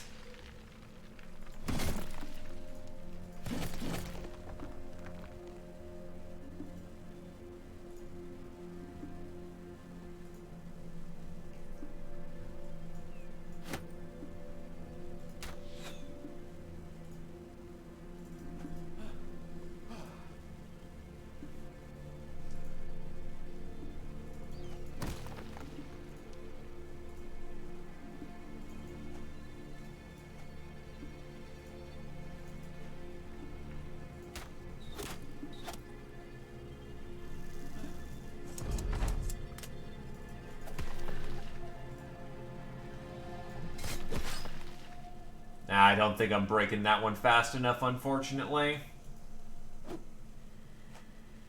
So I think it's going to get big again. Oh, no. Okay, so if you do close in on melee, they seemingly lose their ability to meld together.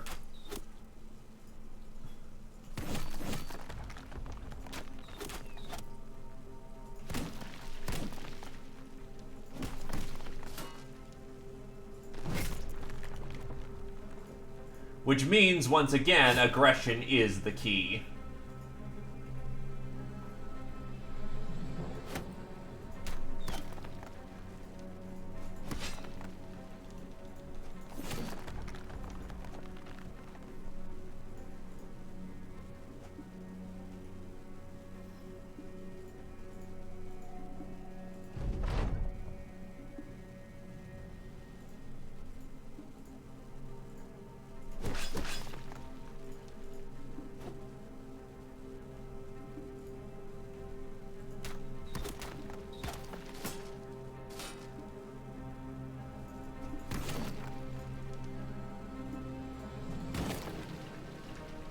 No, they still can't. They still can regenerate. Ah, fuck. Alright, whatever.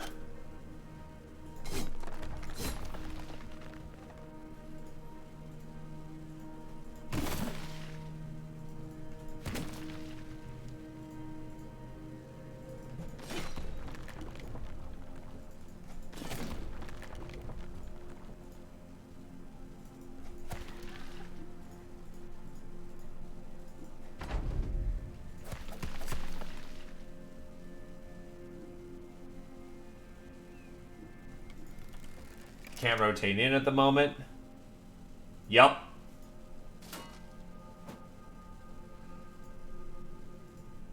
And that technically does count, so...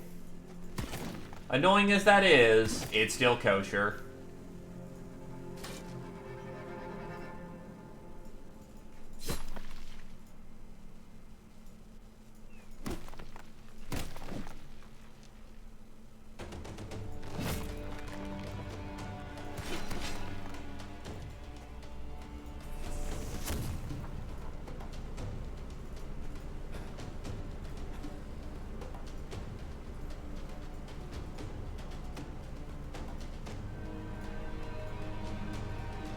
At this point, we're just tearing them apart.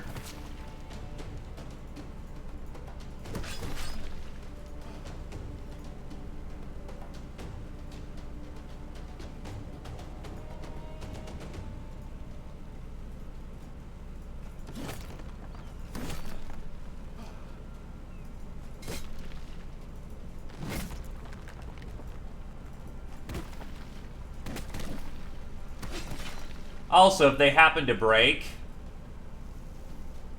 they lose their turn.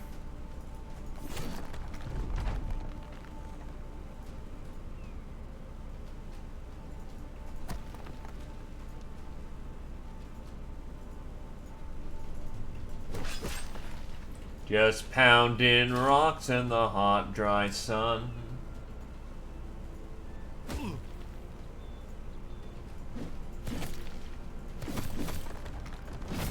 And it's done. Oh, what's this? Glittering rock. Among the scattered rocks that remained of a defeated Ifrit, sometimes a rock shimmering with gold can be found. It makes for a valuable trophy.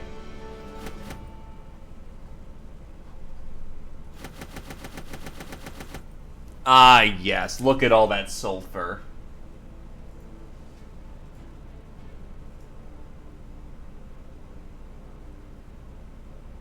And Hakim Ramal has good wealth, so we'll go here to sell our goodies. And once again, we are in the south.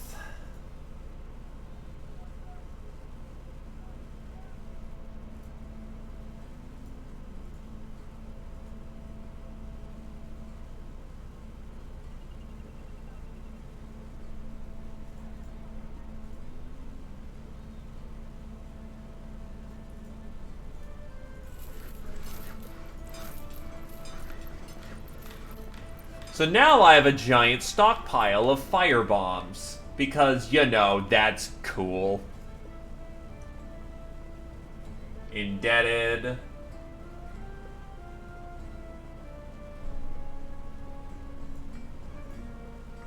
Okay.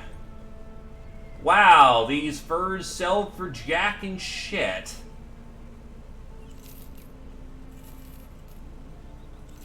Seems like dyes are now primarily a southern trade good as well, which is, I'll sell off some sulfur, though, because I don't need that much. Maybe some if I go back up north or run into nachos, but not at this time.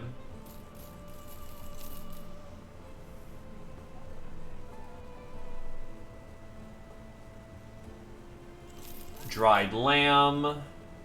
Some rice, some cheese. The delicacies of the South. He wants us to go to Dahab about a day east, which actually would be a good ride once we get this other contract completed. Aslam al-Bari, the high priest, is partly sitting on a throne of silken cushions, and partly on the bodies of a harem of attractive women. He puts his hand up. If you step further, Krenling, then you will grow in sight but diminish in view. Understand? A smart man knows his place. I have a simple task for your sword hand. Nomads out of Rakim al-Ramal have taken to thievery and thuggery. For a handsome Hansel, I need you to annihilate these men who have made my life uncomfortable.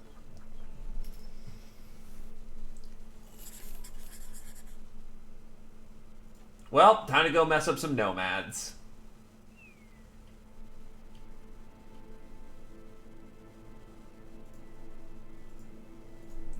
Nothing personal, buddies.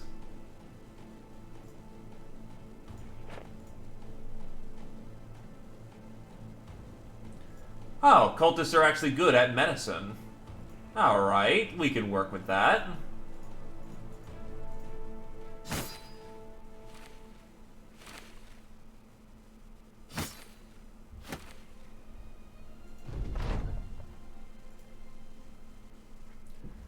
A desert stalker is the worst of our threats right here.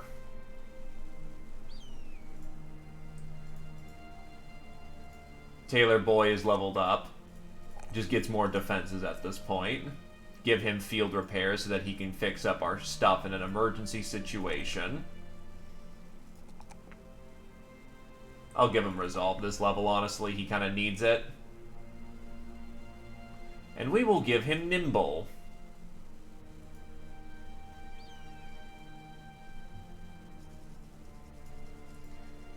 I think at this point, where are my... I know I picked up some javelins that I sold on accident, but I guess I don't have any other throwing weapons. So once I get some throwing weapons, he's ready for the line. Though I'm surprised at level 7 he only has 69 with a 3-dot star. That's just not very good. I suppose I could just load him up with fire bombs. Does he have... He has quick hands, but no bags and satchels, which sucks, because that would be great to pile away more shit in.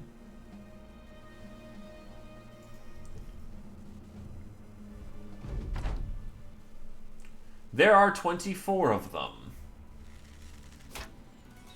Ow.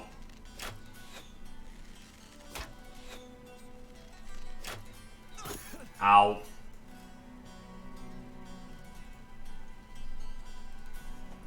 They're all trying to go on Lumi for some reason. That's kind of rough, actually. And Eliburn takes off his head clean. To be fair, their center charge is actually blunted as hell, so... Lumi just happens to be on the wing there, so she just happens to be in the way.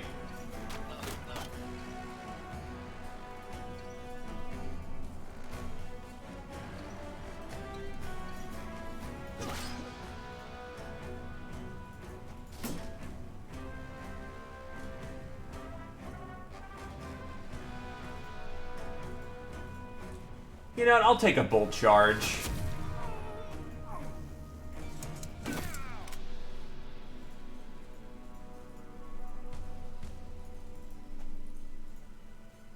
Hold the line!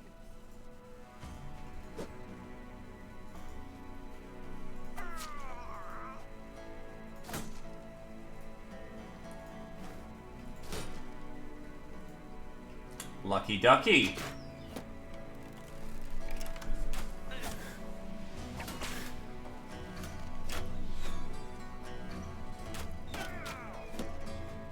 Pole hammers in the line.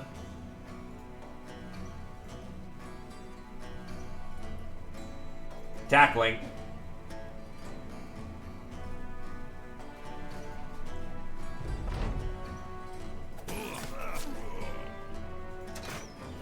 Managed to not hit Folkward there, which is good.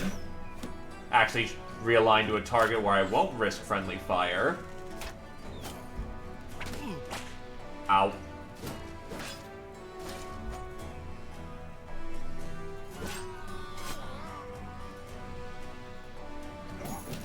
Ow, my gunner. Lost his hat.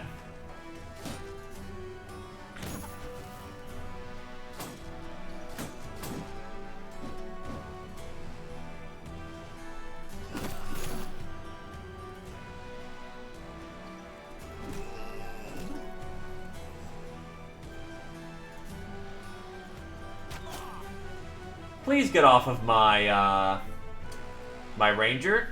Please and thank you.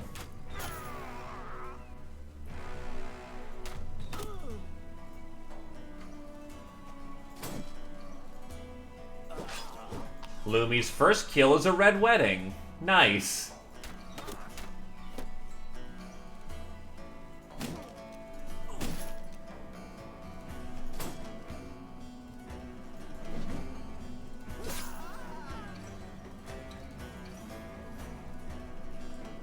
Please fuck off with your pole hammer, which did not end up working out. Nice.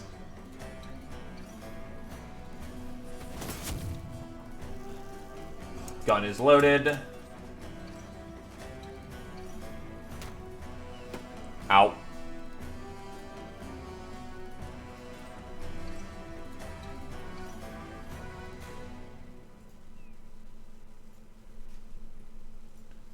I'll probably move down over here and just get my bannermen to get some real good stabs in the deep end.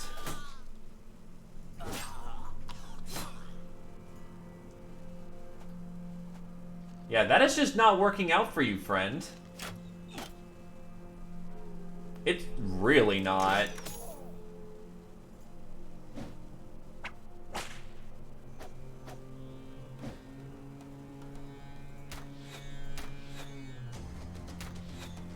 Desert Stalkers are always spooky.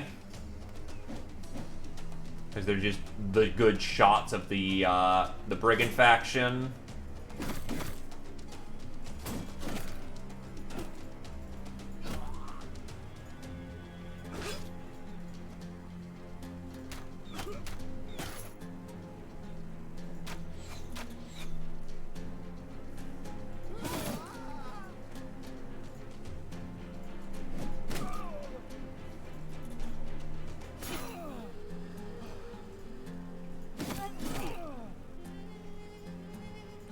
Tie down the Desert Stalker, and yeah, we've got them flanked, we've got them outmaneuvered. They are looking real bad right now.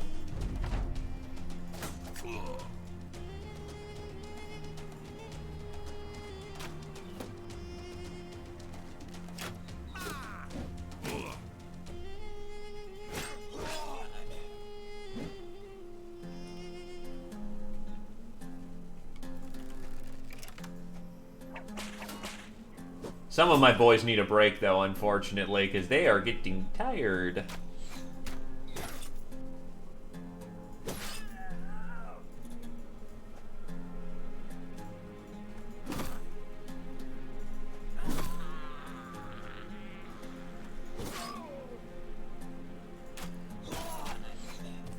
Their dead litter the field. It is only a matter of time. Well, his turban protected him.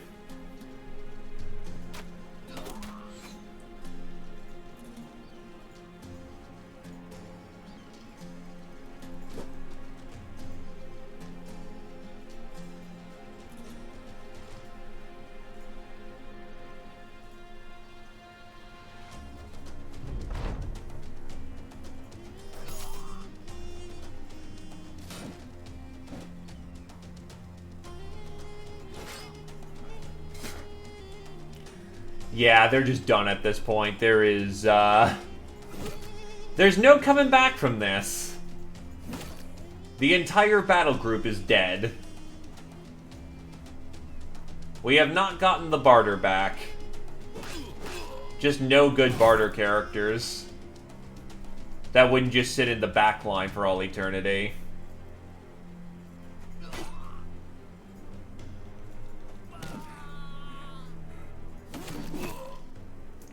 And they're done. Ooh, spices.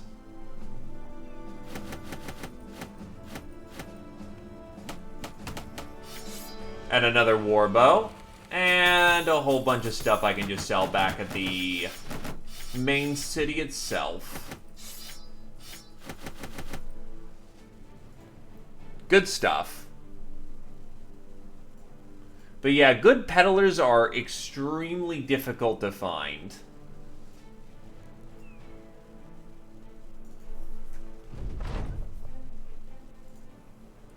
You try to enter Islam al-Badi's, the high priest's room, but a large scarred guard lowers the business end of a polearm across the door.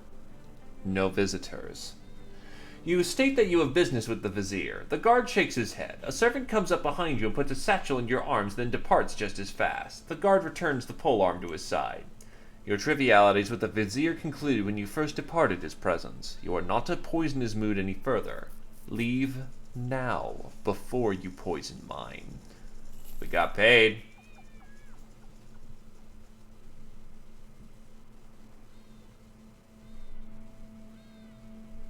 Okay, so delivery work. Damn. Not even worth the crowns to get that there. Wouldn't even break even.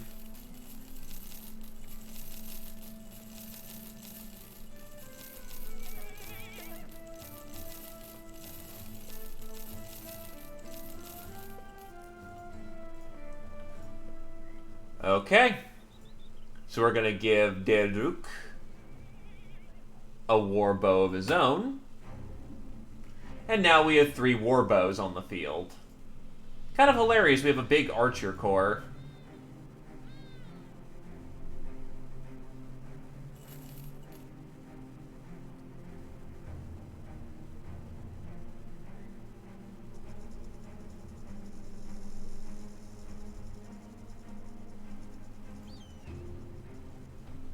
Our contracts are Zahir el-Tayyib, the Vizier of War, is partially sitting on a throne of silken cushions. The other is... Okay.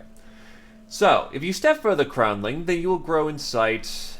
Okay, go kill more bandits. And then this is... You watch the slaves bundle goods and load them into a series of wagons. The caravan's owners spot you and seek you out, pushing their workforce out of the way or smacking them for apparently no reason at all, other than it brings some unknown pleasure to do so.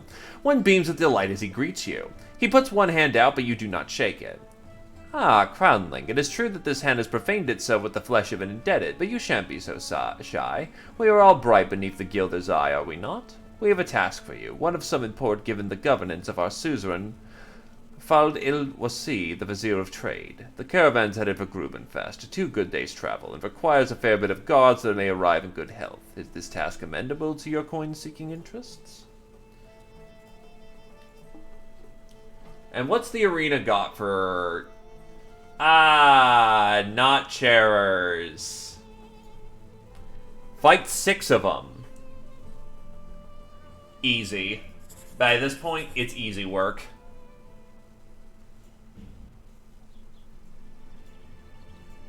Come on, boys.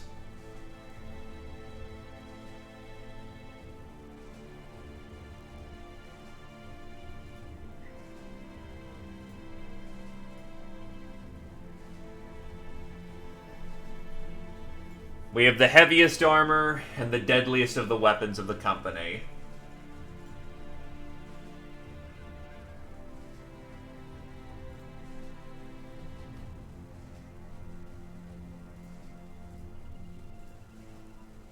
The arena's crowd is shoulder to shoulder. Most blathering drunk, they scream and shout. Their language is a mix of local and foreign, though the appeal to their bloodlust needs a little articulation. The appeal to their bloodlust needs little articulation beyond their maddened faces and pumping fists. Now the Thracian Crusade's men will satiate these mad fools.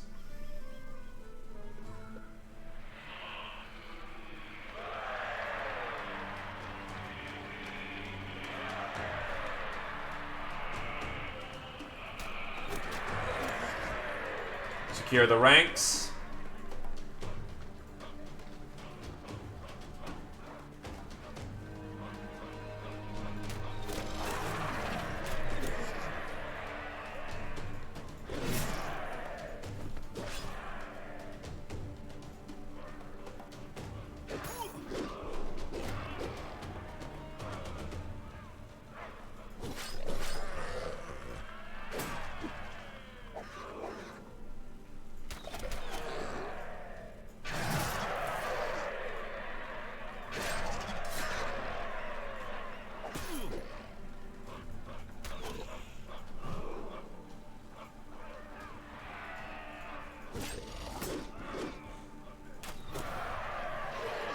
And there we go.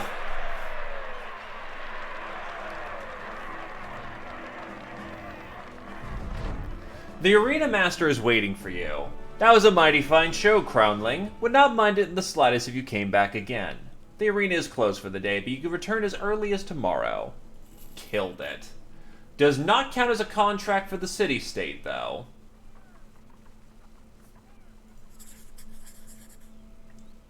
Yeah, we're much better at fighting now. Or rather, I chose the heaviest and I chose the best skilled fighters of the company with range support to fuck them up.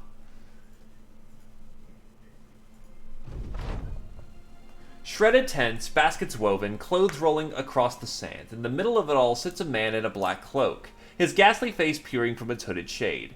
You are both late and right on time. He says as he gets to his feet. The tarps rustle, the baskets tilt, and the clothes jerk aside, the land riffing with liveliness. Suddenly, the sand slips into cavernous channels in chemical nomads empty from the earth, climbing out, some leaping forth as though to revivify themselves on fresh air. Others tilting forward to heel to toe, bodies straight like flagpoles. They move unnervingly, stilted and tilted, but the man in the black grins, behind their shambling formation. He is no ordinary blackguard, but a necromancer.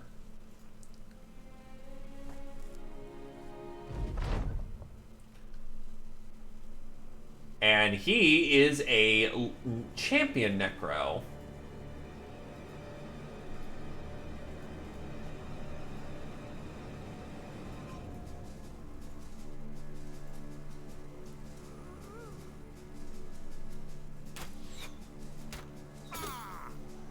And Aloctavo dumps a headshot on him.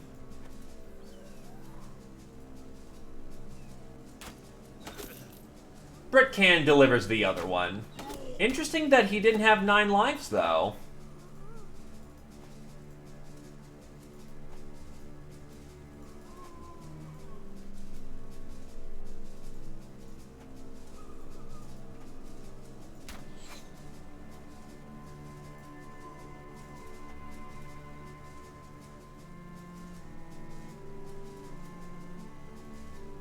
We will go with, yeah. Hold the line!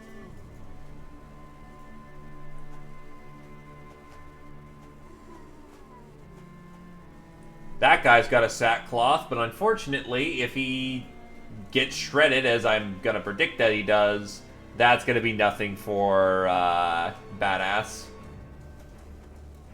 But quite a few of them have sackcloths.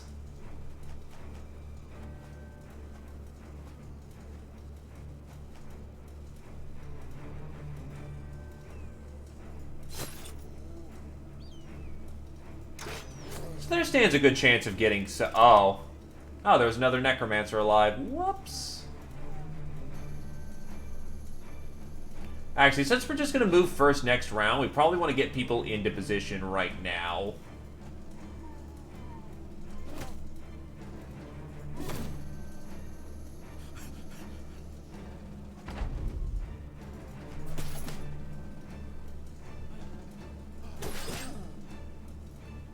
Yeah, that costed me unnecessary action economy. Also, that's another dead necro.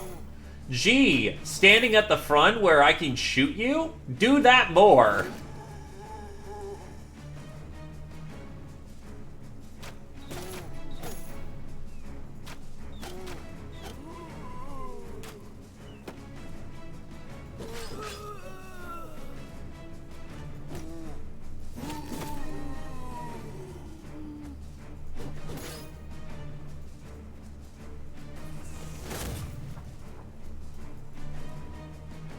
I'm still really happy that the Sands don't have some weird movement penalties because, like, moving through the dunes is difficult. Because if the snow had movement penalties, you'd think that the dunes would, but nope. And I'm happy about that. Still, on the other hand, that would mean that all the Southerners would have Pathfinder, and that would be garbage.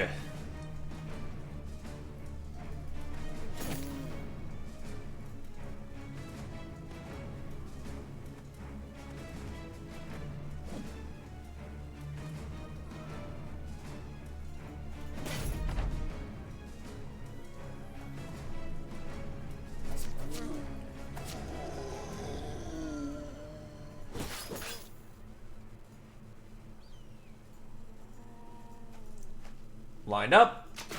Shot taken. 1 and 2. 1 and 2.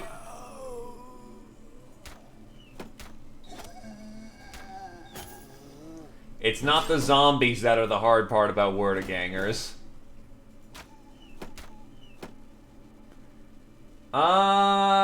Maybe 2 more fatigue? Because I think base planes is 4.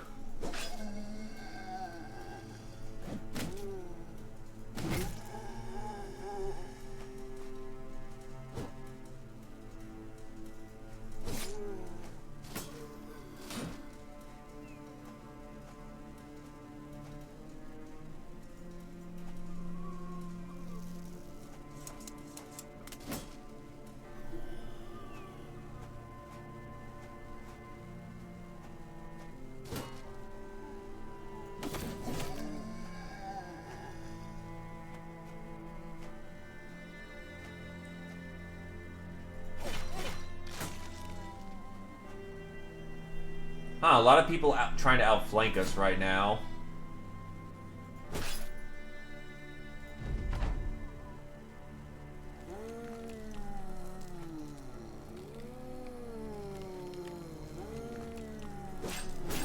I just realized these fuckers still all get reanimation rolls, so every time we kill one, that could be another one coming back.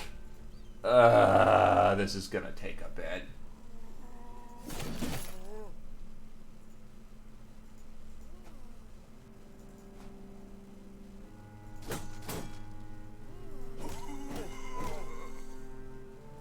Like I said, though, it's not the zombies that are the hard part of this.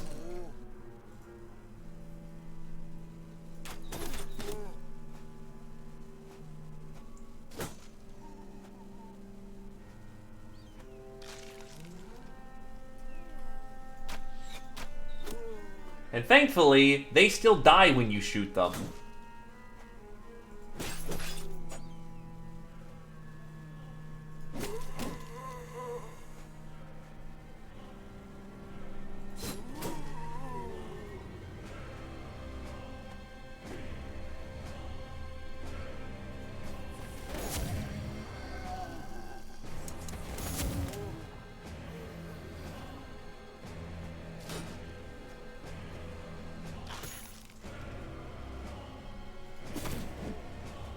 That wasn't so good. Eliburn lost all of his armor there.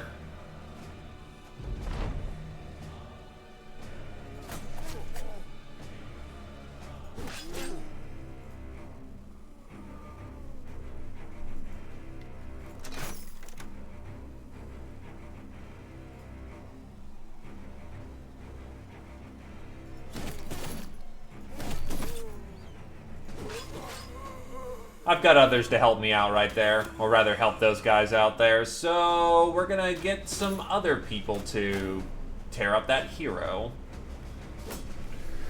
Still, their numbers seem to be decreasing, I hope.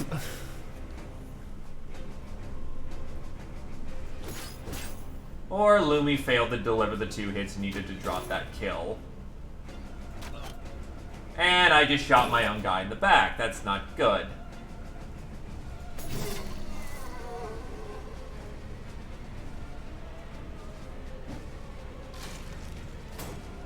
Thankfully, it was for fairly minimal damage, so not terrible, but those are not good situations to find yourself in.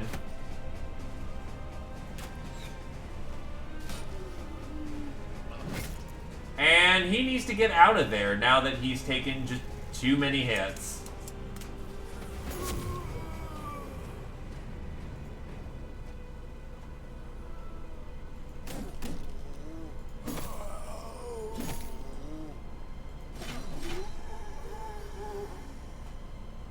Normally, clipping somebody's head would be a good rise for occasion for a Wordaganger, but Heroes, the one I just lost his head for, can just come back without their head.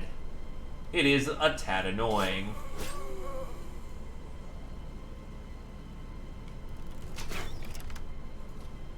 Thankfully, he can get the hell out of Dodge.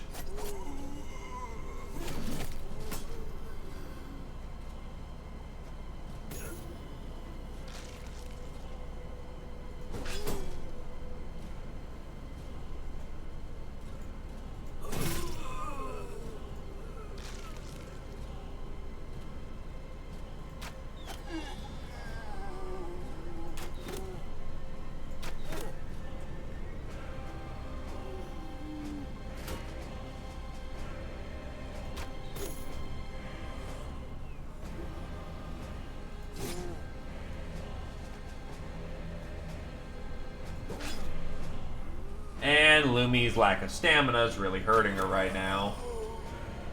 Ammo.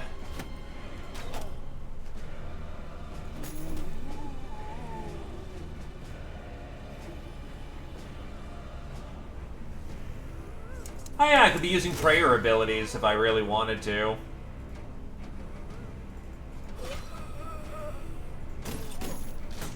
So far, the classic solution of use weapon on zombie is working out pretty nicely, though. Yep, see, no head.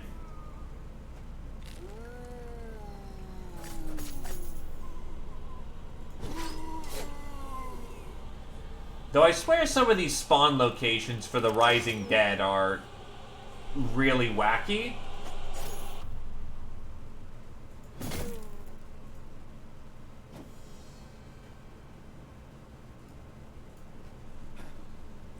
Right, no stamina because one of the few situations where his fucked up lungs are actually betraying him right now.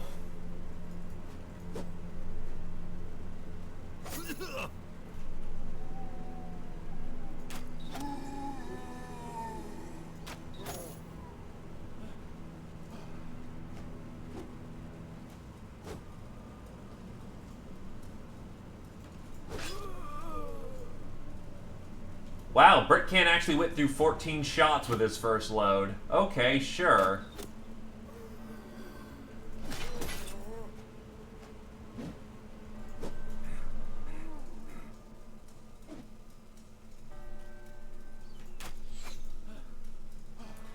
Everyone's tiring out.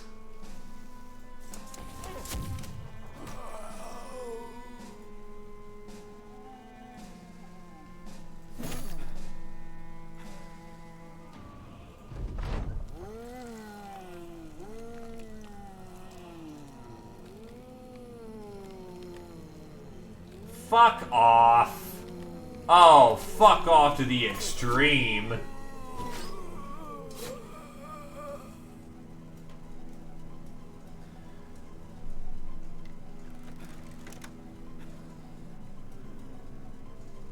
You're watching the zombie tide.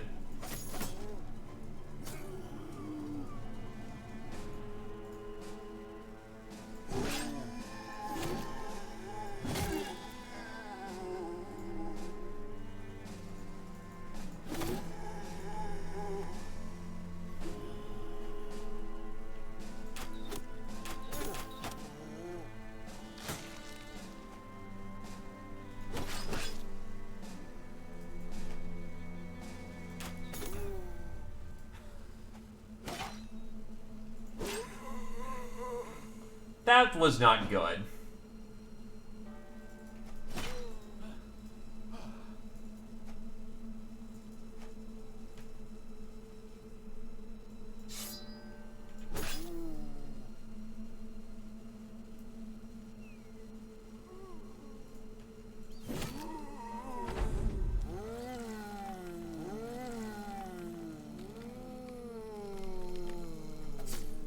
Nah, it's a necromancer pulling them from their rest.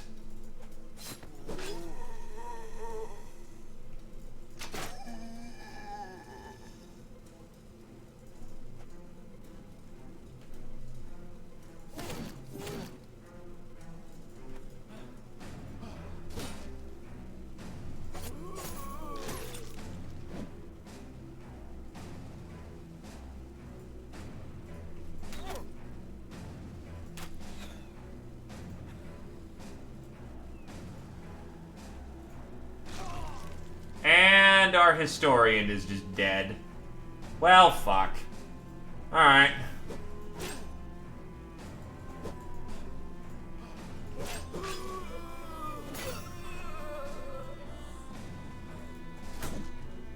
It is what it is.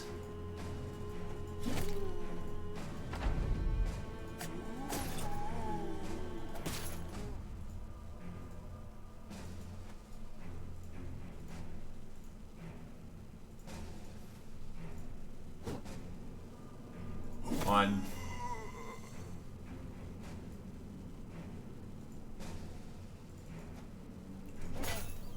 He was gonna... There's apparently a system with scrolls or something that I'm not too familiar with, and a historian is required to actually make them intelligible. He also provides a lot of, well, I haven't been getting any of those, but he provides good events for the company. He's basically a luxury background. A very nice one, but not an important one.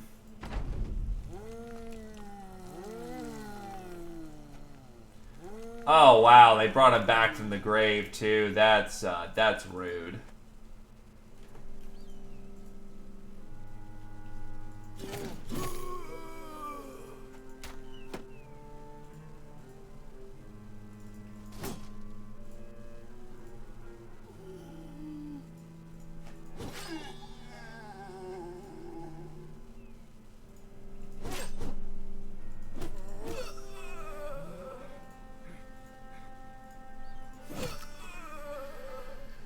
Still, if he came back as a Wurdiganger, he is very dead.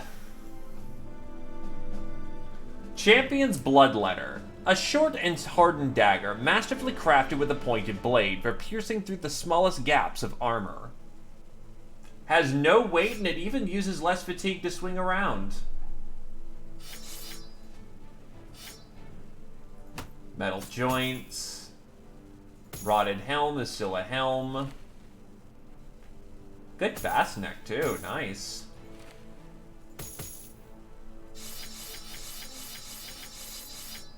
Fighting axe. That's nice.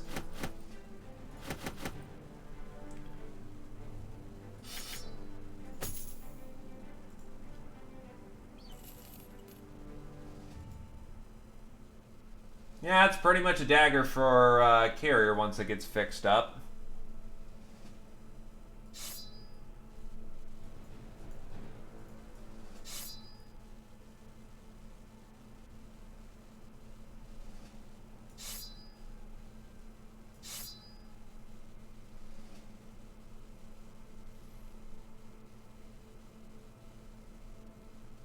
But compared to our current dagger, it's not...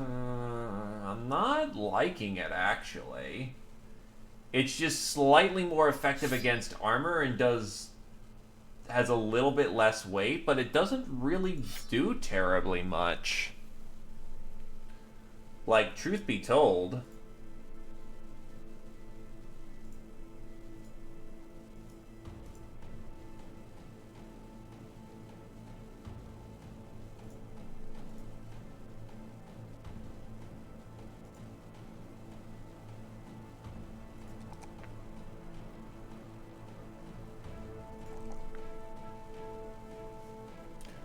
Puncture's heavy nerfed for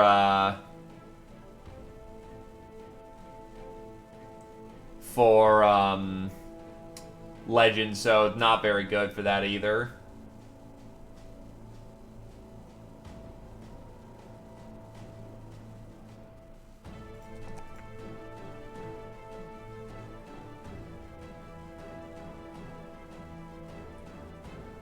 Give him Berserk. No Flail Mastery. He'll need Backstabber if he's going to get anywhere. Yeah, just go Berserk. Daedbrook.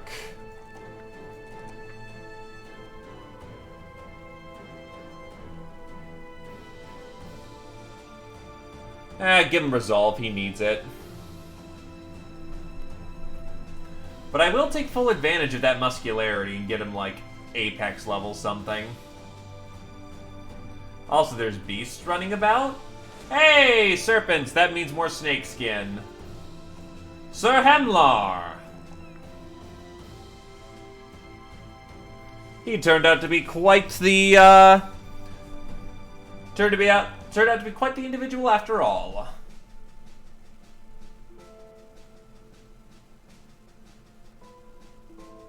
Give him Stalwart.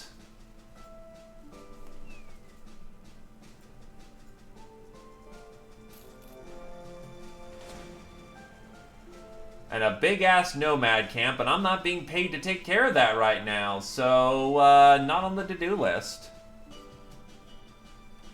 Now, to be fair, this is a lot of serpents, so that is a little nerve-wracking, but I think we'll be okay.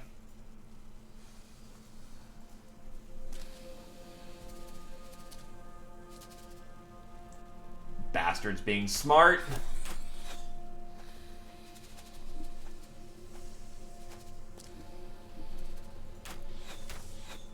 And that's two 17s in a row, 74 I just missed, so that's great.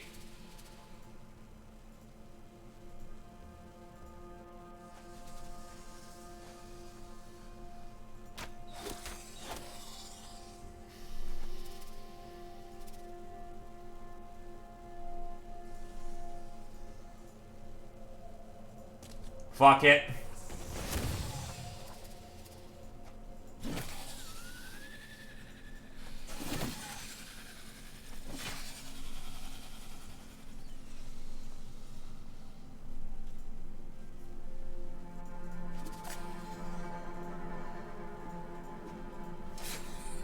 It is the bold that survive the snake attacks.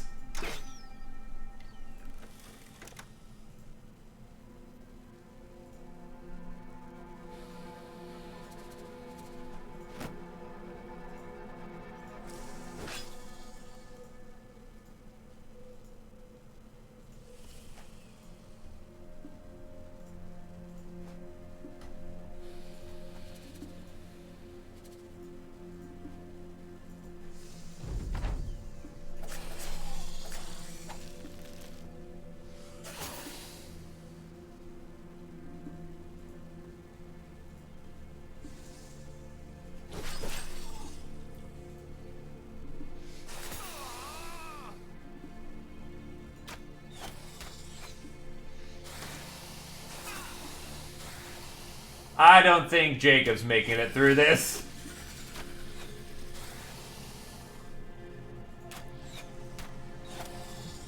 Just the amount of shit he took that... Yup, he's gone.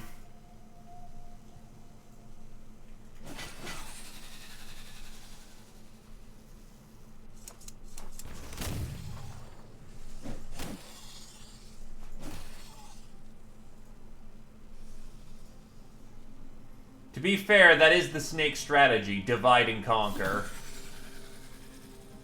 A very good strategy.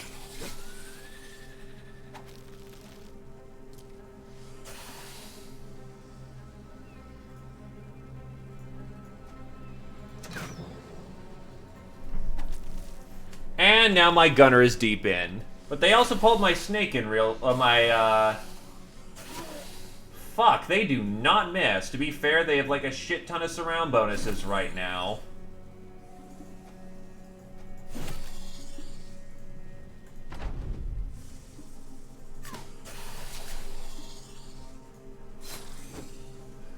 I'd prefer not to lose my gunner if I could. That'd be real fucking nice.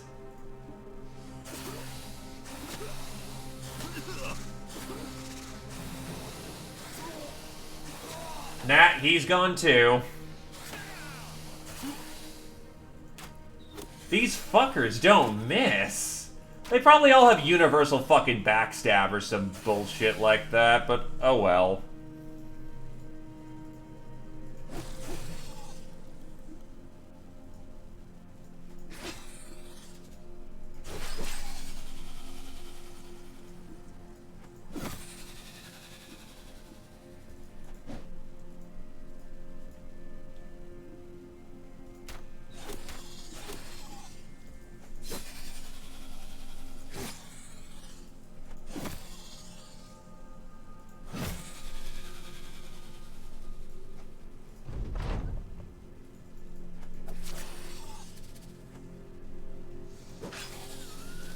They're starting to bail.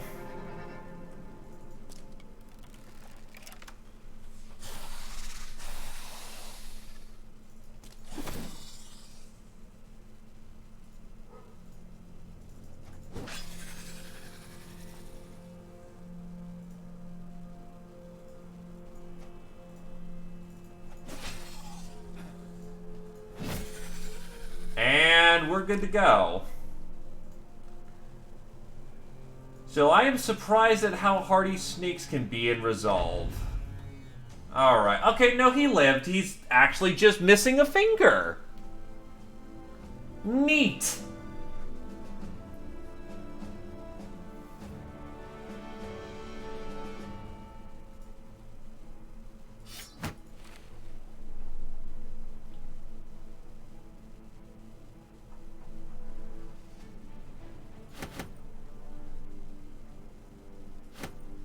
Yep, sometimes it happens.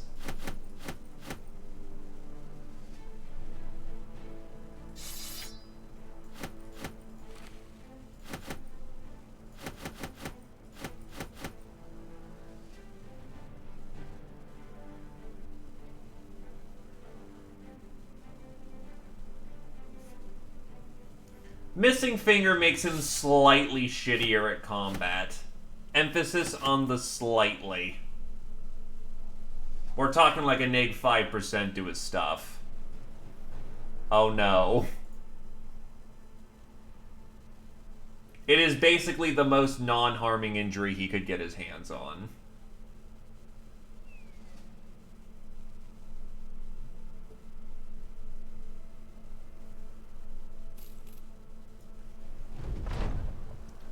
A servant heads you off from meeting Zahir ibn Taib, the Vizier of War. He hands you a scroll as well as a satchel. Despite having already handed you the paper, the servant puts his hands behind his back and looks at the ceiling as he recites.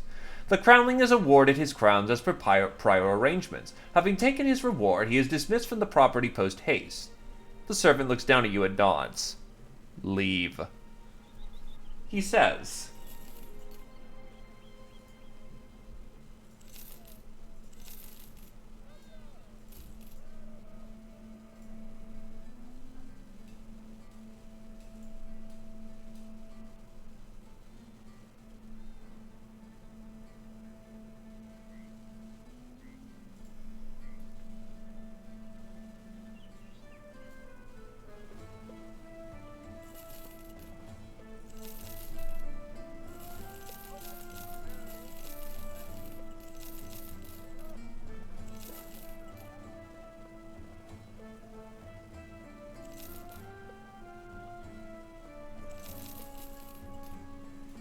Joint armors, rotten armor is not very good for you. That southern cab looks pretty ballin', not gonna lie.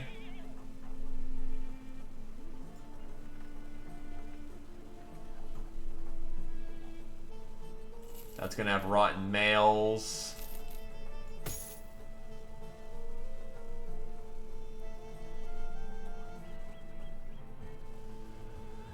That's honestly a good spear.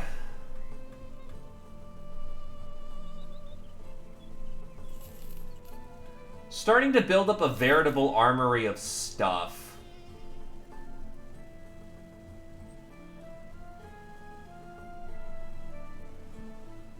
I'll bag some incense. You never know when the North is having a festival of some kind.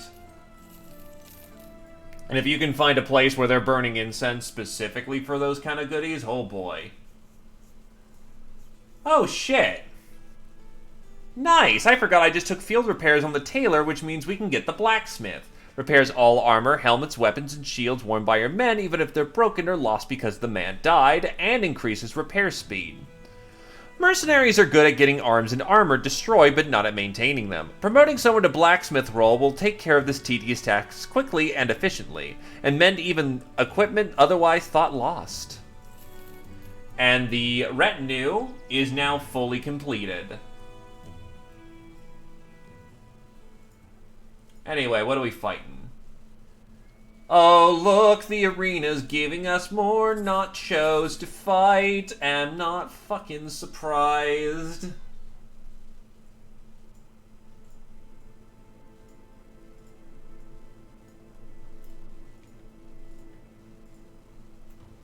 The gate rises. Nothing is heard said save the rattle of chains, the creak of pulleys, the grunts of slaves at work. When the men of the Thracian Crusade step out of the arena's bowels, they can hear the crunch of sand underfoot up until they come to stand in the center of the pit. A strange voice screams at the tops of the stadium, some lost language beyond your knowing, but the words echo just once before the crowd erupts with cheers and roaring. Now's the time your men shall prove themselves before the watchful eye of the commoner.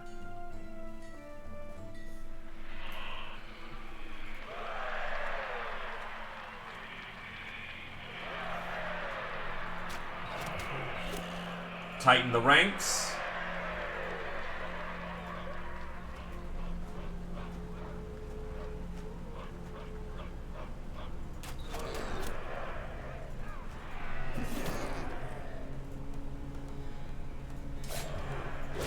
Not as tight as that could have been, so that was my fault.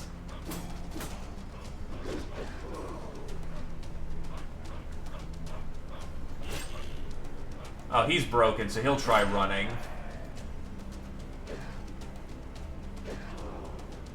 Well, looks like Britcan's got to fight in melee. Oh no. What a tragedy.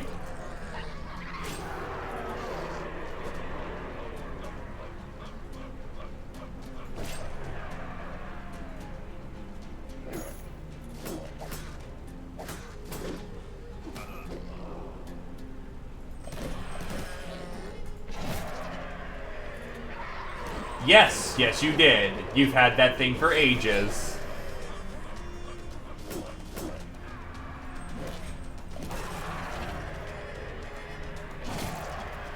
And there we go. Another 2 clean kills for everyone involved. The Arena Master talks as if he doesn't even remember your face. Then again, he probably doesn't. Here's your pay, please come again. The arena will be closed for the day, but you can return as early as tomorrow.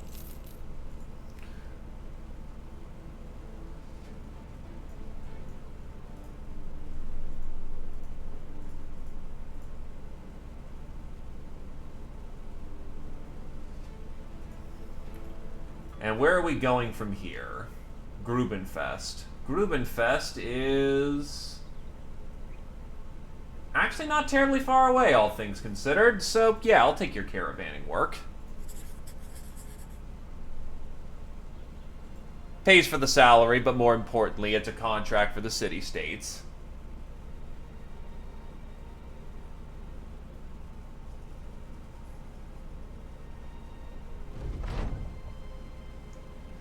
Oh god, one of these events again.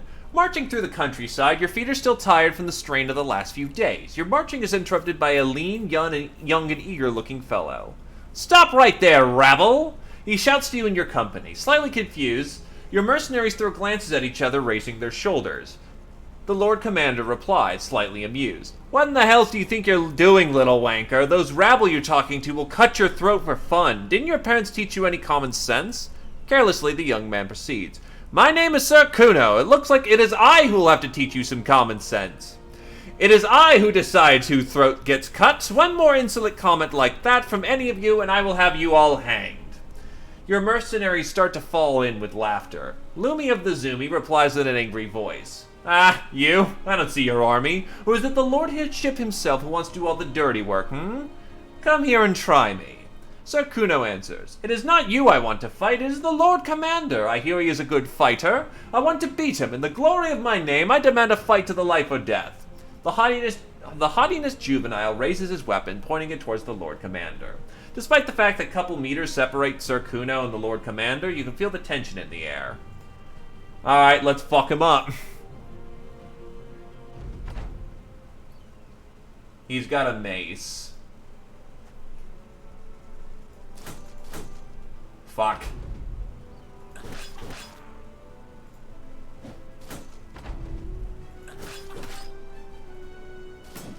I'm just waiting for the moment that he baps me on the head, because that will fuck me up.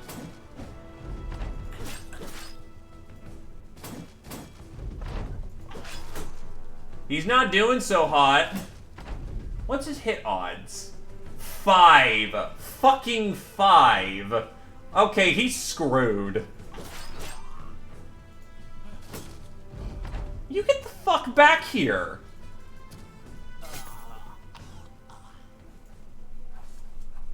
Thank you for the shield. Prick.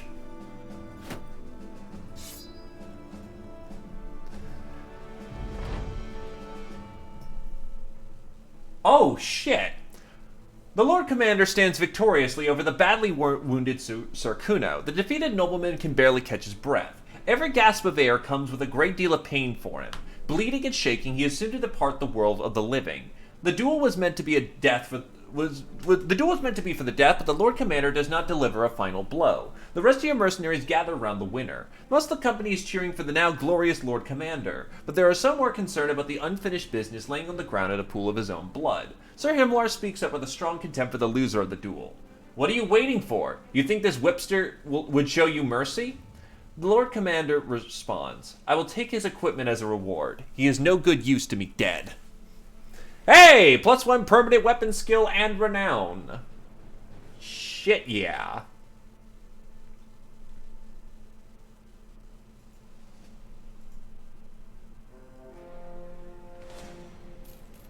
And he counts us ahead! Thanks for the paycheck, buddy!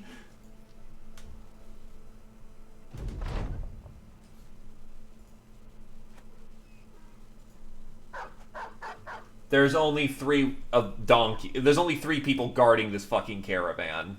Nice. Well, to be fair, I just styled on it, and everyone just got to see a personal duel, so unsurprisingly, they're, you know, all up for that.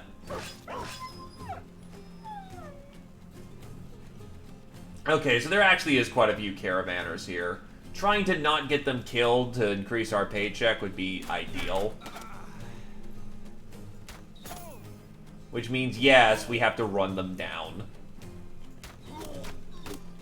Instead of taking advantage of the giant firing long line of firing that I have. They're also getting in my way.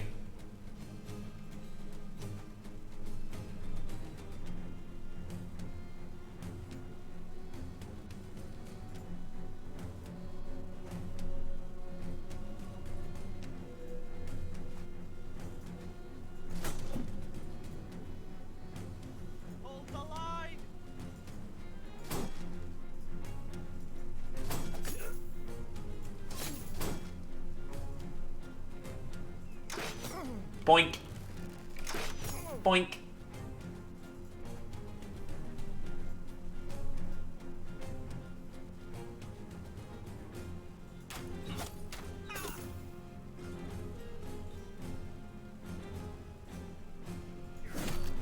I just legit cannot get into the fray with my troops right now.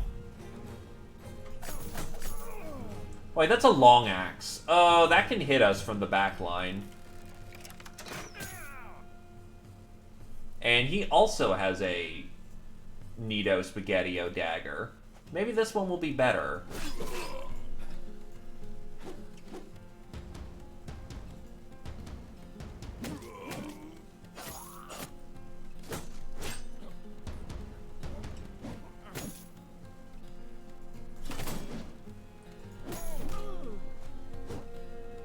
Oh, wow, yeah, it is fucking busy over there. We need some guys up there if we can swing it.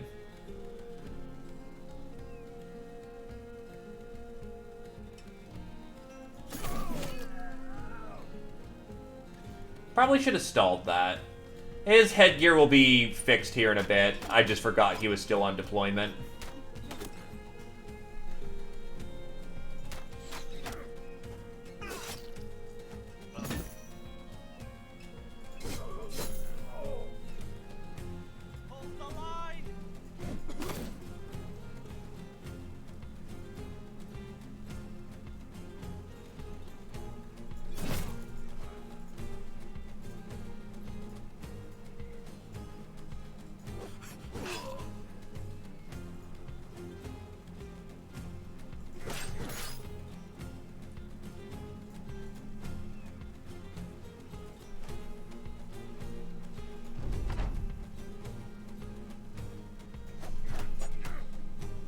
Realistically, there may be nothing we can do for our pole-arm boy up north.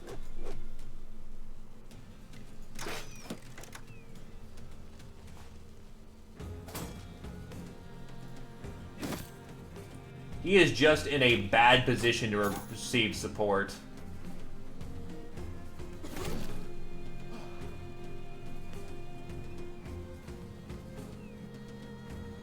Why is... Oh, because... Wait, no. I guess he got stunned or something? Oh, I fucked him up royal. He had no chance of success at all.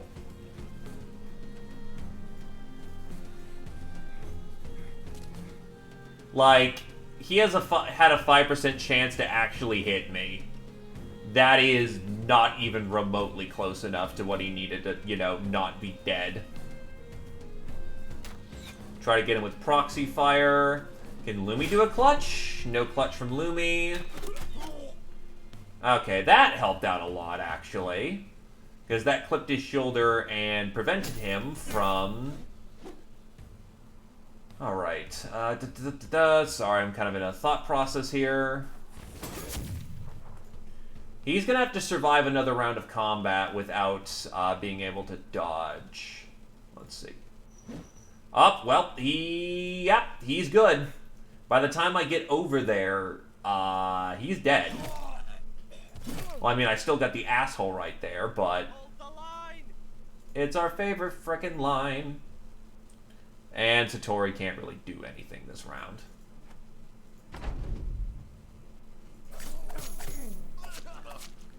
Thankfully, daggers do shit damage. Normally.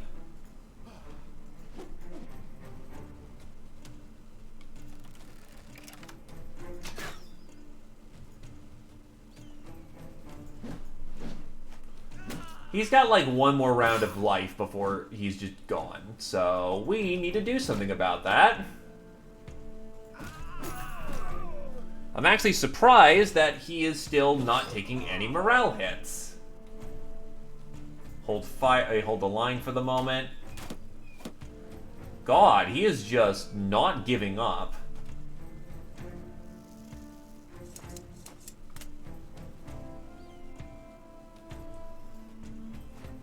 This guy is led as a champion, and you have no actual melee skill.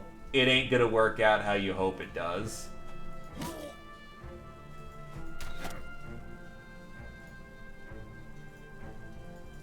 I just denied myself an avenue of attack there. That's not good.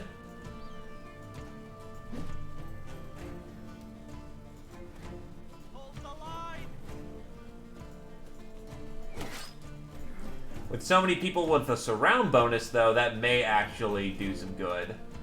But I think our polearm boy's going down. Come on. Oh, nope, barely. Barely alive.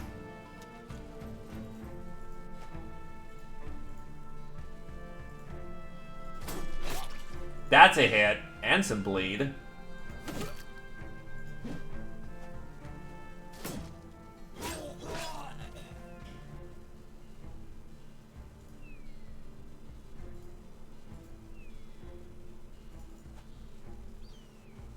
Now, hit a friendly by doing that.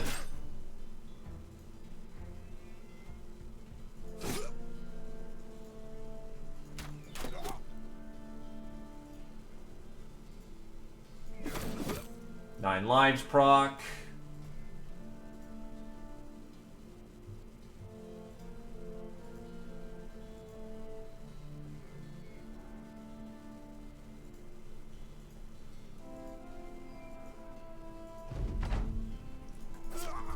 And he's gone. It's over.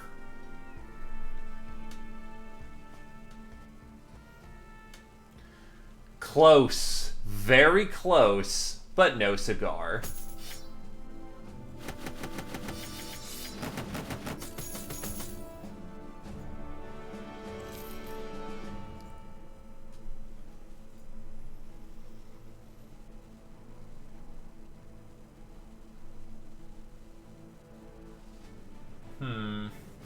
I could take this to shore up my range defenses, but I'm kind of more concerned with melee.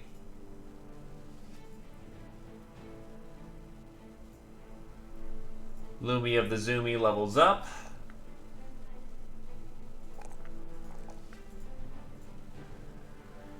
And, you know what?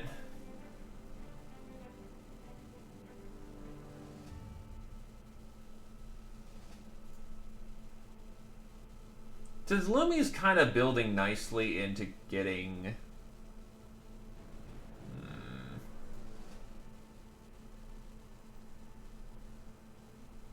I'm debating what I want her to go, because sword or cleaver, I could give her a scimitar and she could fuck people up.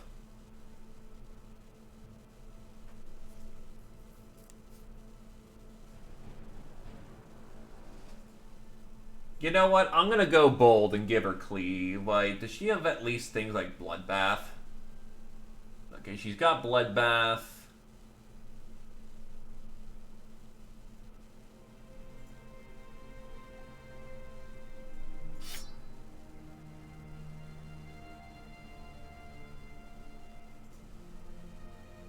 Yeah, and she builds into Battleforge anyway, so... just enjoy this giant fuck-off scimitar. Because unless Lumi is around to actually offer an opinion.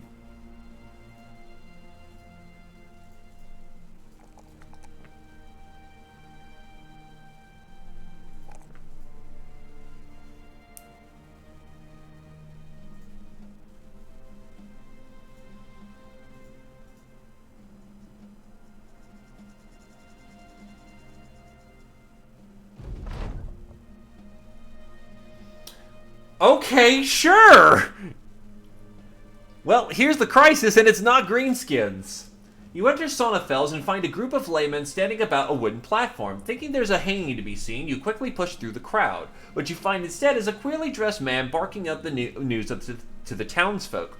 Hearken, hearken, hearken! A determination is made between the noble houses of Steinwall and Romolt. They've come to conclusions all sides can agree upon. They all hate one another!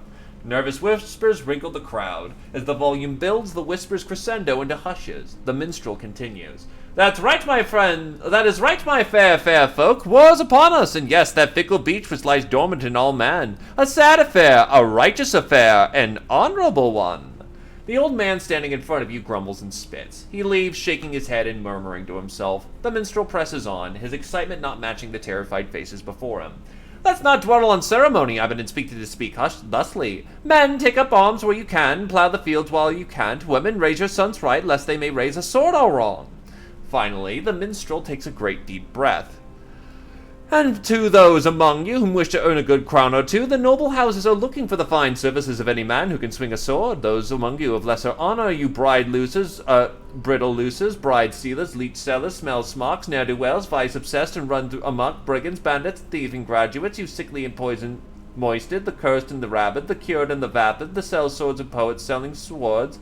This, my fine gentlemen, is your time. Go out there, fight for the nobles, and earn yourself a new life. A shame that a war shan't last forever, so best do it quick. It looks as though the Thracian's Crusade future just got brighter on account of the loads of gold you're about to be earning. Abandon the ambition. Because I want noble war. You stroll in the Fauchburg just in time to see a smoldering body keel forward from the blackened stake of which they were tied. A few citizens pass you, cheering the death of a witch. Curious if this was true or not, your very own witch hunter, Ranald the Night Hunter, goes to the body and examines it. With a sigh, he looks back at you and shakes his head. What is this?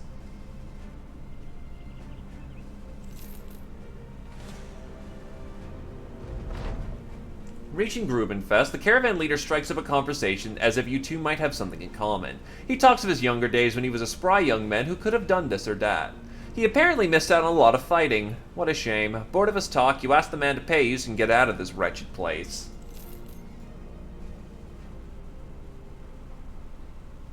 Well, it was a minstrel. It is his job to sell you on the idea. Well then, to the final march of the Crusade.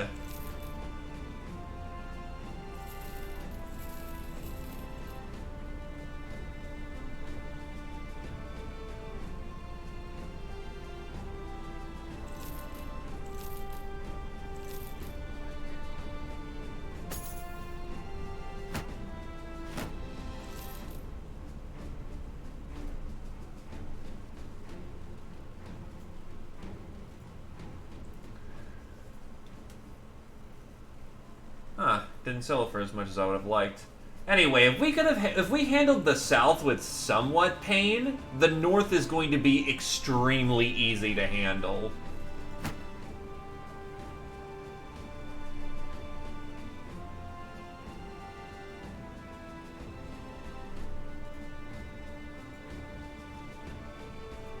And that's not a matter of, haha, I'm overestimating myself. No, legit. It's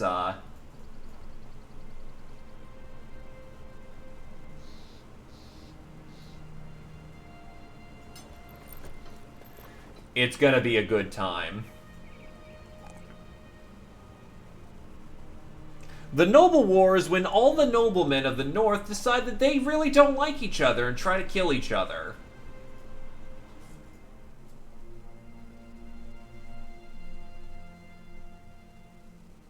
Probably not at this point. It's a good pull mace, but, well,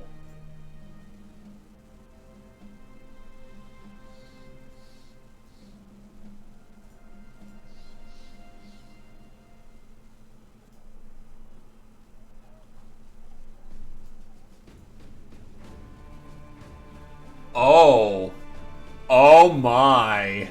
A very rare weapon built from valuable and strong materials. Despite the ceremonial look, it makes for a devastating tool of destruction. Hello. How does that compare to a regular three-headed flail? Same power. More effective on armor. It kind of sucks. That sucks. It rolled all into durability and some extra anti-armor. That is not worth 10k. The Holy War. The Noble War is started.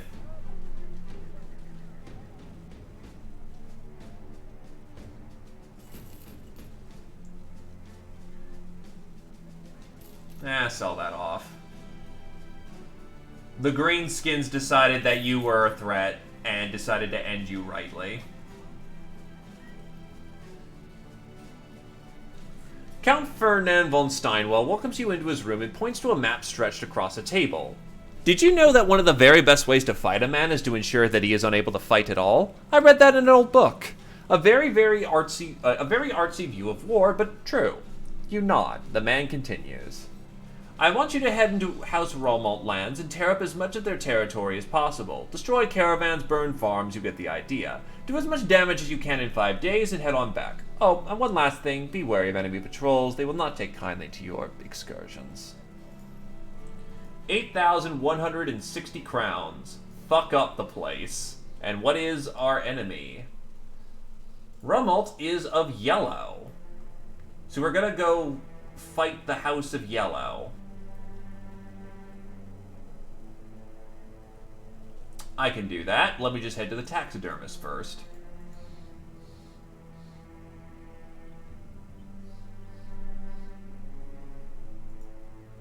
I need tools anyway, so...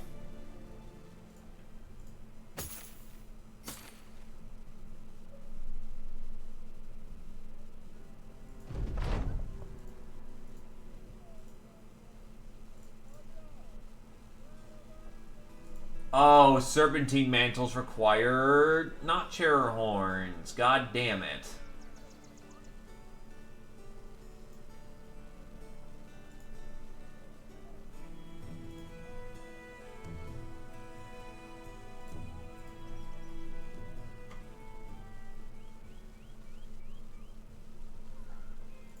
You know what? I've got the money. A lot of ammunition tucked away.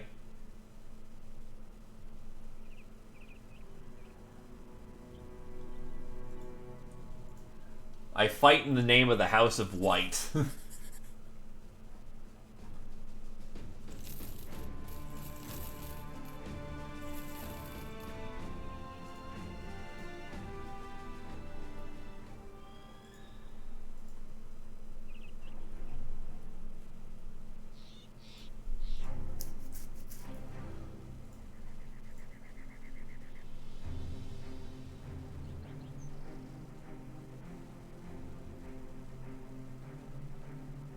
I'll keep you in the back there, badass.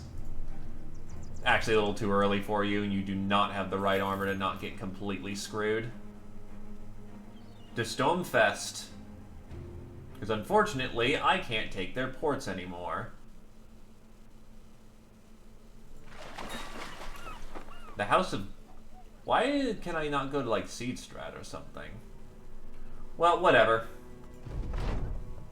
If we can win this war for one of the noble houses, our name will be unmatched. Let us pick a side, bask in the glory of battle, and get rich for it. What's my reputation at? Nearly 4,000, so I should have more than enough points at the end of the Holy War to get the best ending.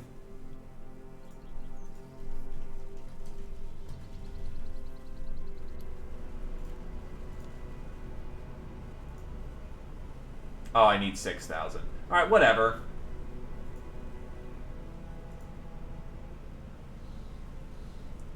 Just means I need to kick more ass.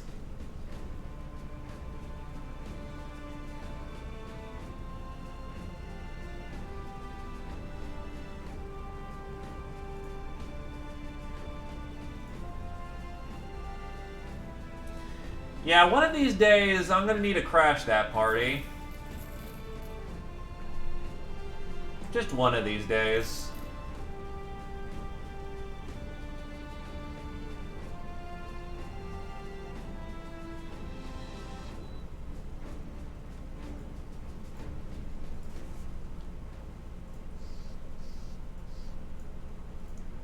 Though I'm really happy I didn't get the Getting Old event and watch me get it immediately, but for the most part, the Getting Old event just seemingly hasn't fired off, and even if it happens this late, I've gotten myself into a position where I just don't get fucked up. I mean, I can do more Yoho. They actually came out with a major content patch not terribly long ago. Hello, Carrier!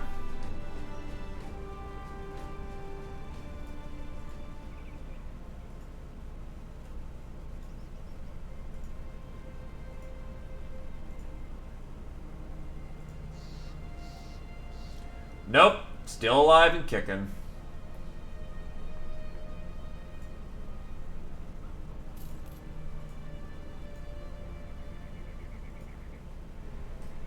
That's an undead army.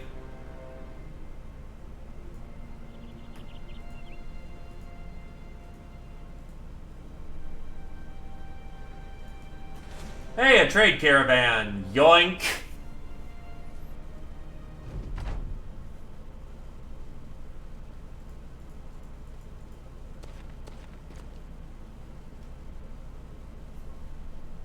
Hey, getting away with Florida Man shenanigans is always a hell of a time.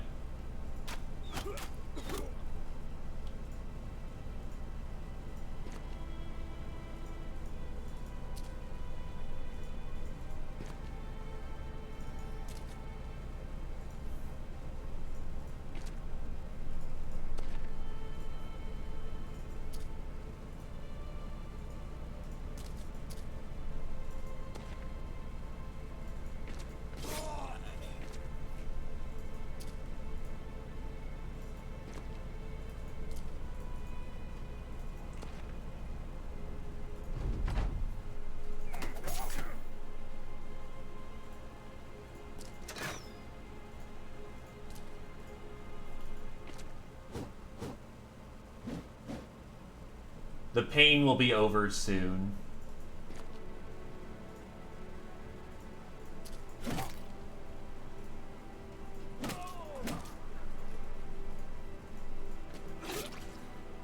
Oh, so donkeys just die automatically now. Oh, hell yeah. They've got food, they've got spices, they've got goodies.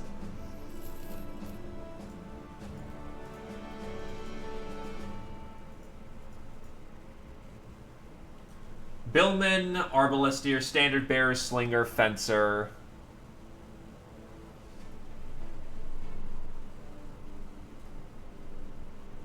Time's not on my side to hit all the locations I need to, so we're gonna fight at night.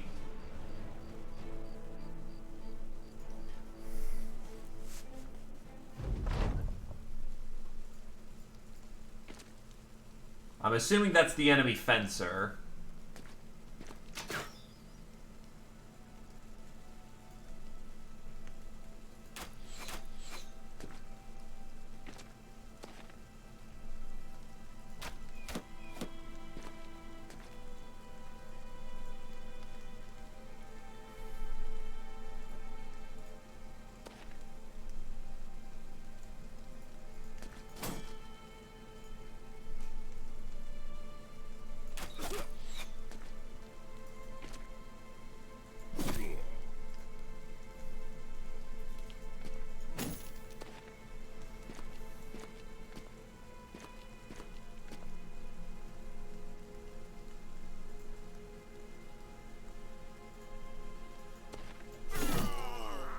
I got the guy behind him, but not the guy in front. Interesting, but okay.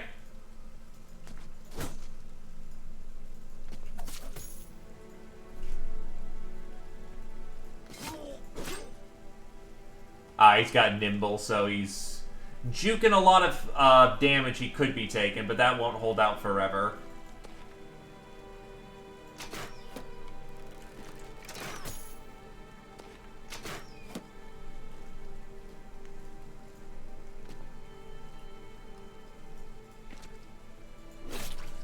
And Lumi nearly just decapitates a motherfucker. That's, The northern flank is crumbling rapidly due to the power of terror and, gun.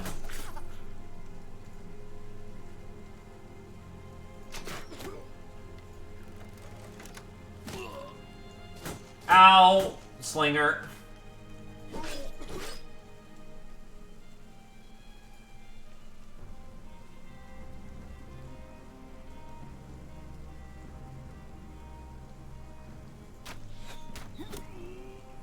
That's a kill.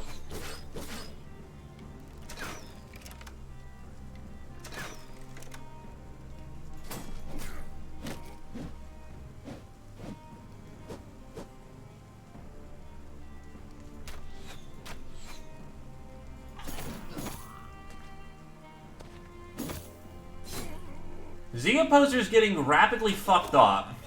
That's not good.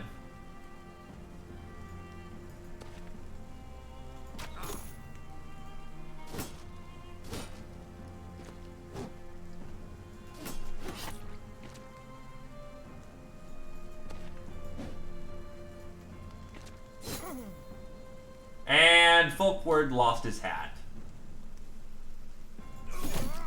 And Satori just took off two heads at the same time. Okay.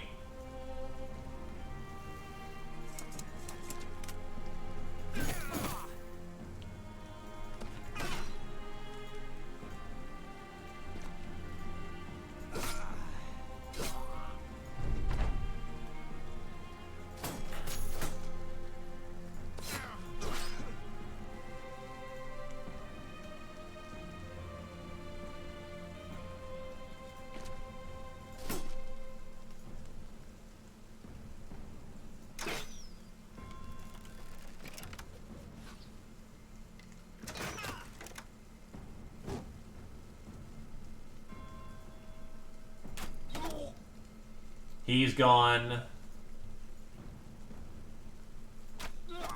And that's just flat kill.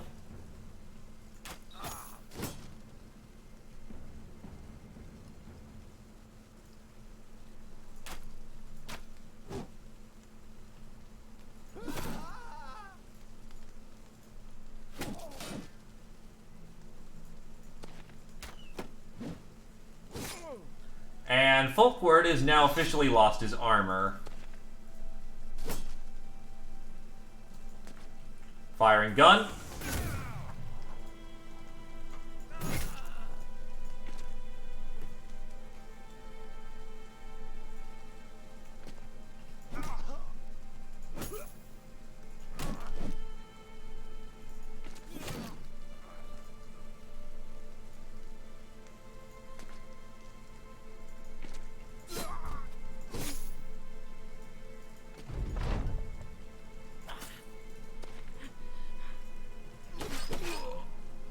Yeah, this is not going well for, like, any of them. That's actually a full wipe of the enemy battle group.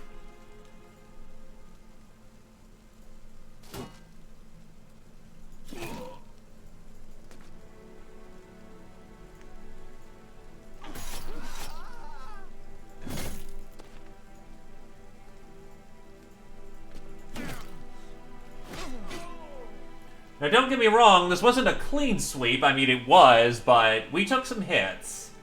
So, definitely don't underestimate our enemy, but we also fought at night, which does not play well to one of our biggest strengths. So, you know, I'll take that as a we're good to do this shit.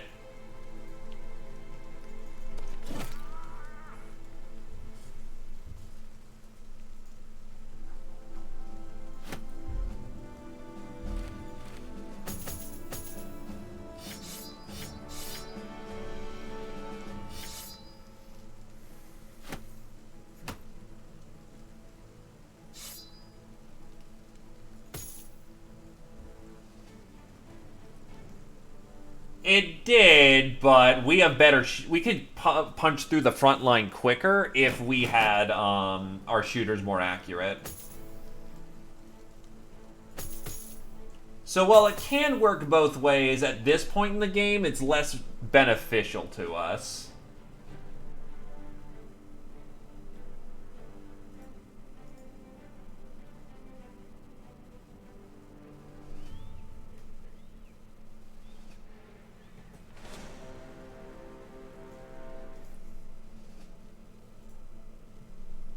Folkward, unfortunately, kind of needs to just take a step back.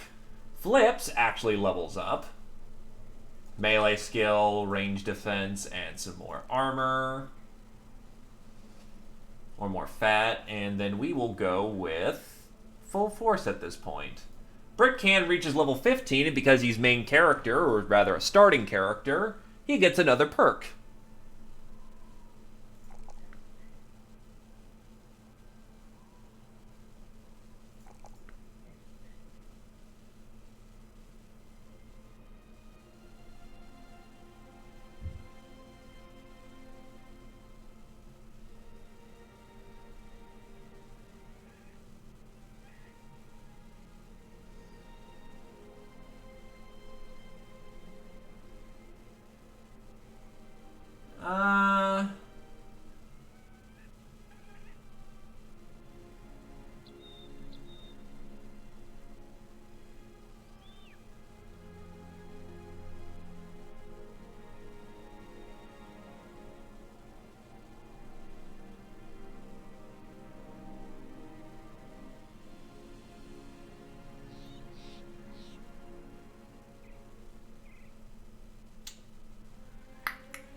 We'll go with Overwhelm.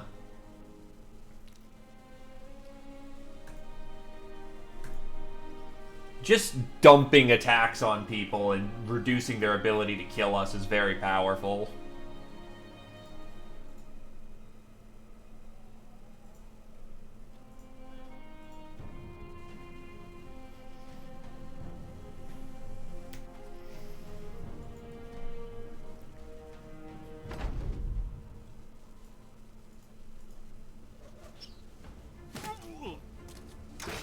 That is twice that fucking, they have managed to throw a thing behind my back line. Fuck you, Slinger Boy. Anyway, we got ourselves a problem. Zwei's coming down the lane hard.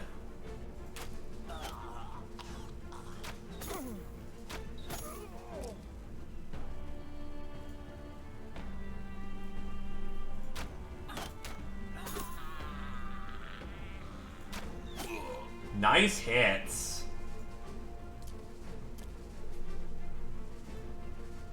Okay, he looks cool as hell, not gonna lie.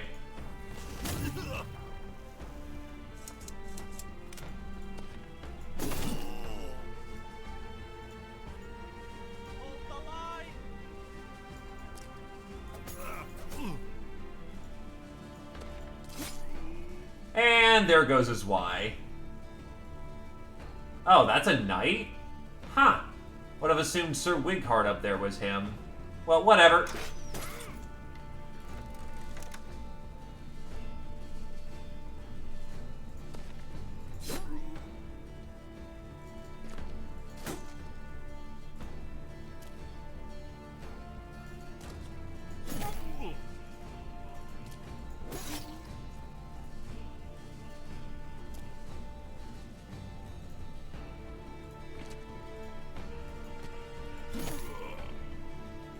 Not dead, which actually is perfect because now that's why he has to take the extra turn to get around him.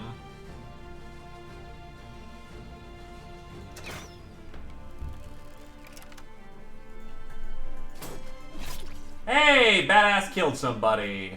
And then I'm gonna dunk on the fucking Banner Lord. Oh boy. Thankfully, he had to take the extra step, so the Zwei can't do shit. So now I can kill these guys and not have to worry about it.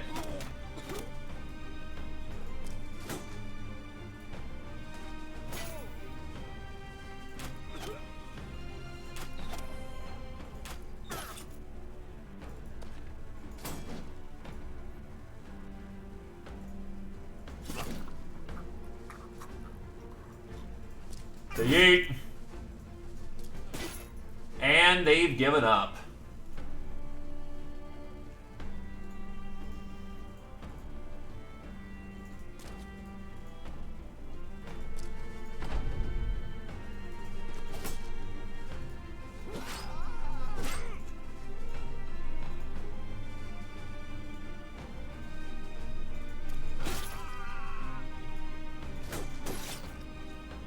Oh, that bleed is starting to add up. Oh, that's good shit. Looks like Helmet survived. Or it's probably going. Yup. It is a male coif on top of a full helm on top of a winged faceplate.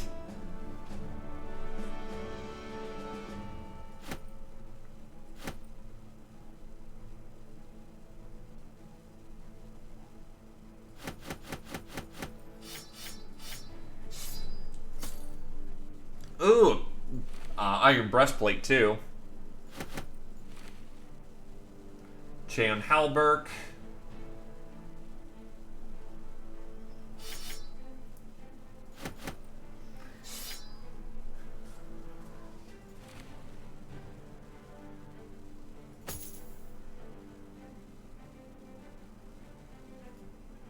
Okay. Let's try to see if we can't get into town now. Badass the Mad finally gets a good weapon skill level.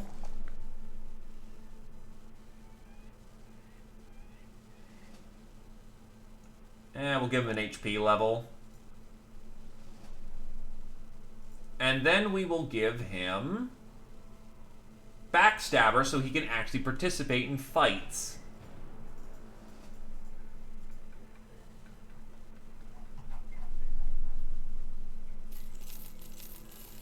I know this is not selling for optimal price, but on the other hand, I just need to get rid of some of this shit.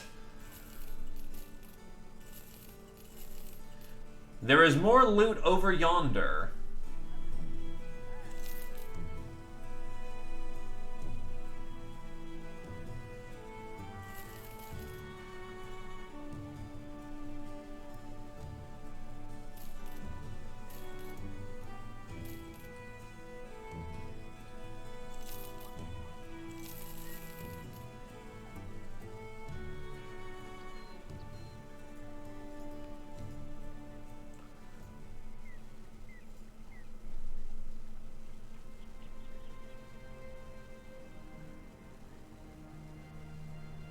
It'll put you slightly overweight, but this will actually get you into a fight for the round. You want the faceplate.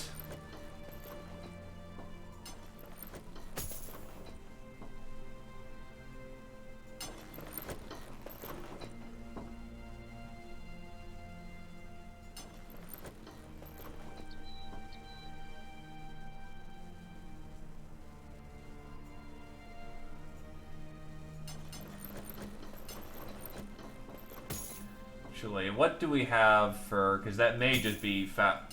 Well, yeah, that's... Then we do... 2, 3, 4.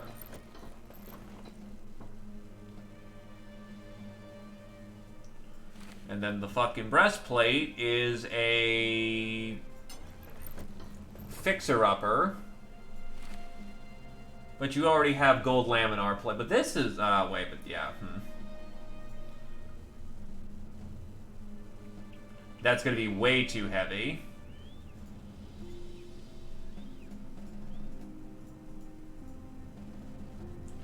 Yeah, Maurice has already hit about as heavy as he can manage.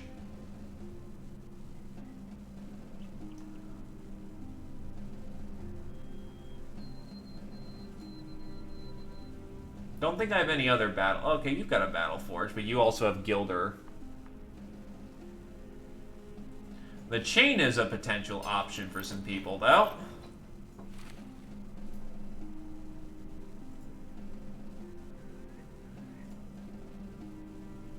You already got a chain. You've got a much better chain.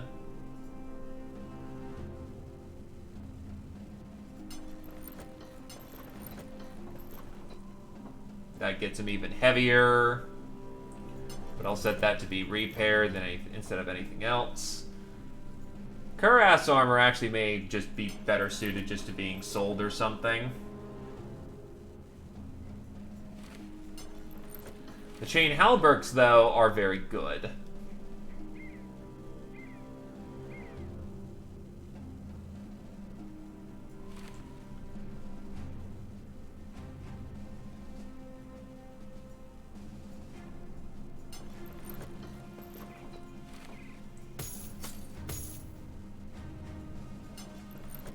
Oh, that ruins the duckbill look. Fuck that.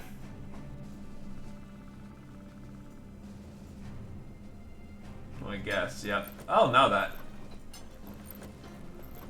I like that beardy look.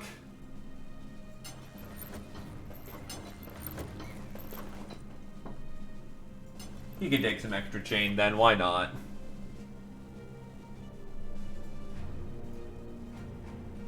This company is a bit bigger.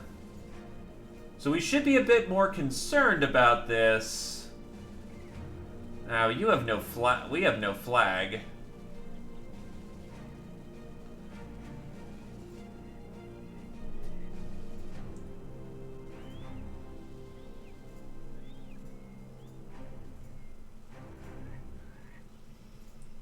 Sinner will take a break for the time being. And then Sir Hamlar bears the flag. And that gets us back into the fight without too much trouble.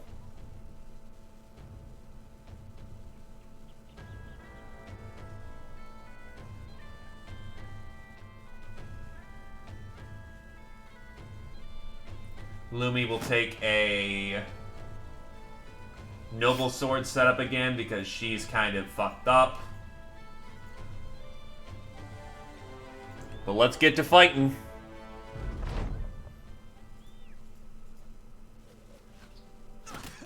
That fucking slinger. What even is his goddamn hit rate? 53. I swear, it's not the range power I fear, it's the goddamn slinger. He's just capable of some surprising bullshit with that thing. Oh, the sergeant's just charging us. Okay. You do your thing then, dude.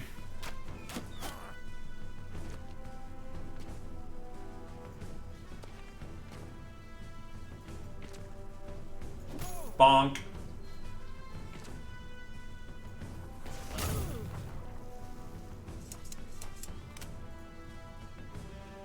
Hold the line!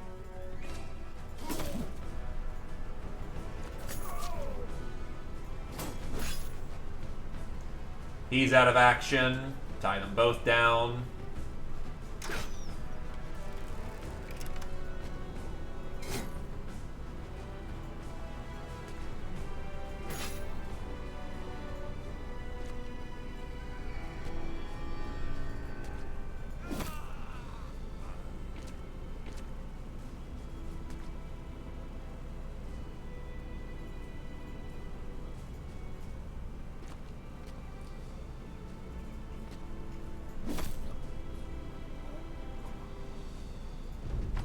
Poles are coming in.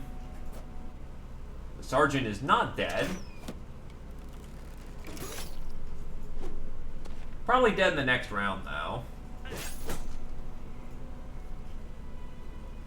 I need some range fire on those pole arms.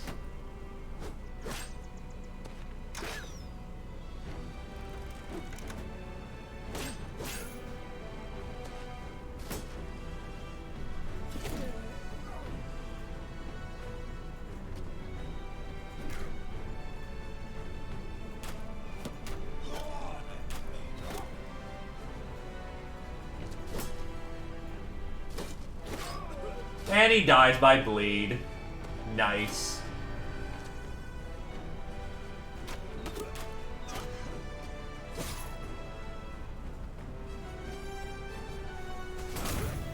Eat gun, idiot. Hold the line!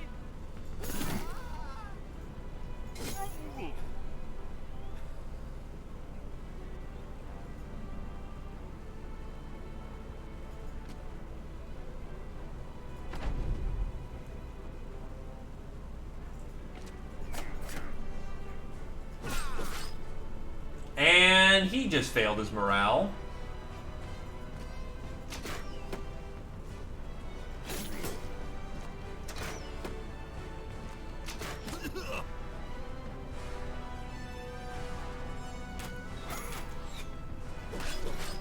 And Lumi just tore him apart.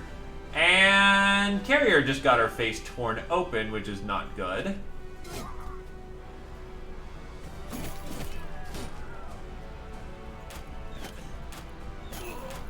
Thankfully, range support's coming in real nice right now.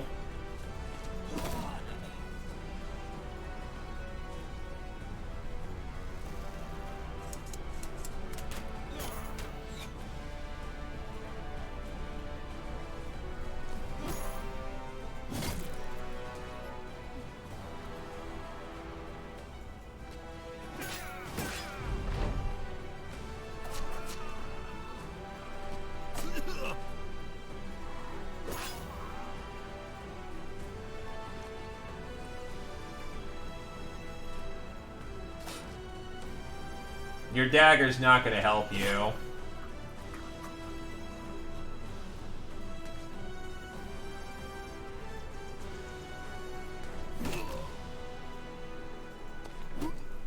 And that's another battle group eliminated. Remember when the South was a bunch of assholes? Remember how difficult that was? Pepperidge Farm doesn't remember. Okay, so I actually do need to park it down for a minute, get my people treated.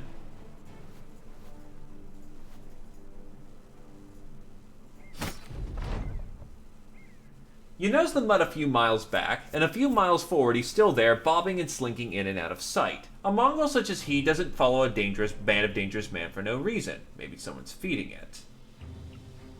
Oh, shit. You take a bow and knock an arrow. A few of the brothers watch as you take aim. The wind comes and goes and comes again. You wait patiently before drawing the string and closing one eye to put the dog into focus. It sits down and stares at you between long-tongued pants. You release the shot. The arrow zips through the air and the dog yelps. It keels back on hind legs and falls over, its feet kicking and scraping on the ground until it stops. You put the bow back into the holding and get the company back on the road. Poor thing.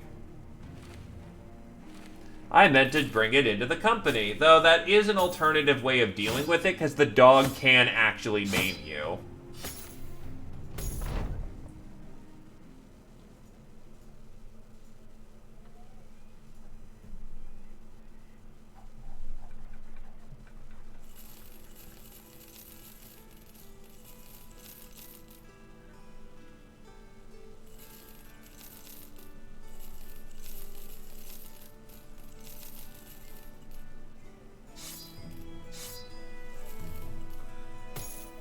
But that was complete accident.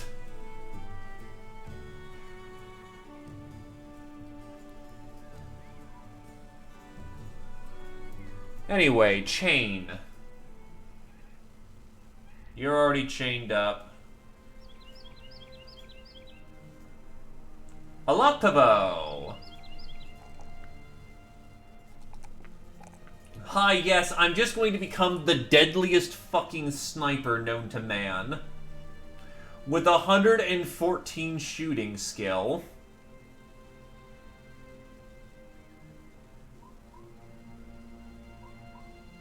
May as well get fearsome. Just start panicking checks all the time. Zephyr.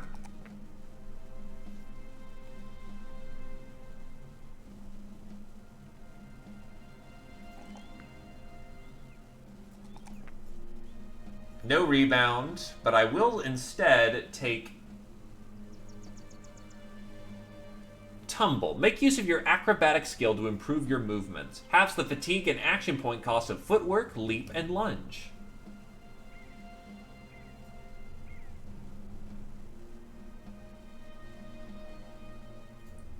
Actually, they have javelins here.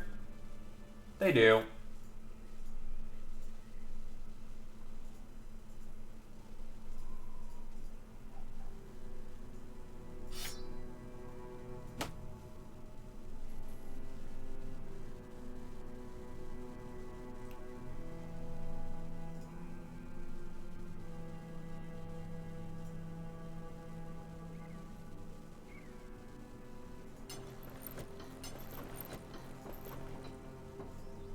And the banner itself is about 15, so yeah, he'll be knocked down to 61, which is fine.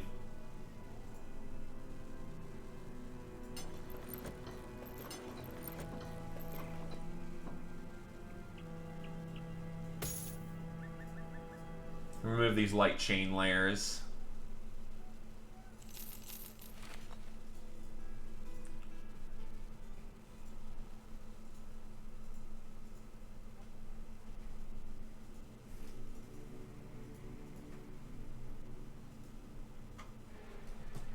Oh god, that's 45. I saw 45.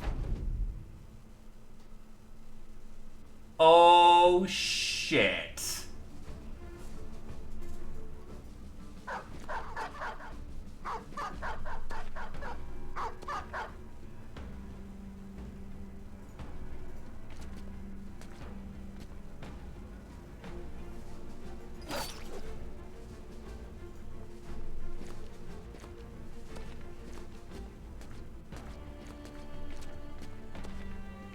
That's a lot of Zwei's.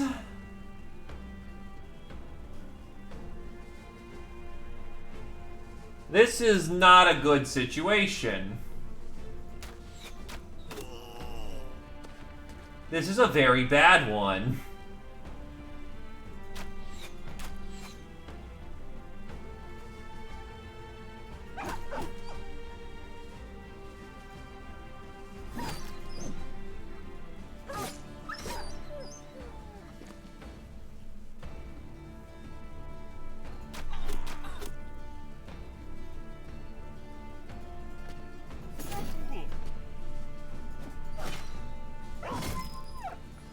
This is gonna cost us men.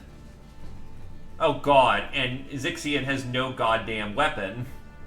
Because he was in the back. So now I have to protect his ass too.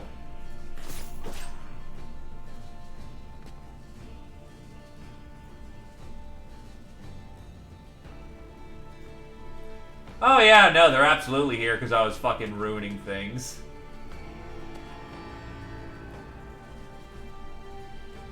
Also, probably because I'm nearing a big city, and that also gives them an opportunity to, like, spawn big things.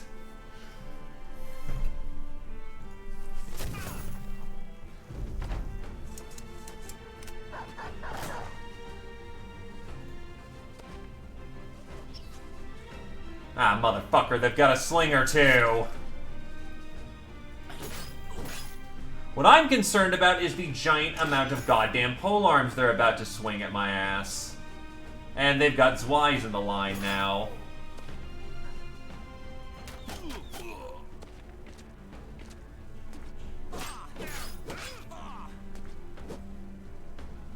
Well, Sinner's not making it out of this. No fucking way he does.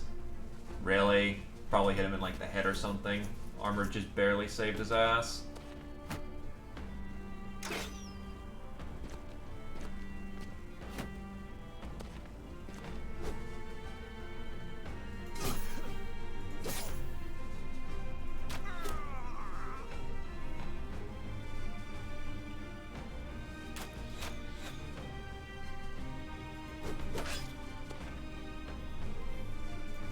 This is basically a fight for the company's life at this point.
Pikes aren't more... they give you a little bit of extra accuracy with the head, but it's not like all of a sudden nothing but oops, all headshots.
Oh, that was entirely the plan from the beginning. Anyway, Badass is down, and unfortunately, that was just kind of gonna be a thing.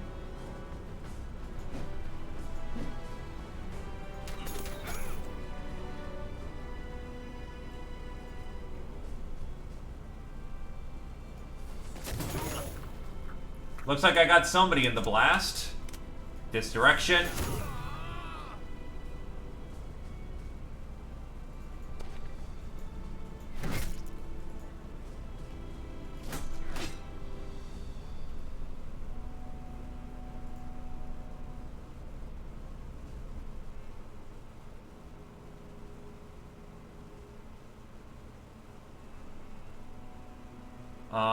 What would be a good direction here? Because Lumi's gonna bail this round.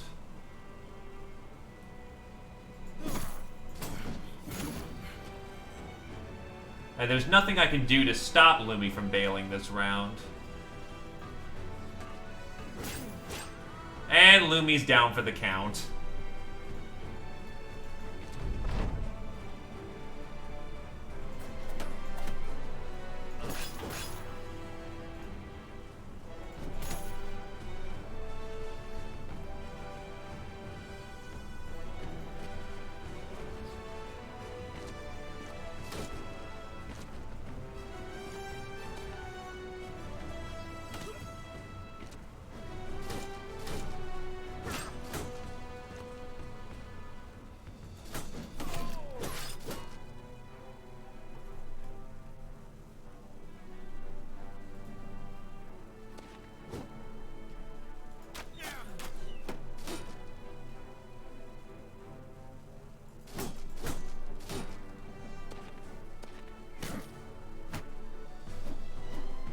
They've tackled my gunner. Ow.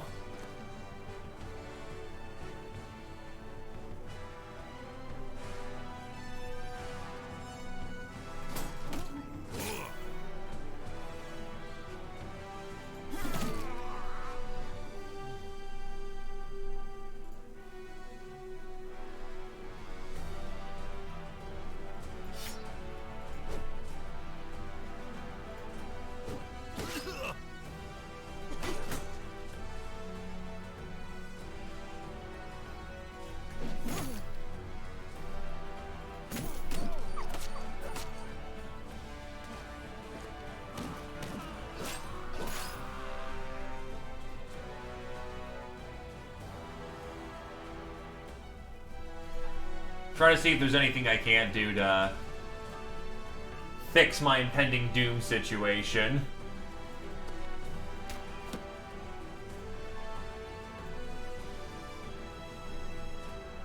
Well, Ranald, I hope you can stab.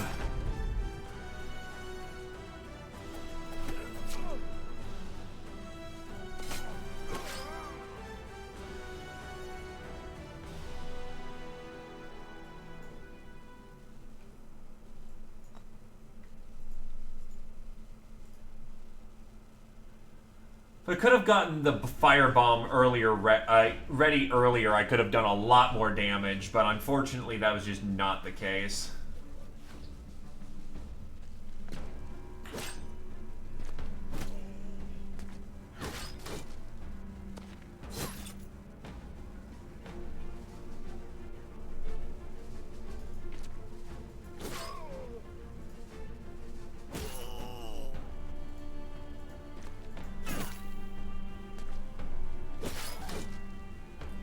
Carrier's armor is stripped at this point, which is not good.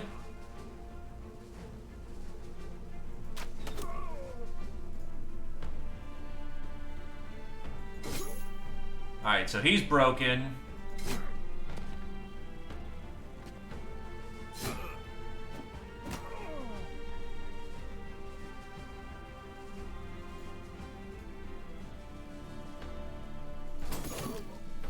Another kill.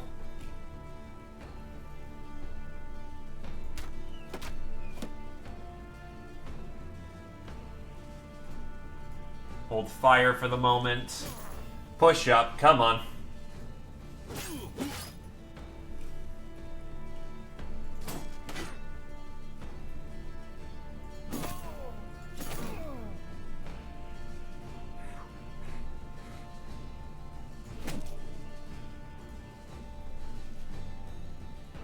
Gun.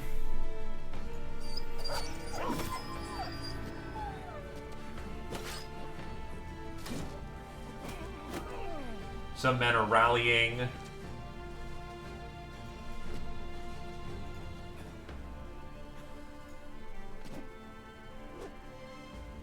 Yeah, Carrier's under a lot of threat, but is not dead yet. And that's the important part. Not dead yet still means there's hope. Oh, they're going to rally. They aren't garbage troops. They're good at what they do. Honestly, Carrier's best defense right now is just hope that her teammates can handle the situation. But time for a little surprise. Burn, bitch! And we just nearly lost our banner boy because fucking slingers are fucking strong in Legends.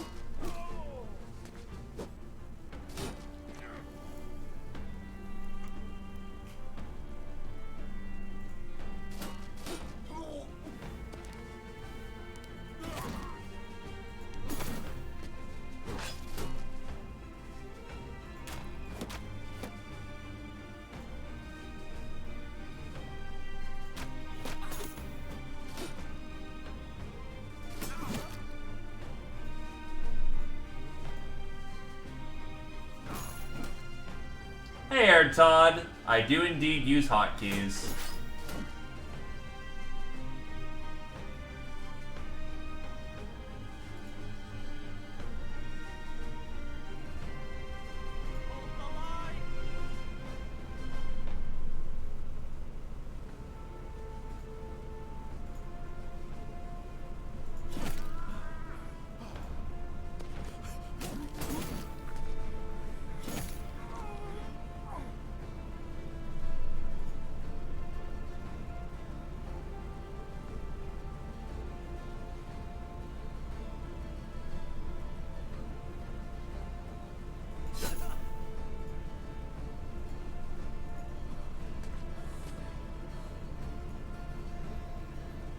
The enemy is damn near eliminated.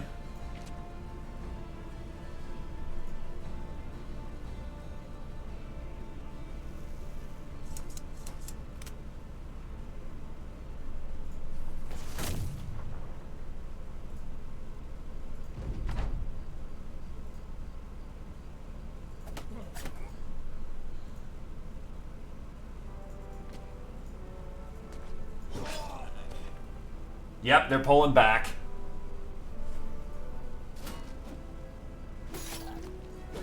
And Carrier just lost her head after all that.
Well,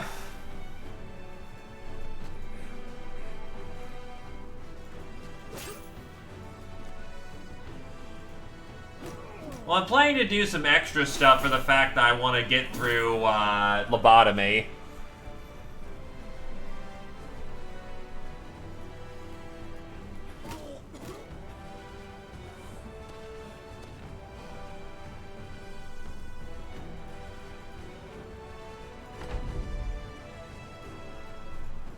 And to be fair, the only reason why they did so well is that they jumped me with 47 bastards.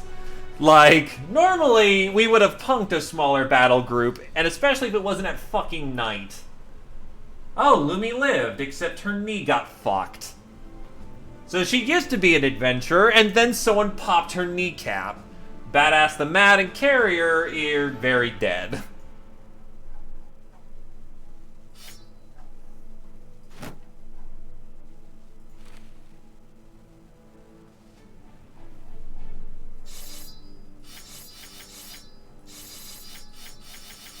I mean, you can't get much deader than dead when the fucking head goes flying like 30 feet that way.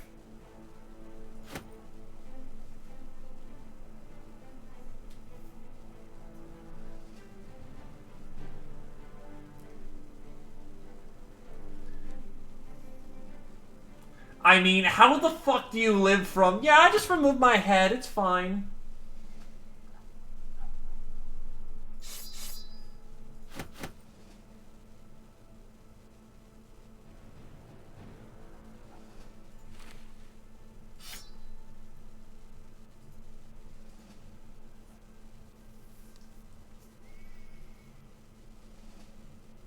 Consider, though, that I got through most of the hard shit on lobotomy, and that one's more of trying to, you know, get through the days as best as you can.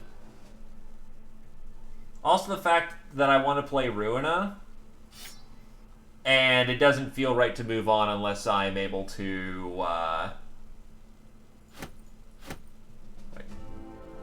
unless I deal with some old stories first.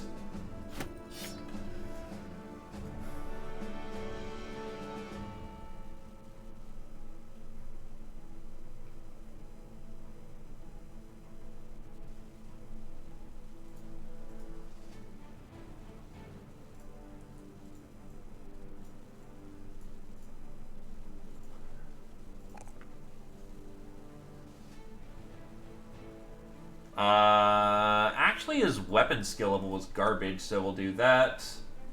He is not a battle forged as far as I'm aware of. He's Leith, so... Matching set. At this point, Air Todd, not currently. We're actually basically on the last crisis. Oh wait, but Lumi's main shtick was that she was using... fucked. Yeah, but she can still make do with a shield.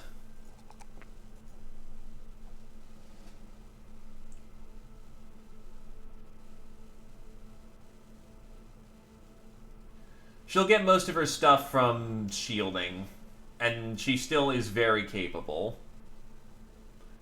Well, yeah, several slots have opened up now. I'm just saying currently in the moment. But yes, you are correct. There are indeed going to be slots.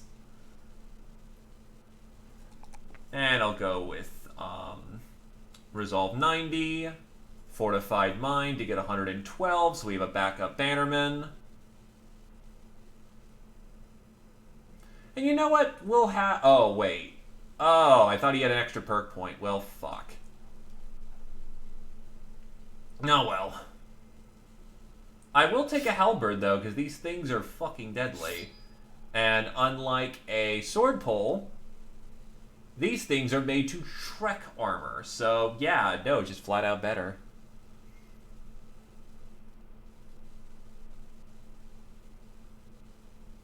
Oh, no. Sir Hamlar's not meant to be Bannerman. Aeon's the Bannerman.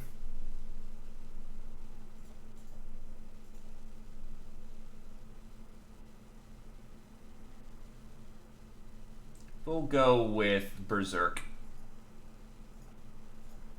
So Tori is leveled up. Doot, and... Well, since he wants heavier armor, Doot, gonna need more fatigue for that. I leveled up. And now I have 80 fucking melee defense. Come at me, bro.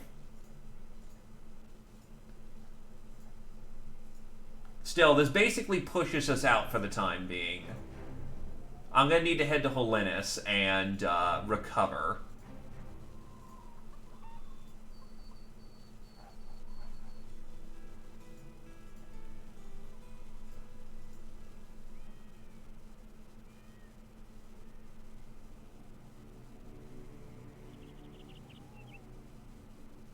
What I wanted was to get rousing speech. Okay, head to Holinus.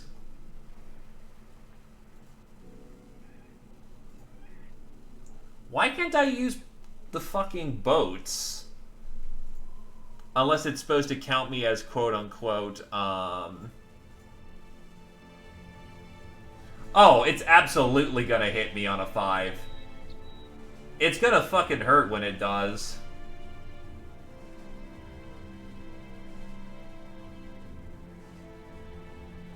I know I've done enough work, though, to make, to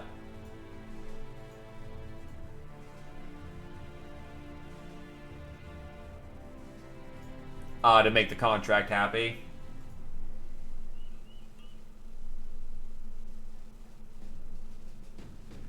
Well, good sir, I need a fencer at this point, so... Roger the Hunter.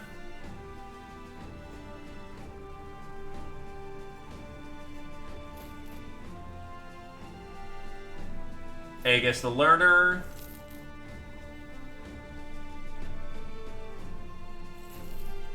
And you're predictable, so not terribly great.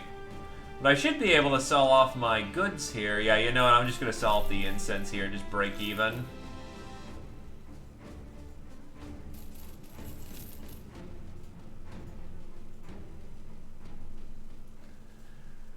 Okay, so... I'm going to give you student because you're going to need it. Right, I didn't like you because you didn't have fucking dodge for some goddamn reason.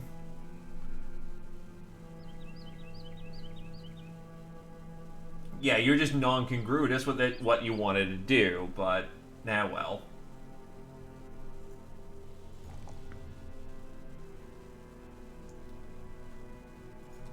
I will either find a use for you, or you will be dead. So 1 Beastmaster and then 1 Apprentice on the field.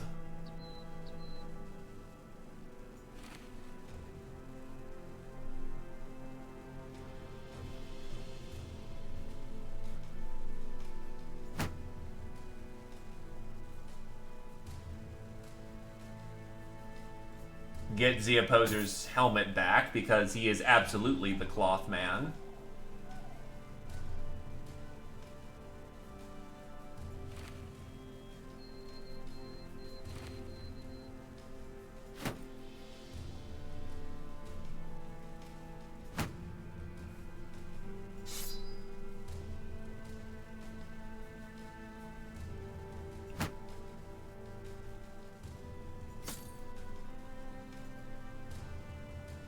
But yes, you have an apprentice and you have a beast hunter at your disposal.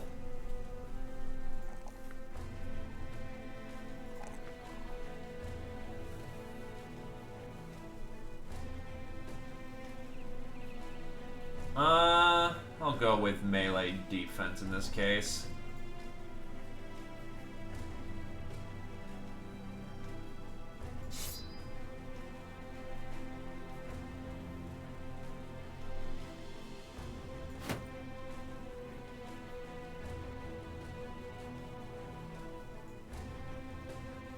Yes, you can. Either one.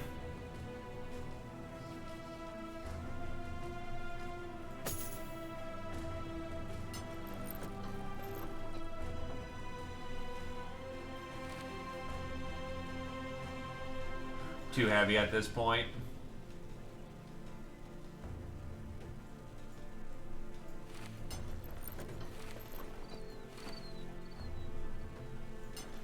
Then I wish you much luck.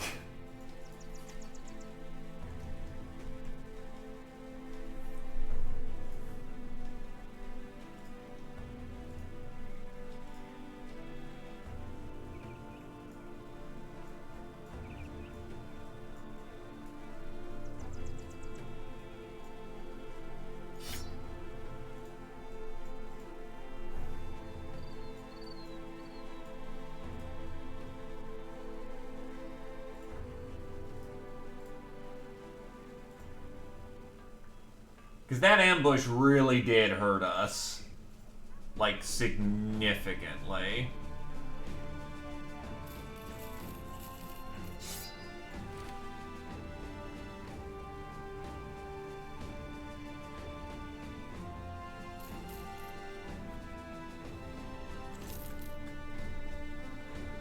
But we will carry on.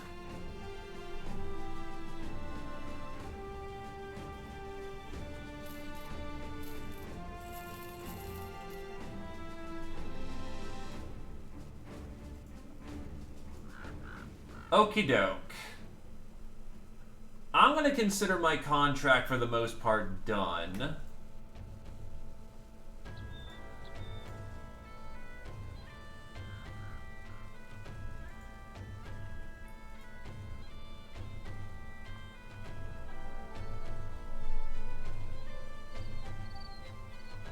If I head down to Mulberg...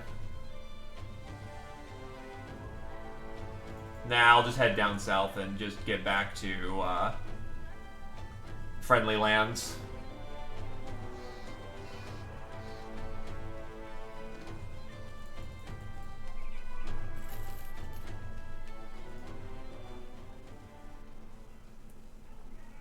Food here is a fantastic price, or at least the venison is. The rest, not so great. Get the scout camp upgrade. I already have hunter tent upgrade.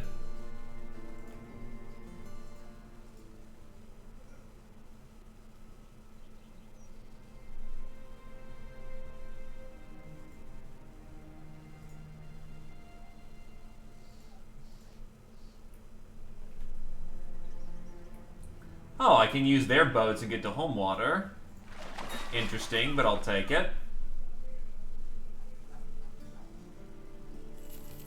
Overpriced tools, but whatever. This does give me an entry point to go hit their back door in the meantime.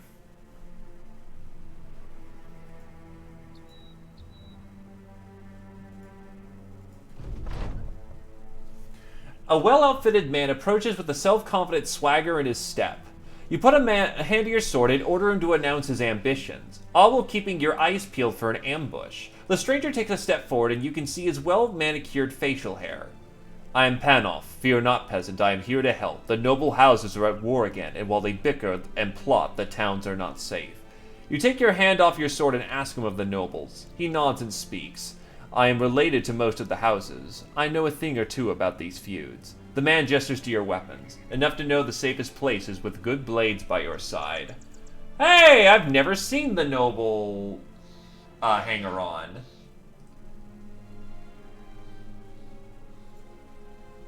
Better. I think he counts as a free noble. Oh, the nobleman background. He's a bleeder, but hates a noble killer. The character has learned from birth how to fight noble houses. This guy is absolutely fencer material. Too bad he doesn't have fucking dodge. He's also really lightly armored.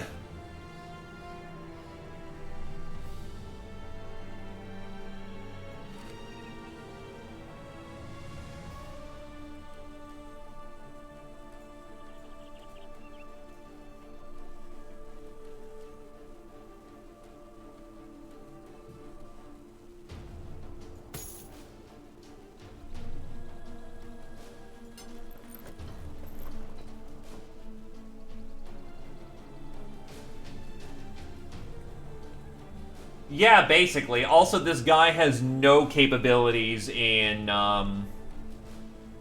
This has got to be a Legends thing, especially with the Noble Killer trait. Main problem he has is that, he has no dodge, so he's probably just no wait, but the 3-dot resolve and 2-dot melee skill, that puts him as fucking Bannerman as hell. He also suffices to have shield up. So, yeah, I guess if anyone wants a fucking nobleman who absolutely kicks all the ass, he needs some work, but goddamn.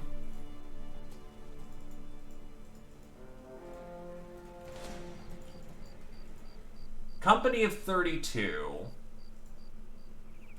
And Legends lets you keep those guys. Count Ferdinand von Steinwall paid for 5 days, and that's what you've put in. The Thracian Crusade should return to him quickly for payment. You guys can fight it out then. I was doing that for my pay. Legends lets you keep the hanger-ons.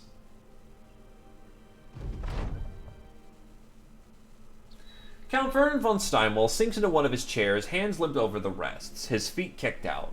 Your pay is yonder. He nods to a corner of the room where the bag is leaning against the wall. You go to retrieve it as he continues talking. I say you did a good enough job. That satchel should weigh heavy with my happiness.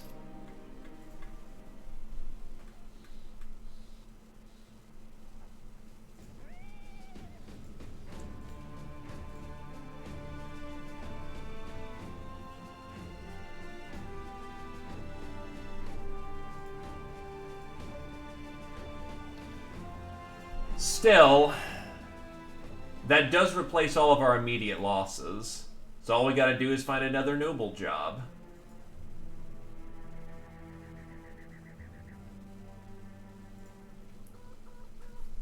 A guard leads you to Baron Tita von Steinwall, who is tending to some crops in his garden. The plants are keeled over, their leaves serrated and mottled by the munching of invasive insects. Picking up one of the dead plants, Baron Tita von Steinwall speaks. This was looking like it was going to be the strongest season for these crops, and yet here they are, felled by the smallest of bugs which ran wild through here. I'm sure it was a grand old time for those tiny bastards. He drops the plant and claps you on the shoulder. Sellsword, I need you to be the devilish insect in my enemy's garden. I need you to raid House Romuald's territories for at least 5 days. Of course, if they catch you, expect them to treat you like a bug and squash you like one too. So keep clear of the boots on the ground, you know, like a bug would. Slightly less money because we're getting paid in advance.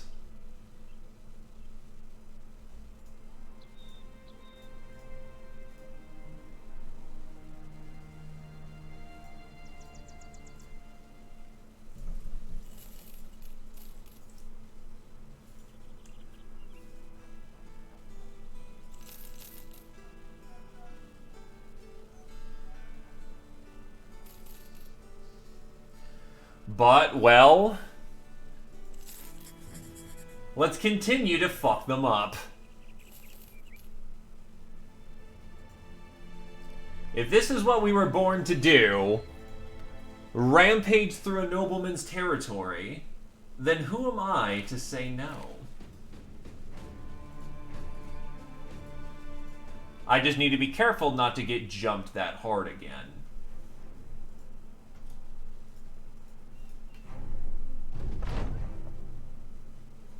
While getting a lay of the land, a man in a dark cloak approaches. Dedrick grabs him by the hood and puts a blade to his neck. The man only puts his hands up and says he's there to send a message from House Brockenberry. You nod and let him speak, and he does so.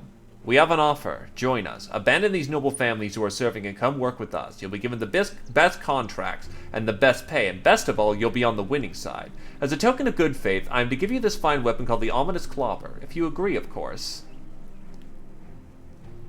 You carefully mull the offer, as flipboarding this should not be taken lightly. You waste your time. Be gone or you'll hang from that tree. Far as I'm aware of, I tore through your men.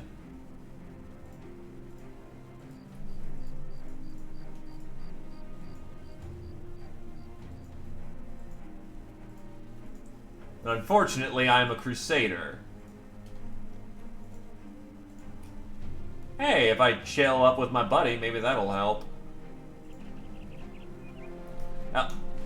Supply caravan. Not a terribly big one, but still a supply caravan, and thus can easily be dumped.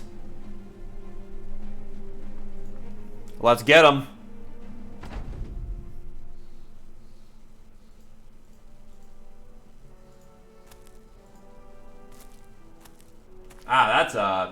spear hammer.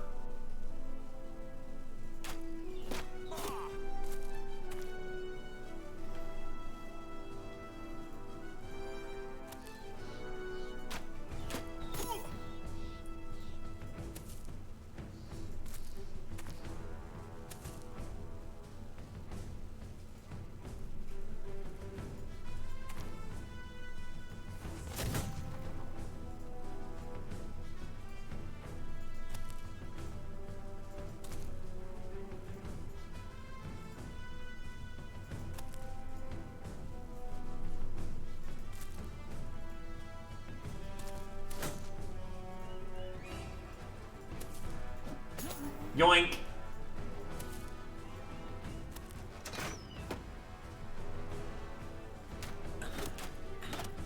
Two shots into the chest. Oh well.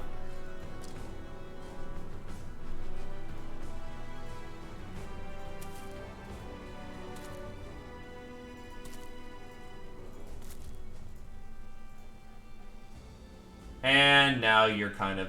whatever. You can just go around the center. Had some hits with the spear. And he's broken.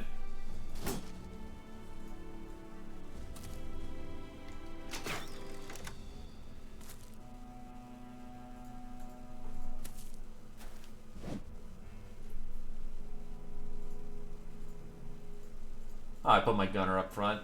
Wait, I put my gunner up front? Whatever, he'll die here in a minute. Like so.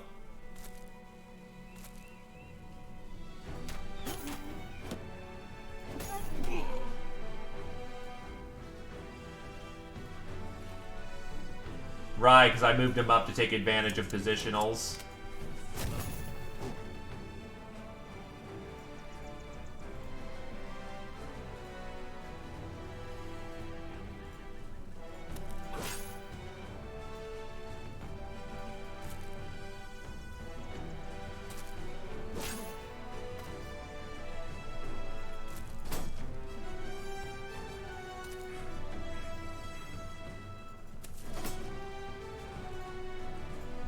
Nope, get fucked. Hold the line! God, I keep hitting body armor with that sword. That sucks. Well, this sergeant is just getting really lucky. But oh well. We'll still punish him for his lack of head armor. Like that.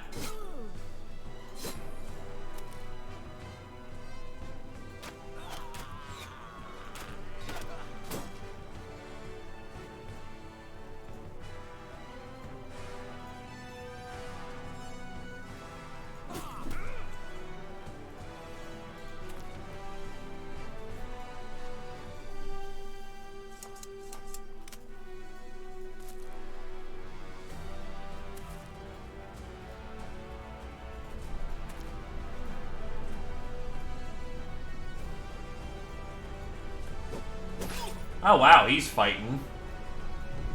Yeah, basically we're extreme close quarters at this point, so not a whole lot one can do about the fact we can't shoot. Mostly just the pole arms going at it at this point.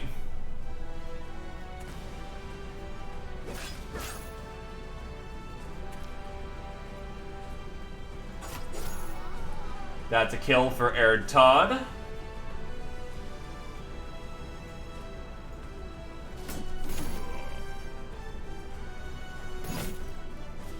And another kill.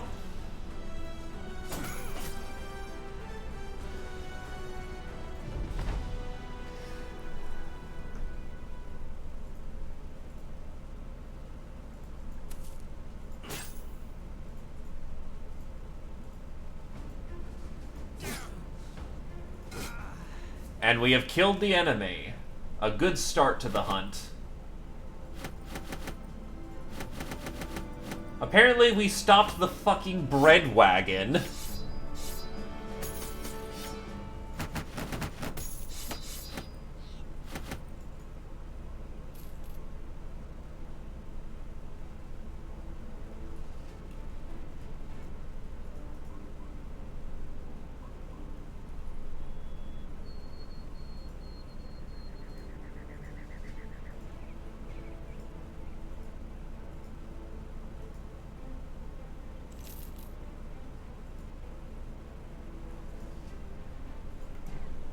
Okay, fencer, slinger, halberdier, standard bearer, arbalist, spillmans, footmen.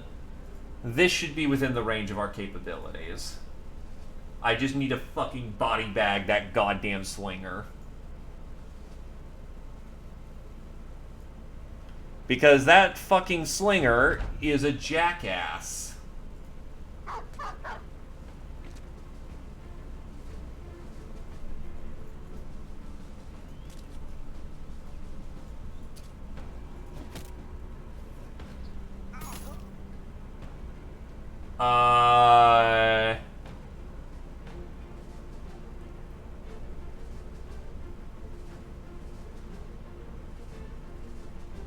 So something's happening. Someone died with a headshot, I presume, from the stones, and then my game froze up. Well, whoever just got fucking shit-canned in the head just got very lucky. The slinger threw the stone so goddamn hard that he fucking caved in the code of the game.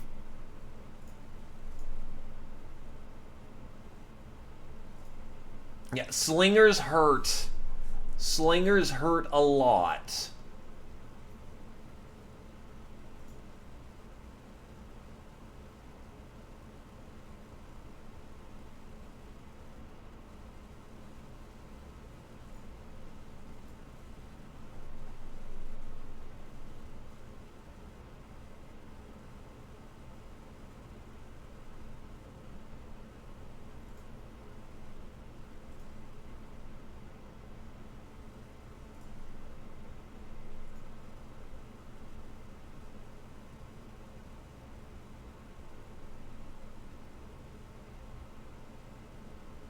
Nah, you need to build into slinger skills.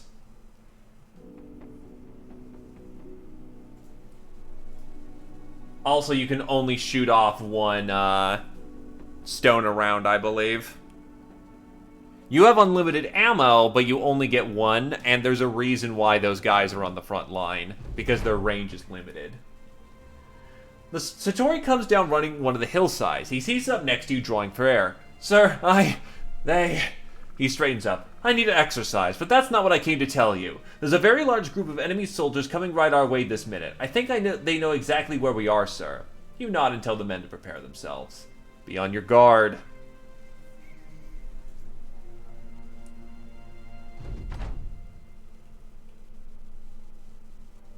Oh, so Panolf got nailed.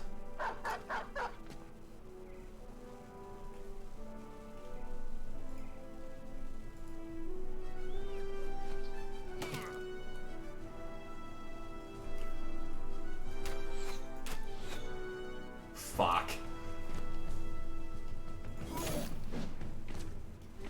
So I've kind of just taken it as a soft fact that if there's a slinger on the field, one of our guys is getting horrifically maimed.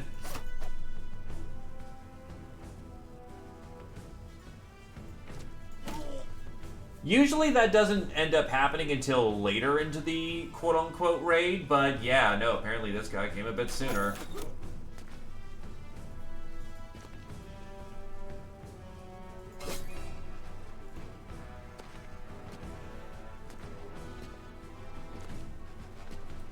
Anyway, his lungs are now fucked, so that should give us a bit of breathing room.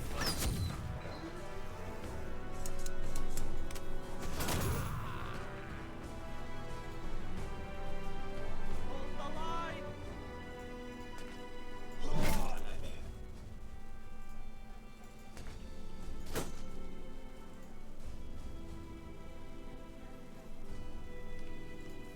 Yes, that was an unintentional pun, and I should be harried for that.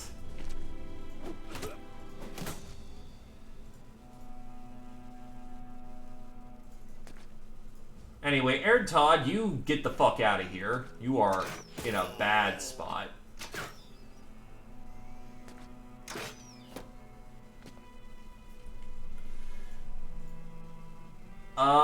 That's a lot of pain on that right flank.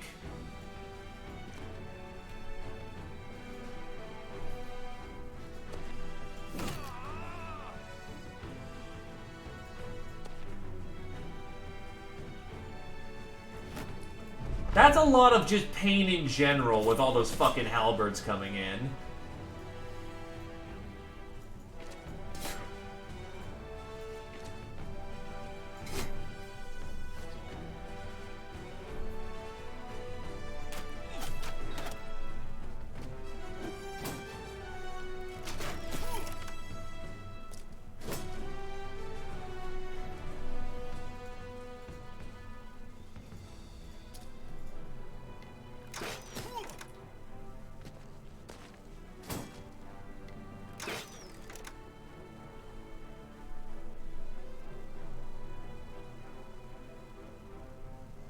I need a stall. There's no comfortable way of handling that.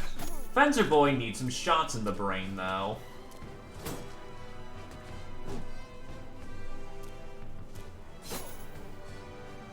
And there goes his hat.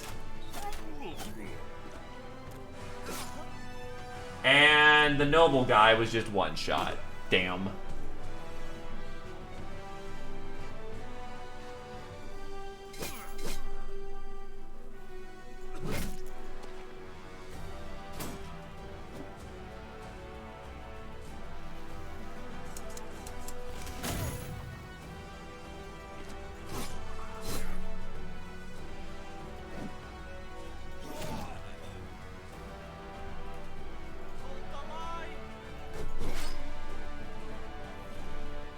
Get air taught away.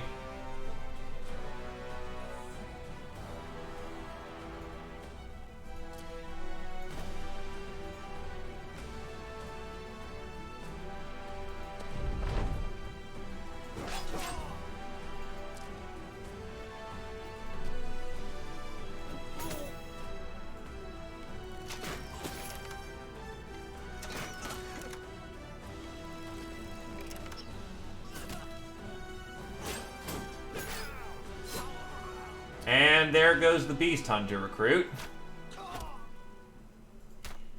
Because that fucking slinger is apparently just a goddamn marksman.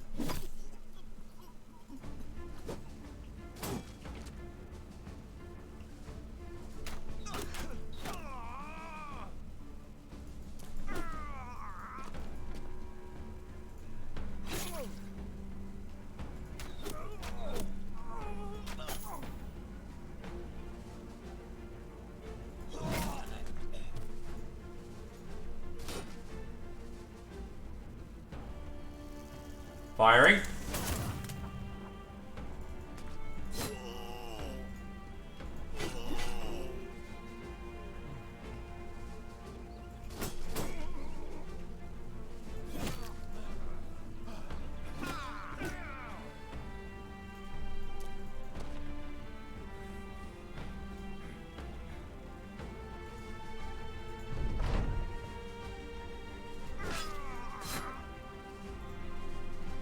You're out of kit, but you at least have a crossbow that comes preloaded. Oh no, it doesn't.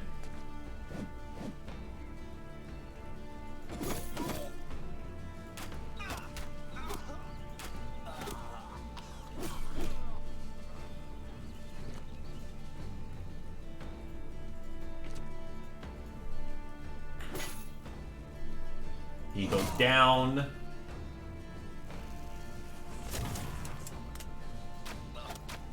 Two shots into the standard bearer kills him. And the entire enemy battle line is wiped.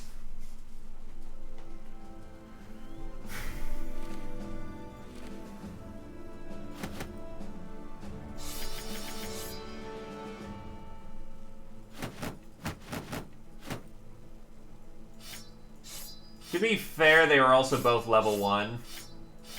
So, even though one is basically a hanger-on for Noble War, yeah, that wasn't going to end up well for them at all.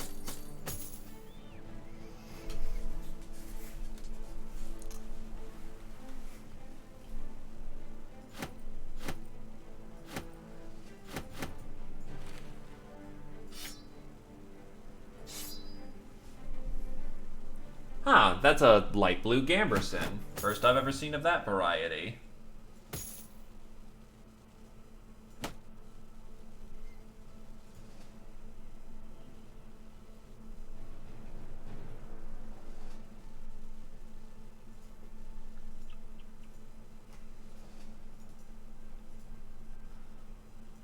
We'll head down the south road.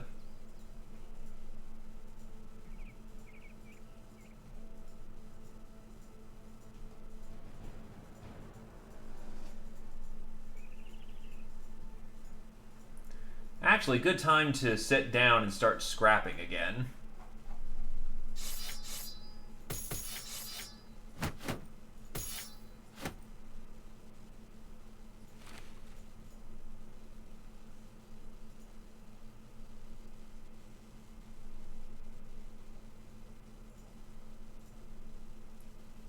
I'll get Airtaw to do some more scrapping.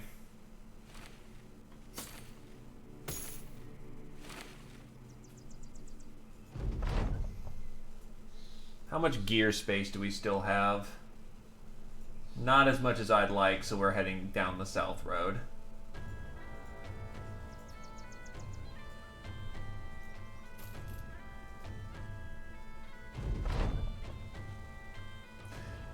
Aging event. You find the Lord Commander struggling to set himself down on a tree stump. As he gingerly lowers, you can see his legs quaking as though they can barely bend at all. He lets out a long sigh after he takes his seat. His sword is beside him. It is younger than the hands that own it. A replacement of a replacement of a replacement. He shows no fondness for it, but when he touches it, you sense there is a reflection in the very idea of a sword, of how a man lengthens himself with it, how he shortens others by its very blade. You turn to leave, hoping to give the Swordmaster time to himself, but he notices your departure and calls out, "Hey there, Captain. Didn't mean for you to see that. How are you doing?" He leans back, rubbing one of his knees with a calloused hand. A bit of wind throws his tufts of great hair around. "Old, that's how I'm doing, and I don't mean my age. By the years, I've been old for a while now. I mean old in the bones. I suppose I get on by reputation a lot more than skills these days." You immediately disagree, telling him he's one of the deadliest men you've ever met. "Save the niceties for women, Captain. My vision's going. You probably don't want to hear that, but it is. My lead foot doesn't step like it used to. The knee clicks, seizes up. One day that's going to cost me. My offhand has no feeling." The Swordmaster clenches and unclenches his free hand. "Feel anything?" "Nothing. Though I suppose the nerves are dying, and sometimes I forget things. I don't mean where I left my boots either. I forget if there's someone standing behind me or not. My sense of my surroundings, my real blade has been dulled. For all my speed and instinct, it was time that has crept up upon me, slow and steady, with no heat nor cold to give it away. It simply was, and is, and will be. I always thought I'd be bested by another swordsman, someone of talent, but I suppose I was too good for that." The Swordmaster grins playfully. You ask if he fears a death with no honor. I realized that a long time ago that when you become someone of my reputation, any route to death is going to be a disappointing one. They'll write it in the books about how someone below my stature slew the great Swordmaster. It's hogwash. If you want the truth, I'll tell you. I fear what I know is coming, that my body will betray me in my last moments. With time at its side, my body is what's going to kill me. The knee will lock, the grip will loosen, the shoulder will weaken. I don't fear death. I was too good for death, so death will have to wait. My body is going to kill me first. Then death can have what's left. The sorry blackened sod. The writers and historians? Piss on 'em. If I wanted eternal glory, I would have fought an army by myself. From what I heard, you did. The old Swordmaster smiles. Oh, get off it, Captain. Now help me up so we can get back on the road. Time marches on. So what does old do for me? Well, it knocks my hit points down, my vision gets suckier, my initiative sucks a little more. It's basically just bad. On the other hand, I get some resolve. So implied I never get hit, I'll be fine.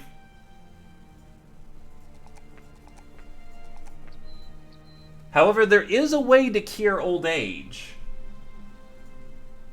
There is only one such occasion on how we can do it, and thus you are not recommended to get more than one Swordmaster. But it can be done.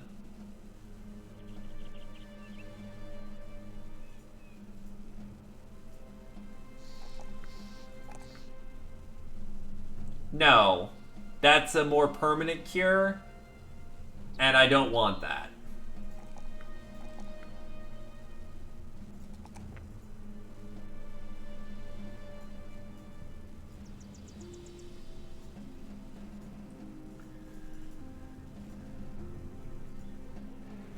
Oh, hey, a trading caravan. Fuck yeah, let's do it. What the hell? Okay, this is the most wacky terrain I've seen in a while. How the fuck did this ambush come to be?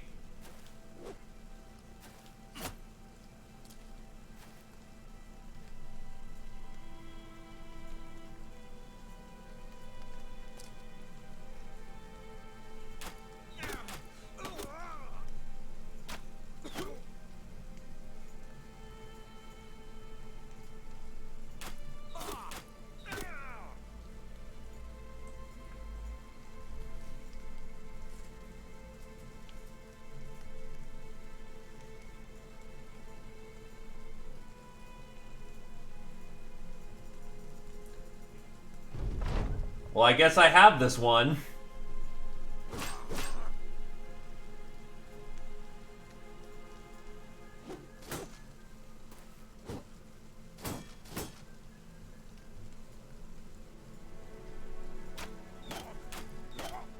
I'll just take my range support. Who are honestly getting more kills than I am.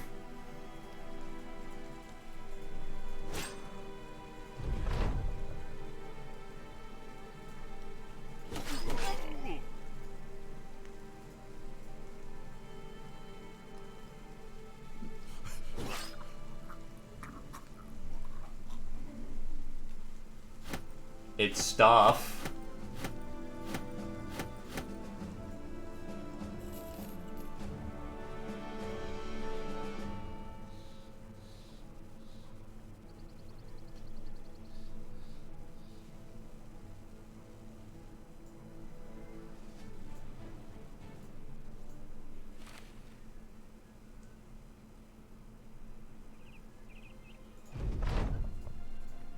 Okay, time to dump off a lot of supplies I don't need.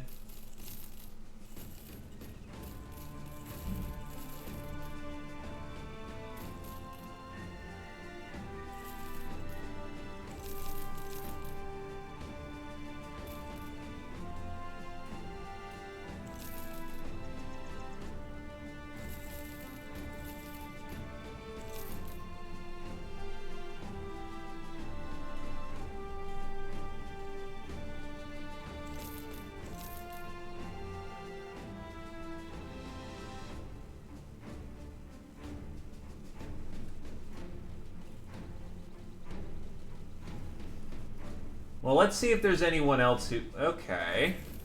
Holy shit! 2 dot resolve, 2 dot melee skill, 3 dot fucking melee defense, and is already good to go. Welcome to the team, Witch Hunter.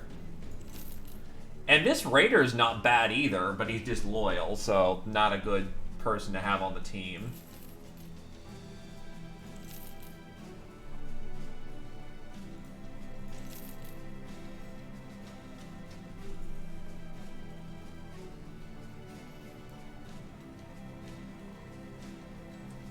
You know what? Why not? I need men on the field.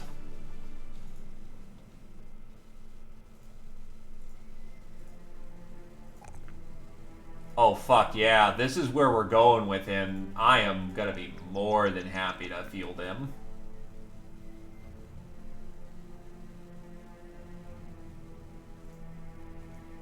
He's already got good weapon skill, so it's more of getting his other traits in.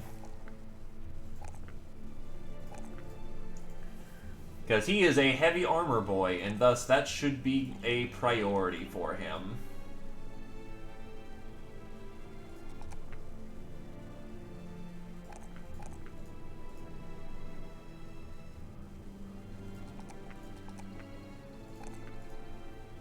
Okay, so Colossus for health.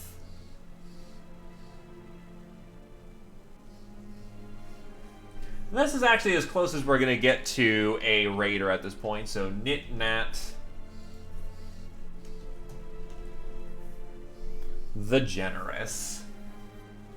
Steel Brow, Brawny into Axes. Oh, you've been on just wait the entire time. Jesus, a lot of people have died rapidly in the company as of late.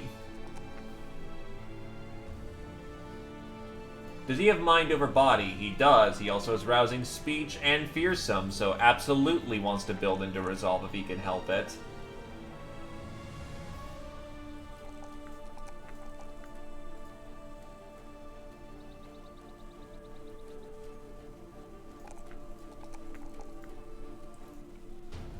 Student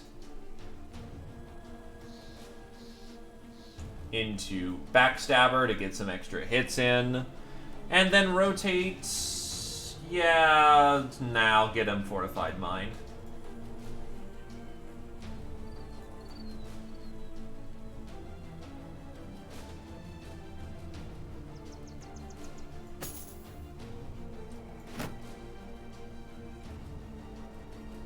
Get Nit-Nat a Fighting Axe.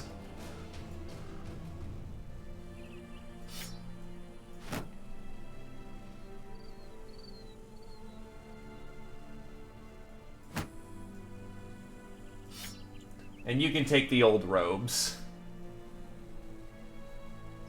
Honestly, I'll build your hat.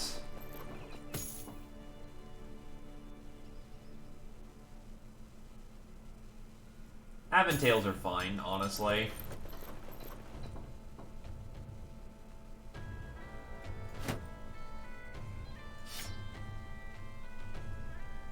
Hat.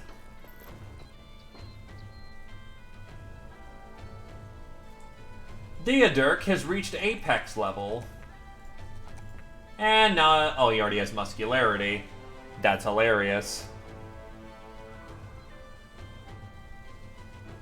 9 hours. Remember, people, you gotta go to school.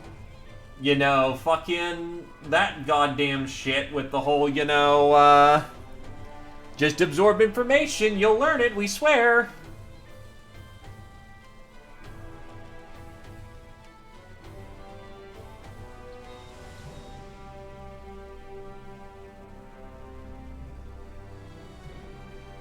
I don't really have a whole lot for him to take, honestly, so we'll go with Crippling Strikes.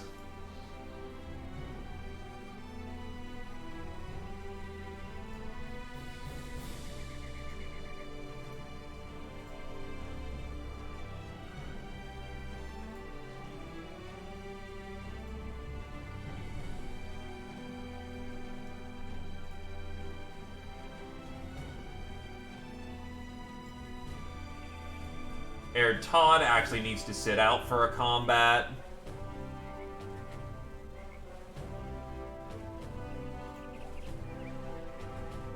Lumi will be... got her ribs exposed again, too. What's with Lumi getting hit in the abdomen all the fucking time? It's actually getting a little silly how reliably Lumi gets hit there.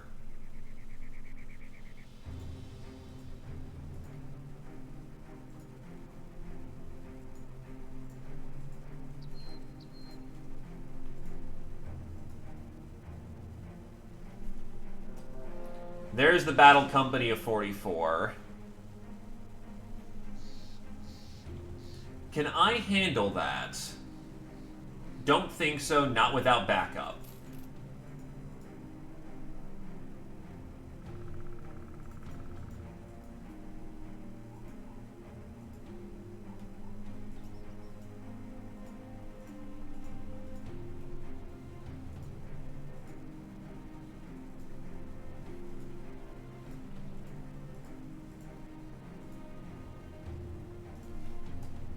Shit. I don't know how I'm getting the dev input button. That's just fucking wacky. Am I tracing their steps? Yes, yes I am.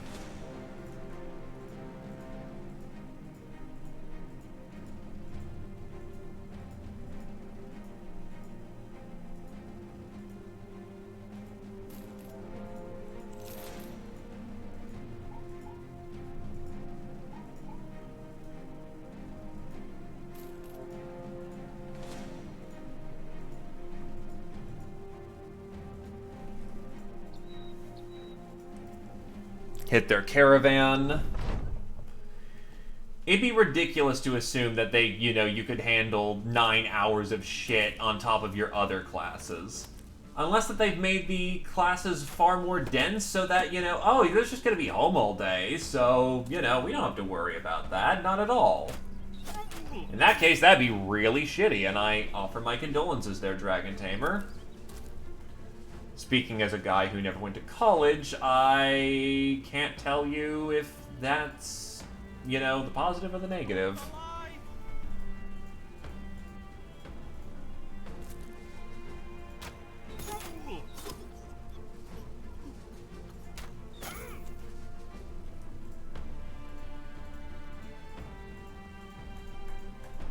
Just end the round.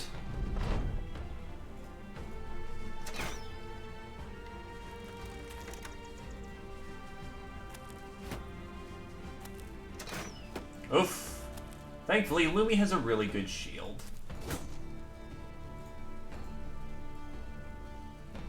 Nit-Nat get in there. Nit-Nat chop. Nit-Nat miss. Counter-snipe their ranged firepower.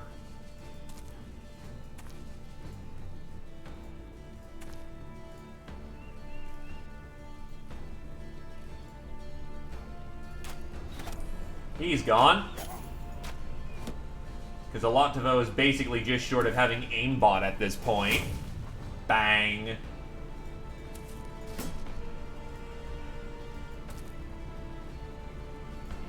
I will say I do like that winged helmet that you got there, Satori. Hold the line!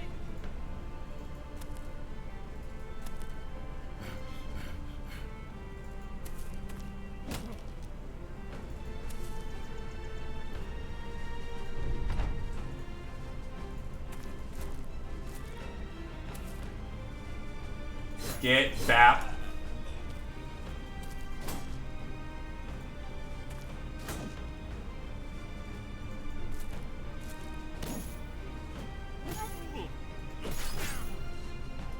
Also, ow. Some lucky hits on his front just ruined their head armor.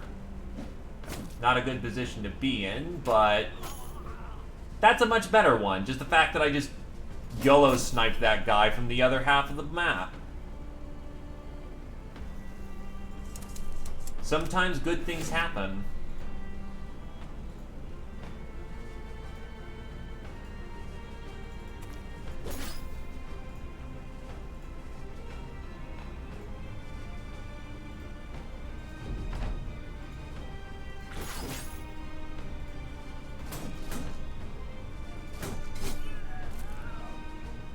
Thought comes to mind. So, everyone in the company is generally some sort of, they're in it for the money.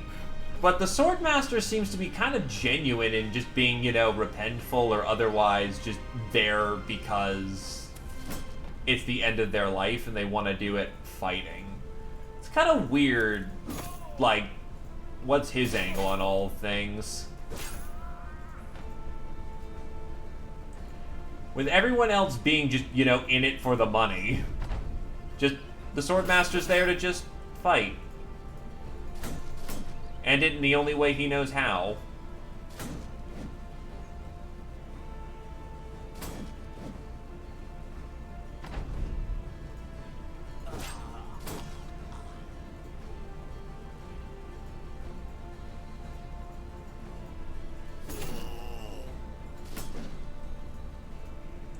He's gonna try and bail.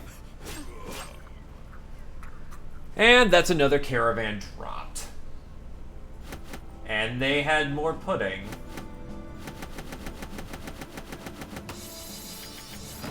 The spices would be valuable if I had anyone who could cook.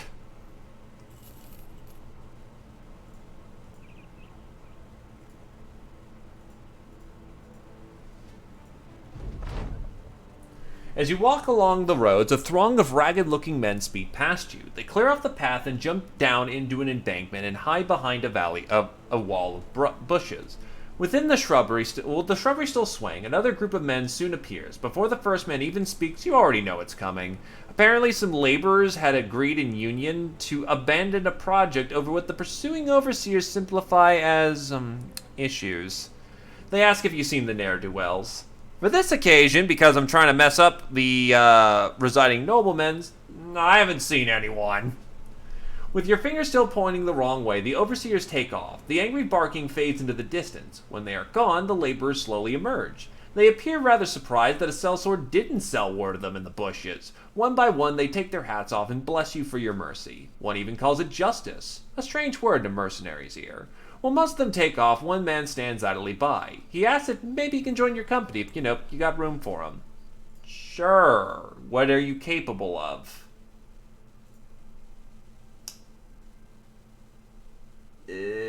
No.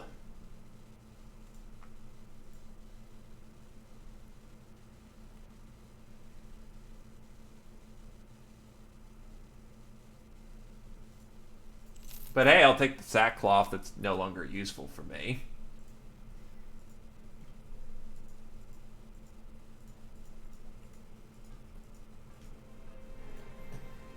A company of 34.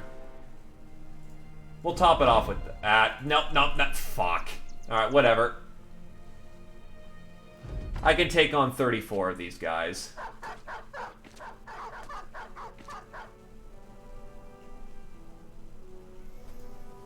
In the daytime, when I'm not fucking jumped, they're done.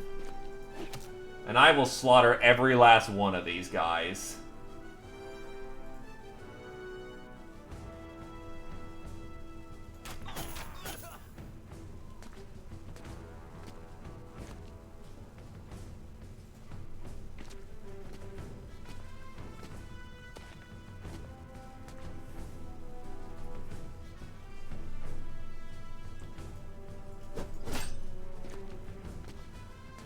I will admit my north is a little fragile right now, so not ideal for them to be so weak, but on the other hand, we should be okay.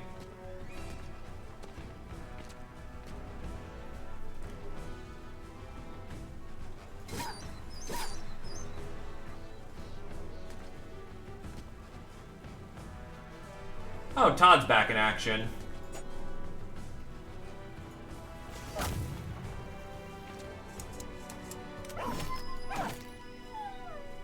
Hold the line!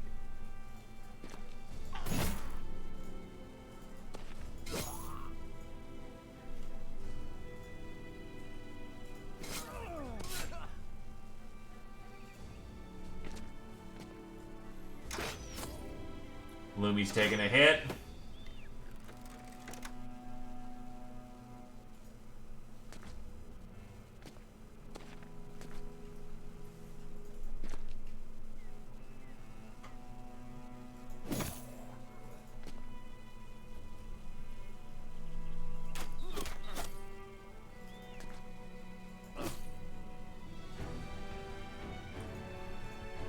Hold the center steady.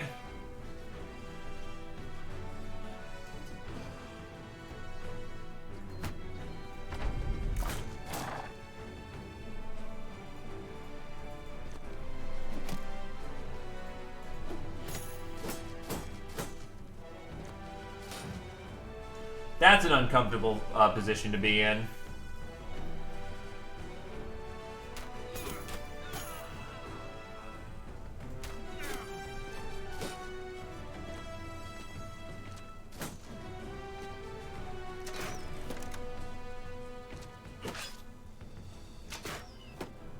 Right, I am slightly slower nowadays.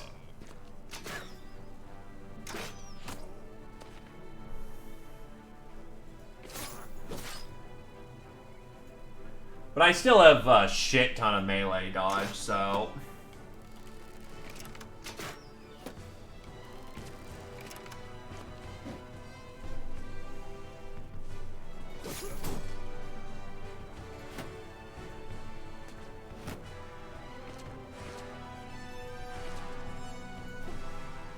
Why is your melee attack... Right, you have a 54. Why do you have 54 melee? Oh, because your arm's clipped. That is extremely unfortunate. Holy shit.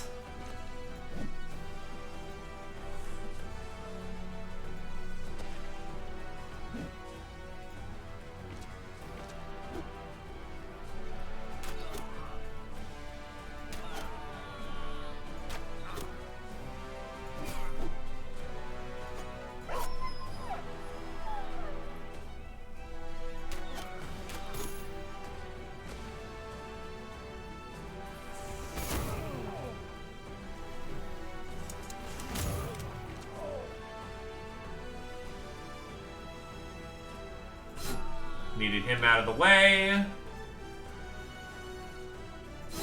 And I need him out of the way so Nat doesn't get shit canned.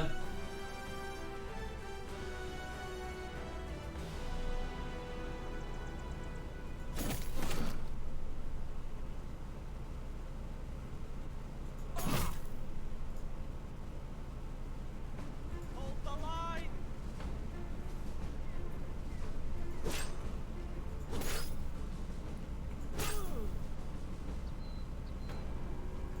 Okay, Nat needs the extra armor.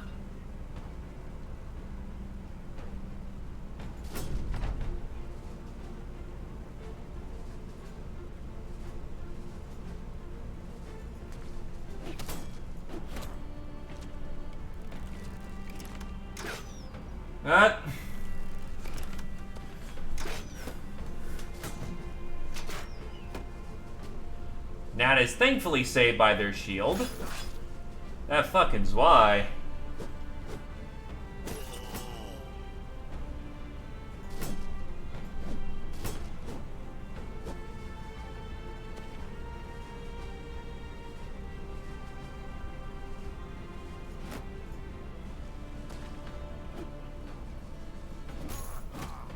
Two good hits. Standard bearer is dead.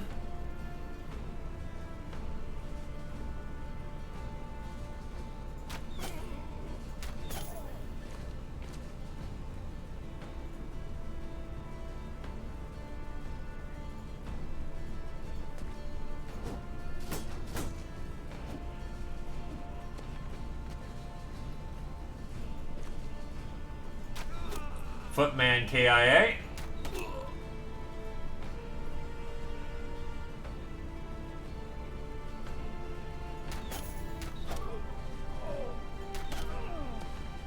I don't think he's making it. But we can always be pleasantly surprised. Satori's right in the enemy battle line. And they all just gave up, but unfortunately, he's still steady. So, not a whole lot can be done there.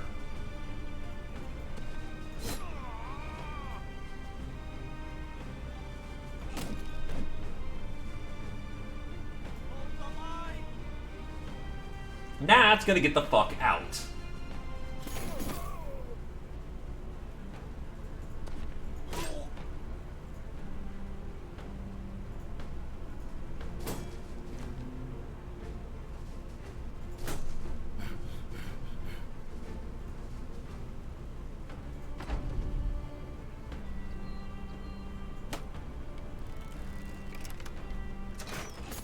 Ow.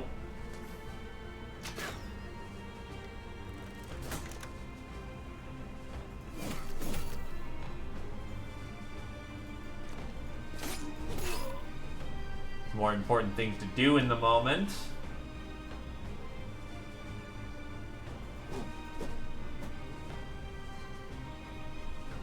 Zia Poser can handle this guy.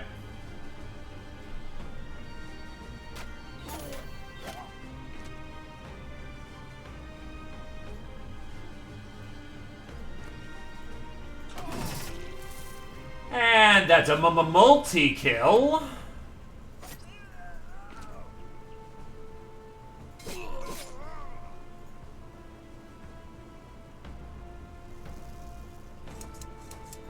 Can't fire safely.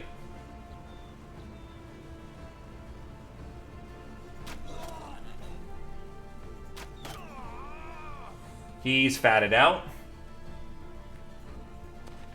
And our witch hunter is getting out of the scene.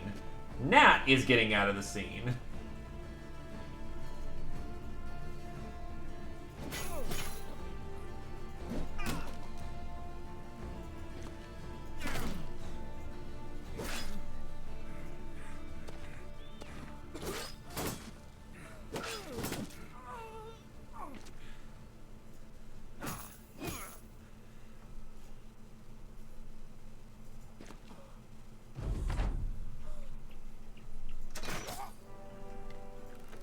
If they're running, they're still breathing.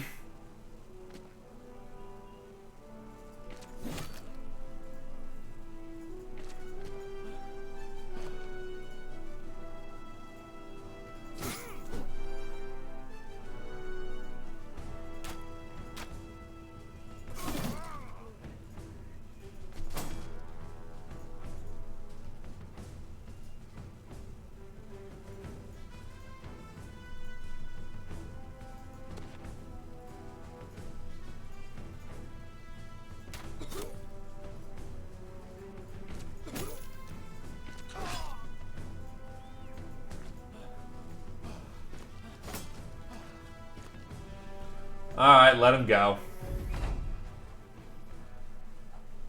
Bit of a close call there, but victory is still ours.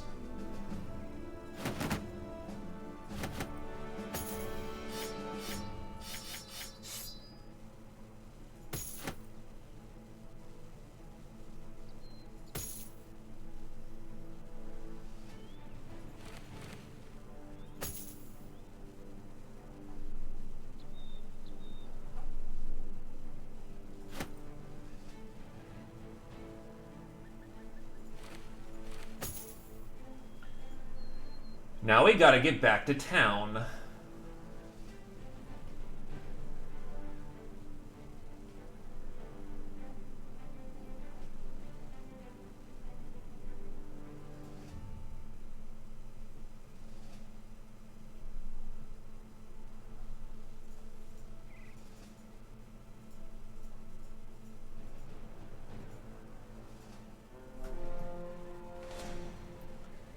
Do I feel... Yeah, why not?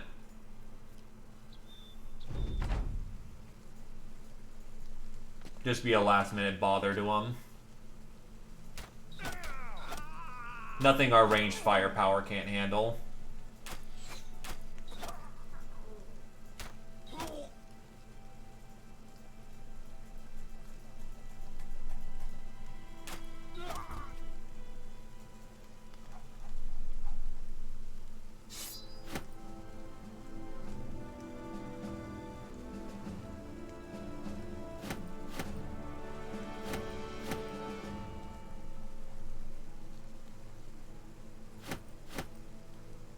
It's something.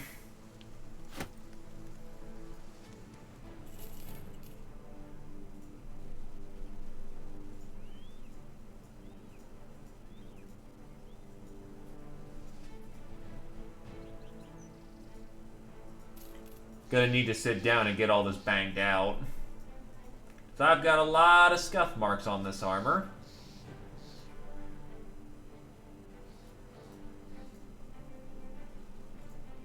Aaron Todd is hit level 4. And we will give him gifted. Oh, he actually... Wait, that means he got 2 levels there. Holy shit. Nicely done, dude. And then rotation would probably be ideal for you. Because I need some rotators. Then resolve, weapon skill, and health.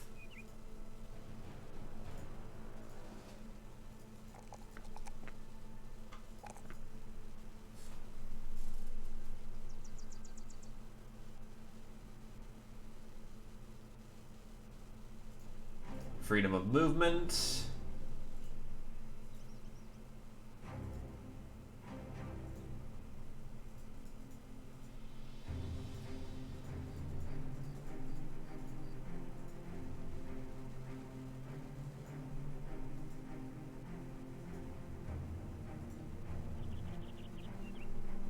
Hey, going strong is, good.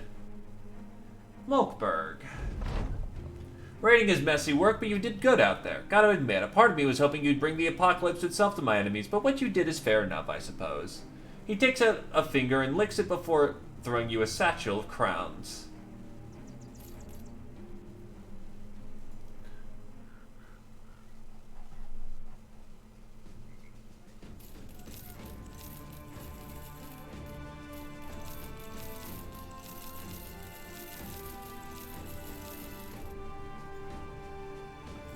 I'll sell off this cloth as well, sell off the winged mace, sell off these food items.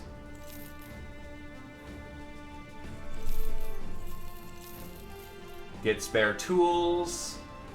Get some ham.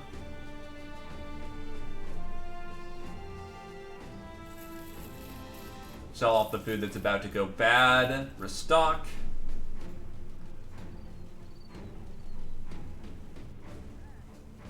And yet we'll just do it all over again. A bird flies to your shoulder and plants itself there. It coos at you, then gestures towards the feet where a notice has been rolled up. The second you take the message, the bird is off, no friend of anything but its own delivery services. Reading the note reveals that a local nobleman and presumed friend of the Avery critters has requested your audience. Patrol work. Normally I'd love this kind of contract, but we're in Noble War. I'm focusing on doing that right now.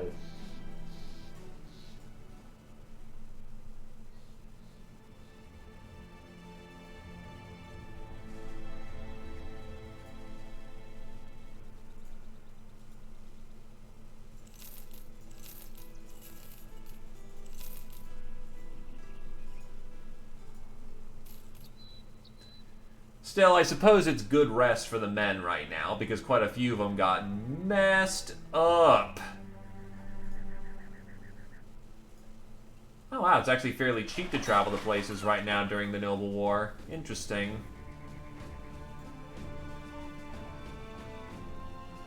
Oh, military gold ding. Oh, golden dog. Actually...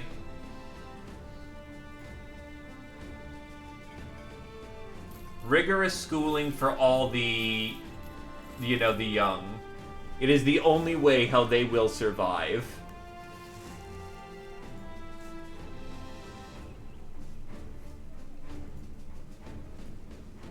Then I head to... actually, Stonefest has nothing, so Tiefenhaven. I'll head back to the major castle city of Grubenfest. And that should give us more work in the regards of the Noble War. If not, I'll go check out what the House of Green is doing.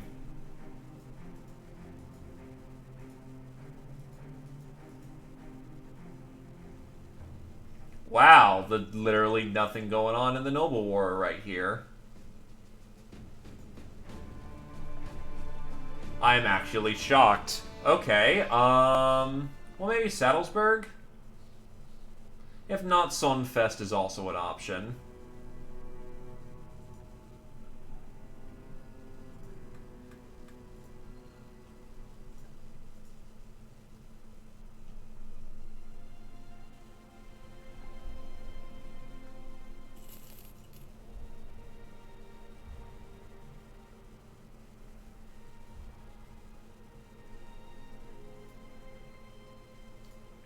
No one.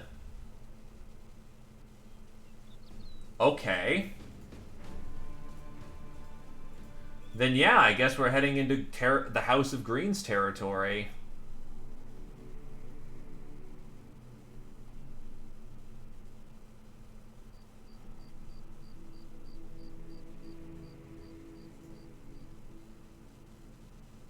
They also don't like House Rummelt. So cool! Let's go stomp the House of Yellow!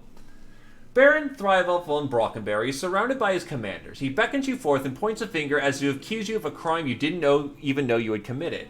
This is our man. This is the one who will do it. Mercenary, I need hard fighters to raid House Ramel's lands for 5 days. Destroy as much as you can, whatever hurts their ability to wage war. Of course, stay nimble on your feet. They'll be looking expediently to crush any raids they discover. He's paying me less, but we still get to bully the House of Yellow, so, fuck him.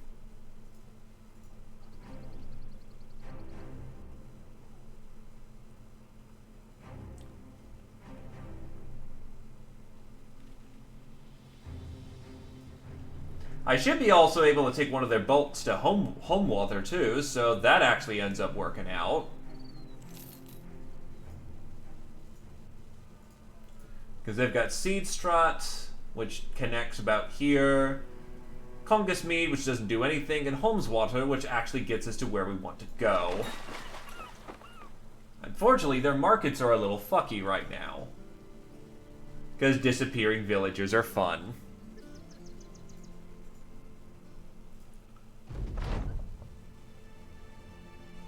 Entering Homewater, it isn't long until Satori is bothering the local. He's slapping buckets out of their hands and kicking women into the mud. When an old man confronts him, the sellsword draws out his weapon.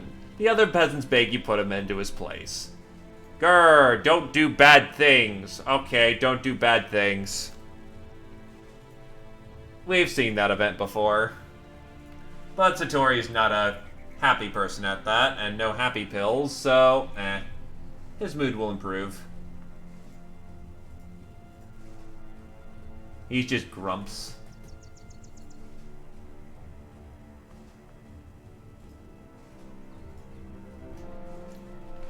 And our start for the day is a trading caravan.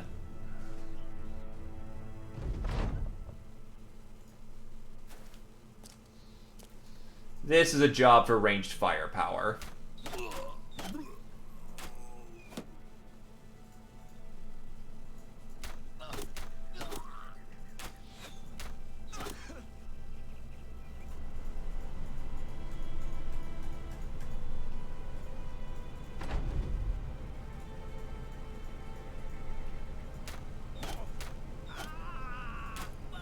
We did it!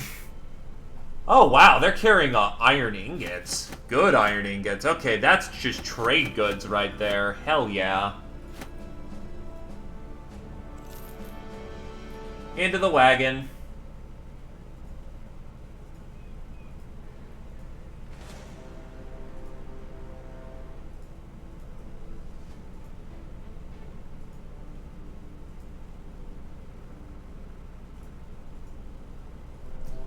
So, Footman, Billman, Arbalester, Standard Bearer, Knight War Dog, Halberdier. They're gonna die. And I'm going to mess them up so bad. That wasted one of their training battles, though, which sucks.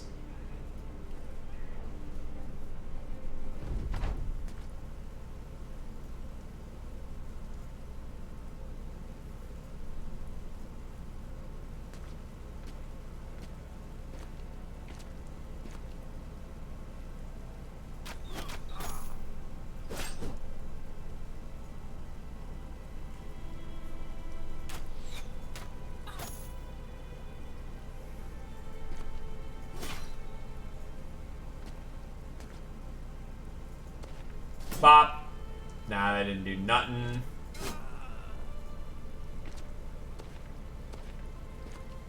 They're just hard focusing on the top. Well, okay. Hold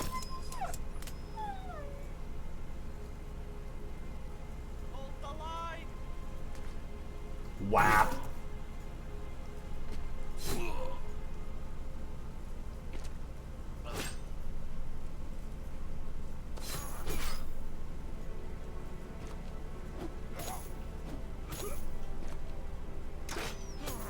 And Air Todd got hit in the head. Unfortunate.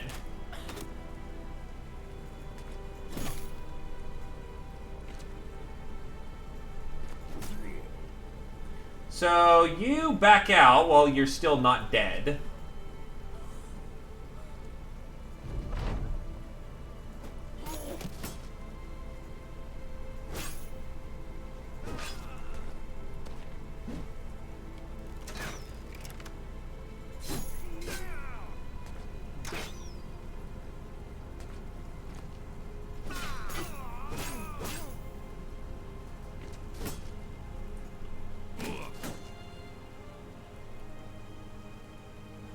1 and 2.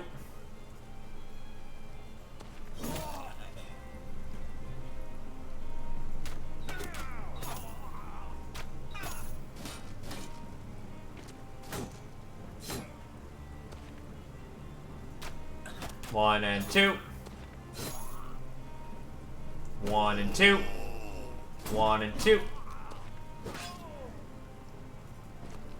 It's a very simple beat to get into. It's nice.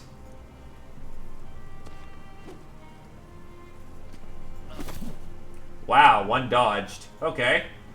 I mean, it happens. Hold the line.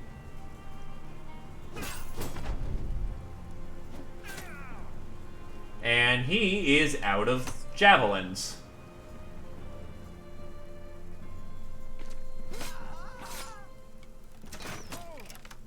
And Nat just got body rocked.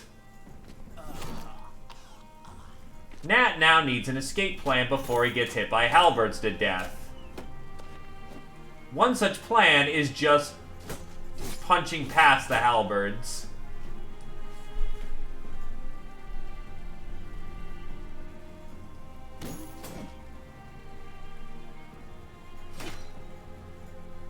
Shield up. Oh, they actually went after Lumi on that one. Well, that also works.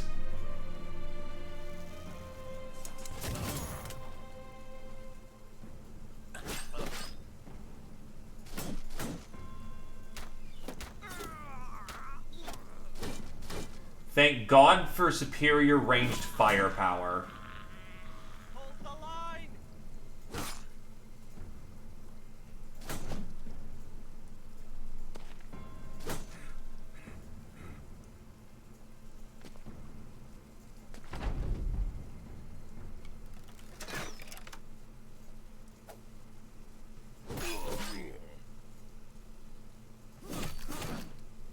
God, that full helm is just tough. His body, thankfully, is quite soft.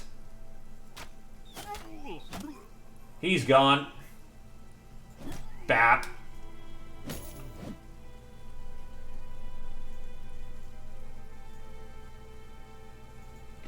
And Nit-Nat got their arms clipped again. God damn it.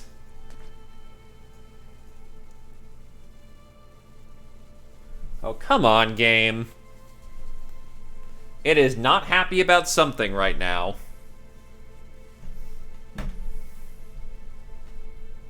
Oh, there we go.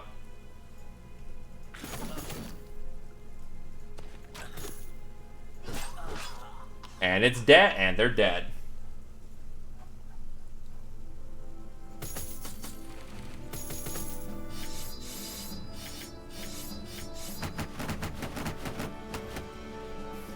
All in the pocket. And then there's a trade caravan, which we can then immediately get to work on. Just chain the violence.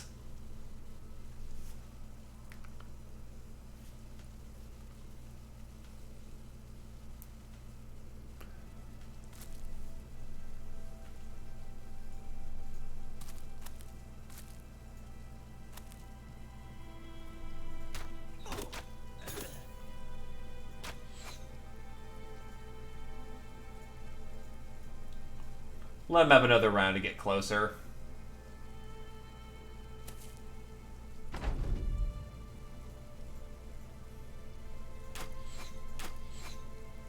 Yikes.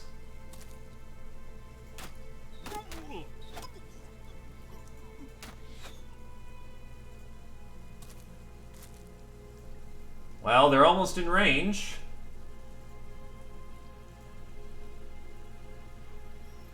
I do not get why my game is being super stuttery in the moment.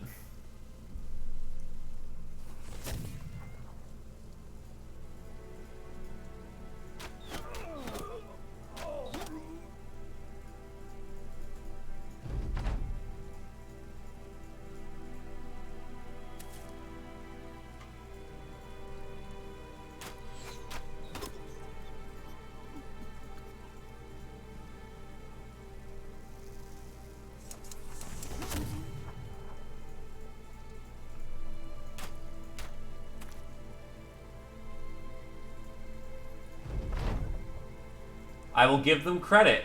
They made it to the line.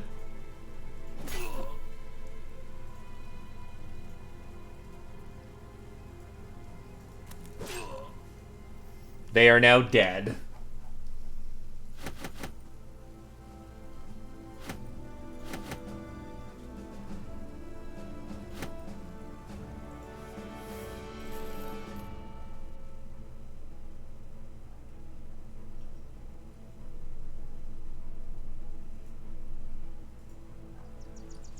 Fall back to home territory so I can get some more bag space.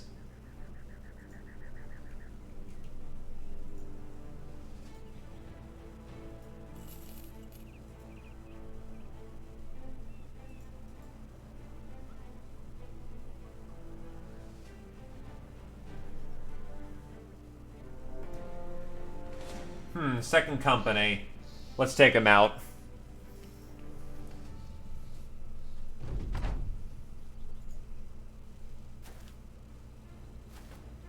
Oh yeah, I forgot to rearrange my line, because some people are still a little fucked up.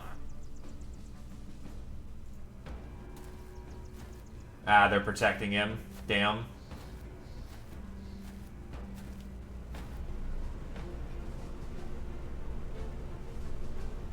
Well, let's take out their heavy arbalists, because I don't want to get hit by that.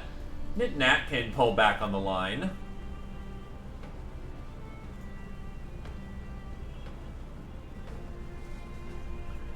Todd, you assume the front.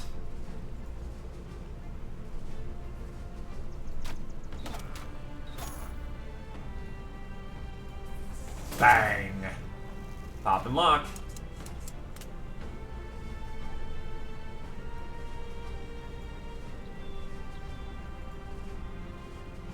Hold the line!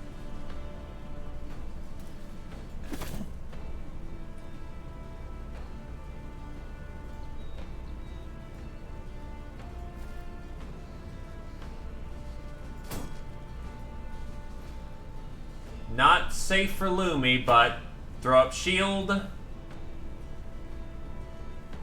Oh, right, you don't have another fucking firebomb on. Whoops. Whatever, this still works.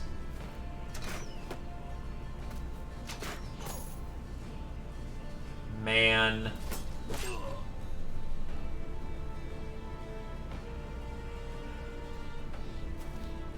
Kinda late.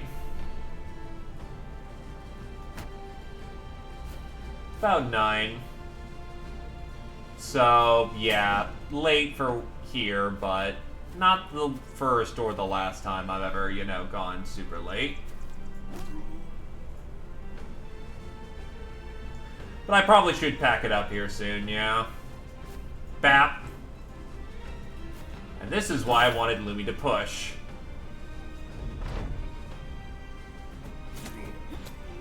I mean, that works, but I just opened the line, and Z Opposer just lost all of his armor.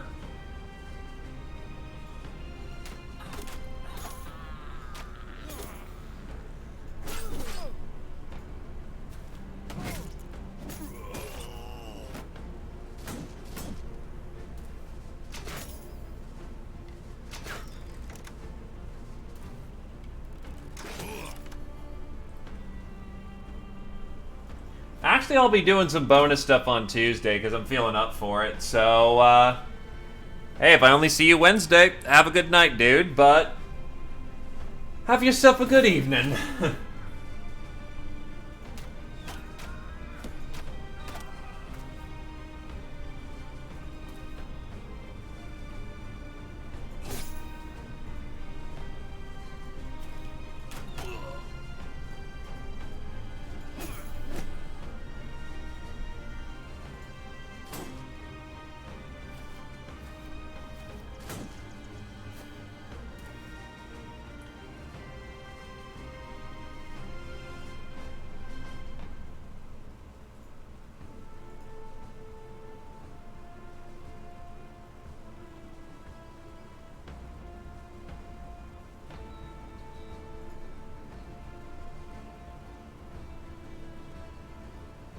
I don't remember if he is Spear Wall or not. Not Spear Wall, Thingamajigger. Rotation, that's it. If he doesn't have rotation, Lumi could be very well fucked. Hold the line!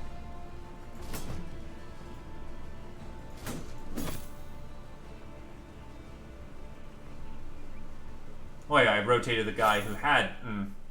Well, Lumi's getting out of there anyway, so...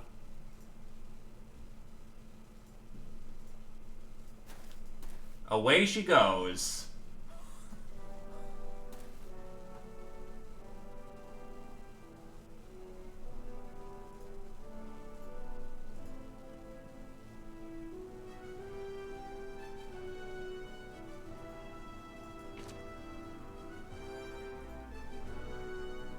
Prayer Faith, because, well, I don't got anything better to do this round.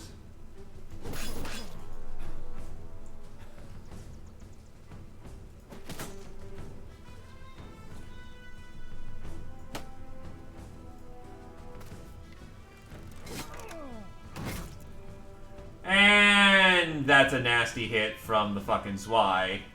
You know, what his job is.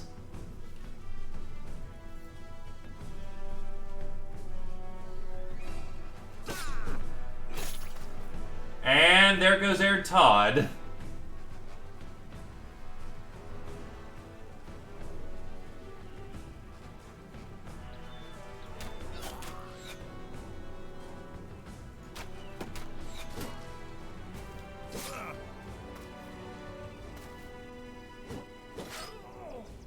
Zia Poser's not in it very good either. Nah.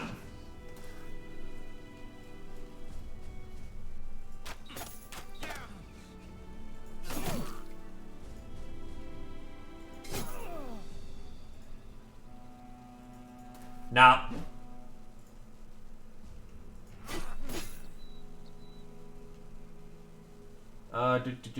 Do.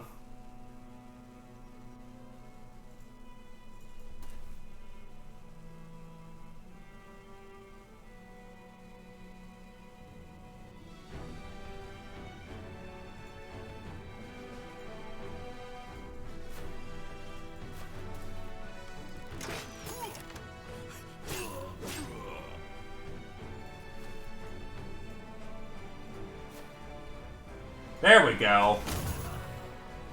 A good firing position, finally.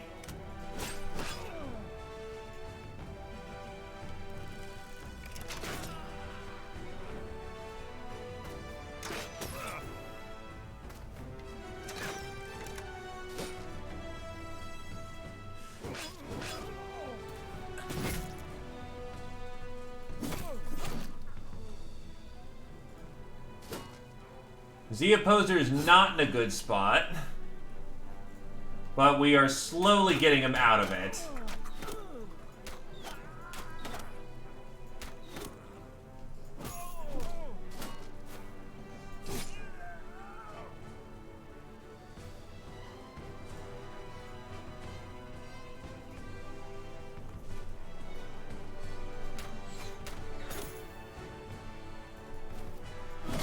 And there goes their ugly stand bearer.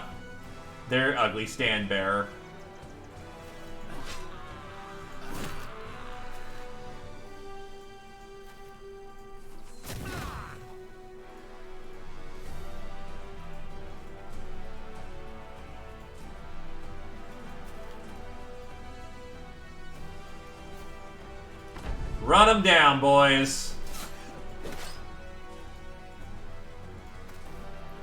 Oh, whoops.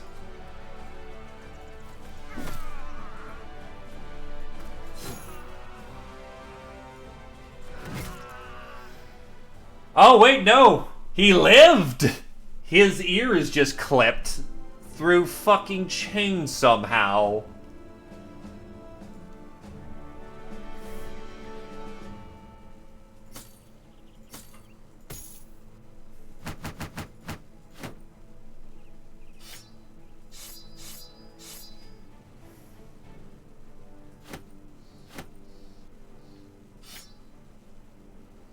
I mean, fair. Anime would have it where you lose your ear through the goddamn chain.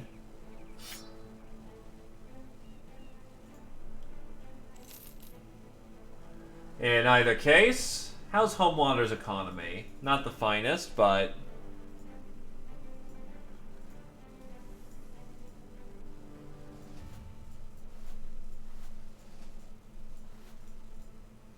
Who else here is good at surgery?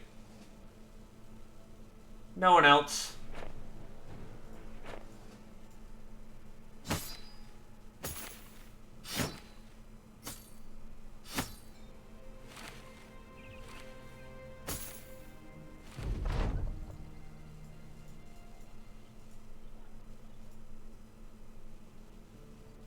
Oh god, these didn't get just shut.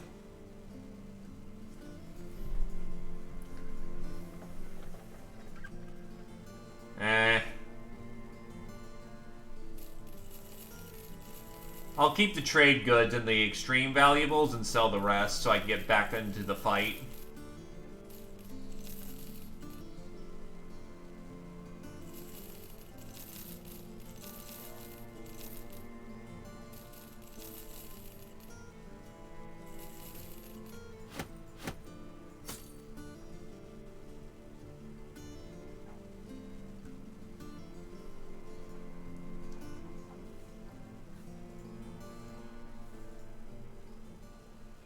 Jonas has hit level 5. Bammo, Bammo, and Bammo.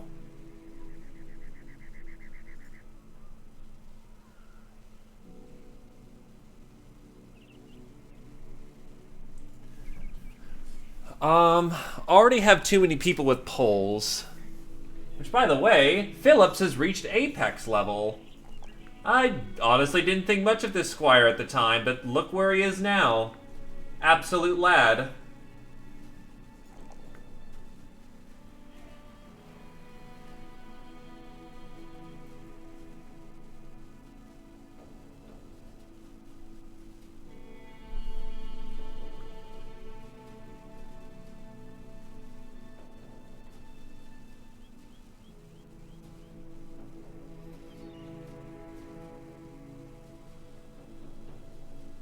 We'll give him Steel Brow so he's tankier, and Reach Advantage. Lumi hits level 7 and gets Battle Forge, which significantly increases her killing capacity.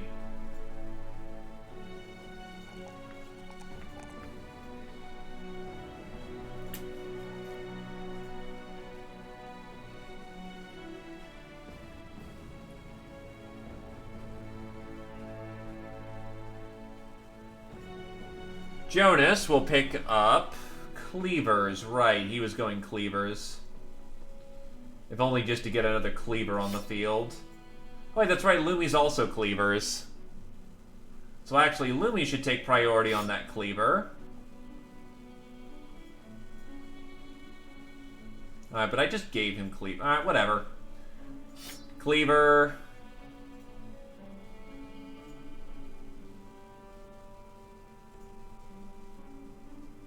This is called thinking too fast. Probably would have been better to give him the hammer, but whatever. More bleed is always fun. Ah, your hand got fucking split. So you're taking the back for a while.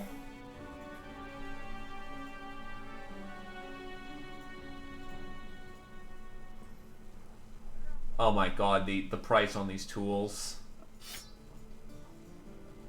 Well, I still need some, so bam, bam, bam. Rob me blind, why don't you?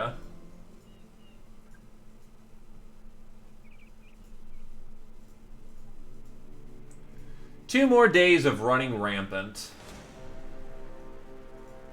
They're about to not have a good day.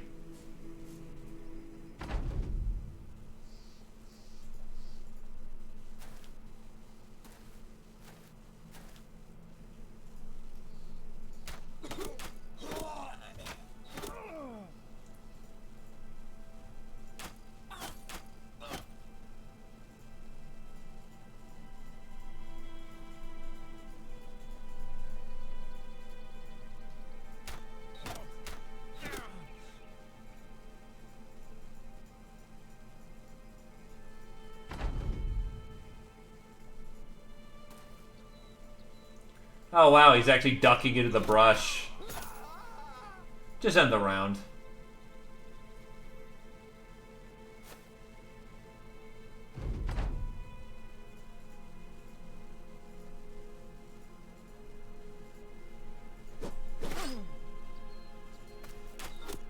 And they're done.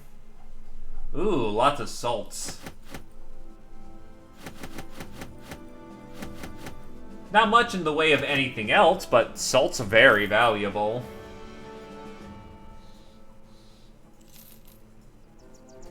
Hey look, another supply caravan. With mercenaries in this one. That's an unusual sight.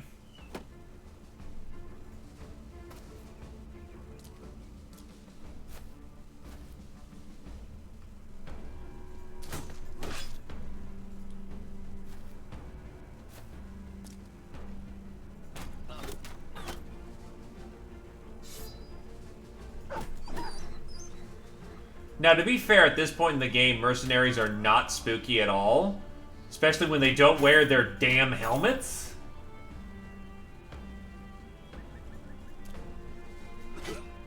Hey, Nat hit someone on 32. Good stuff.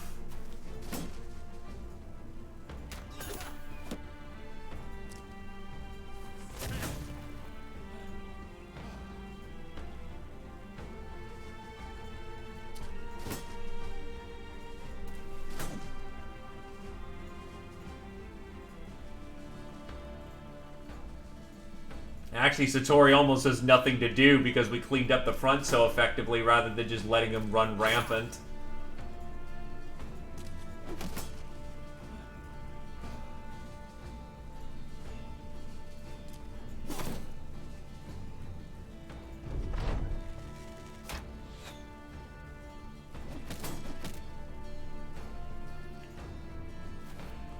Nothing personal, friends.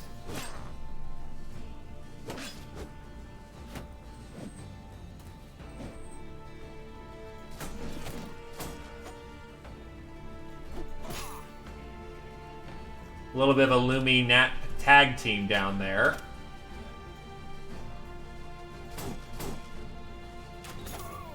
Oops. And then Lumi got shot in the back on accident. Whoops. Death by bleed. The first of, and probably only of this campaign, because I don't usually use bleeding weapons.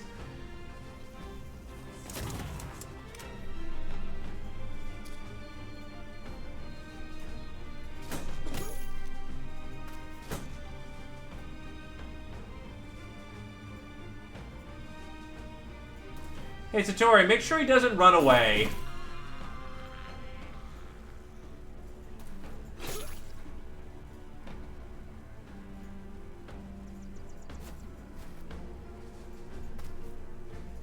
That also works.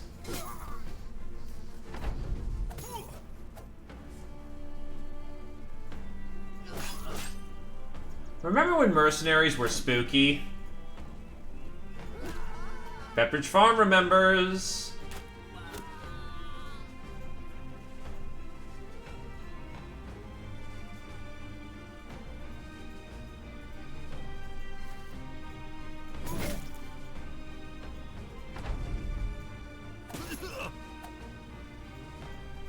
They're trying.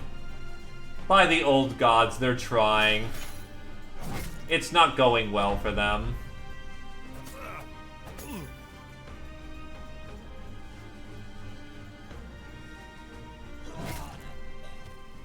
And they're gone. And with it, pudding, meats, goodies, armor. Lots of flails for some reason. War bows. Equipment for days.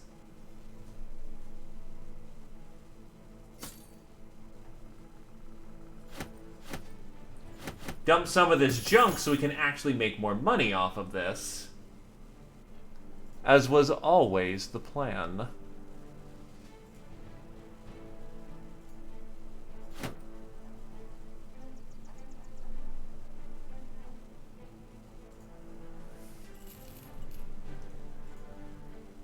Well, back to home water we go.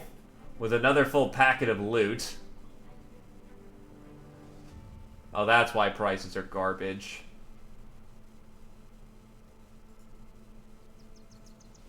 Right, I screwed them out of something once, didn't I? What's the economy of Congus Mead? Oh, it's fucking booming. We're going there. It's basically a tax, but who cares?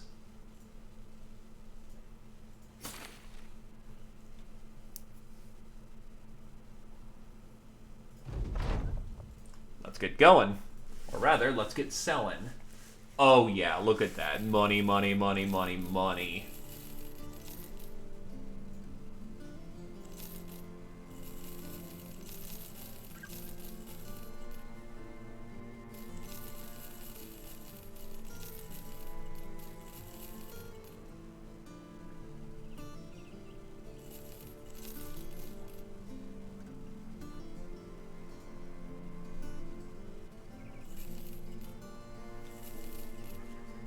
And just like that, we have made serious bank.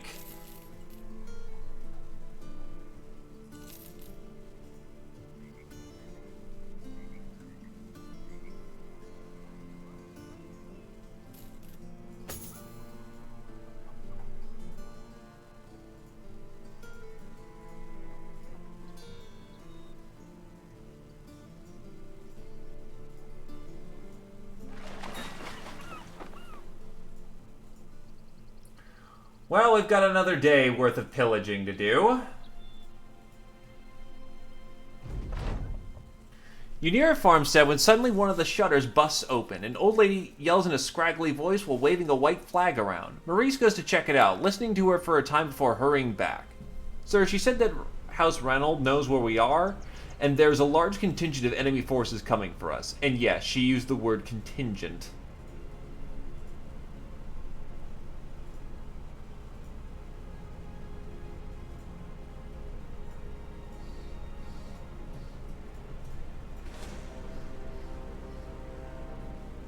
Slingers, fencers.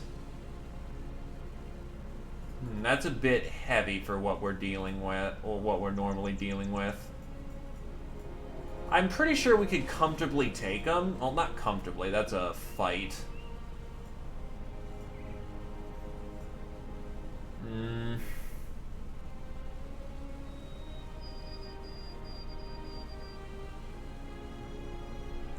Nah, I'm not feeling that fight.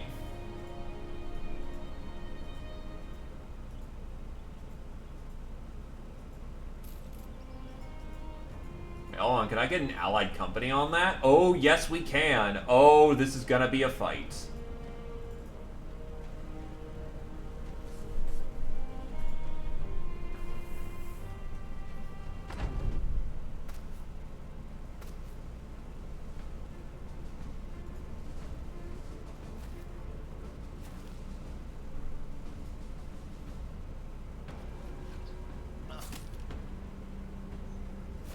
Now I have the slinger on my side, and meat shields. Lots of meat shields.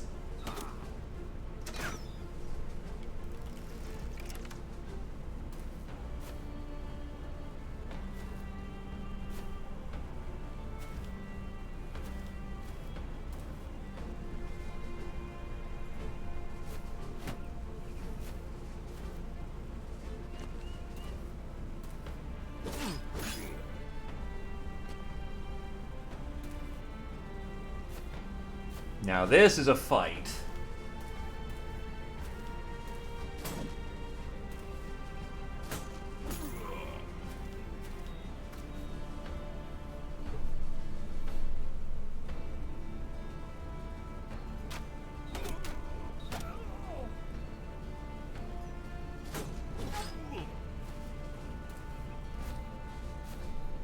One I quote-unquote don't mind taking taxes on.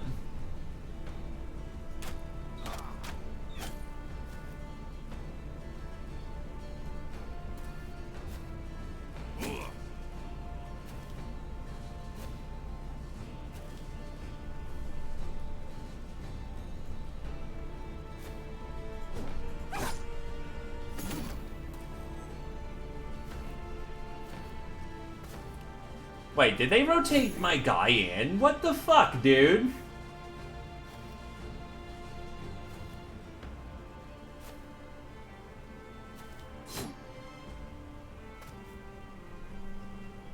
If I get one tile closer...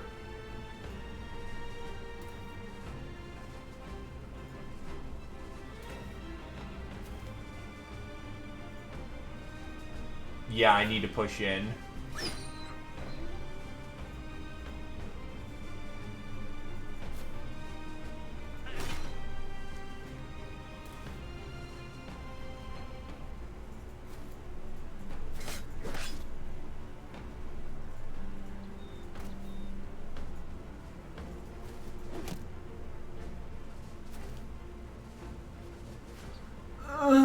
Slinger.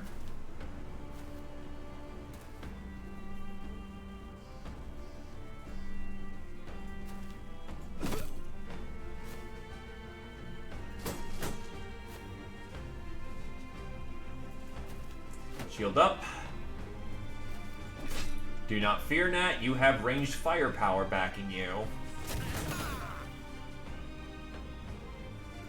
Can't reload in the same round, unfortunately, because one step forward still screws it all up.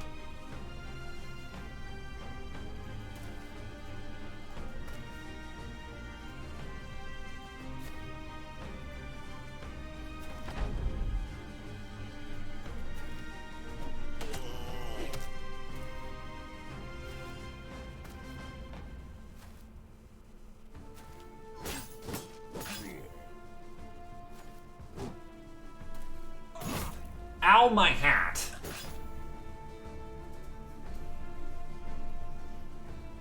And my ear being ripped is actually really bad for me.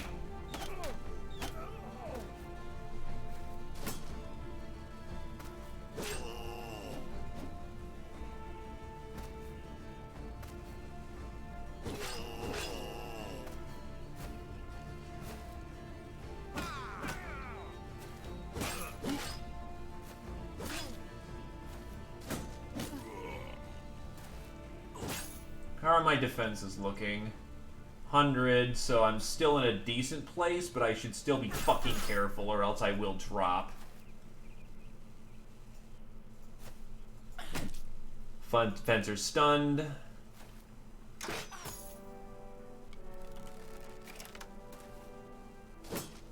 Like I said, the stiffness of the joint will betray.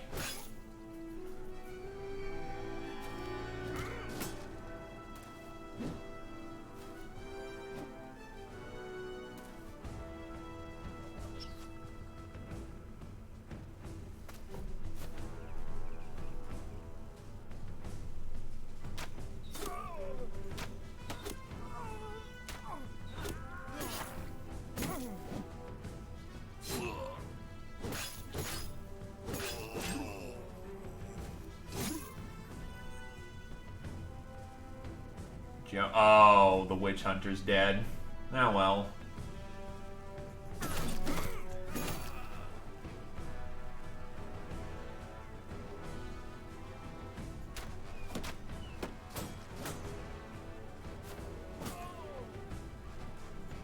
Lumi's taking a hit.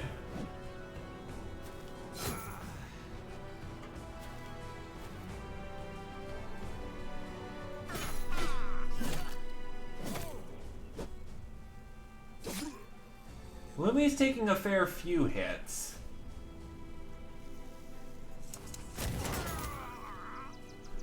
Killed someone though, so that's good.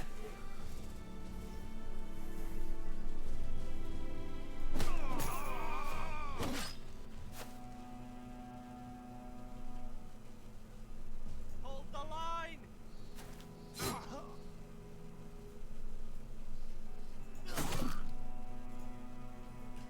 No hard kill yet.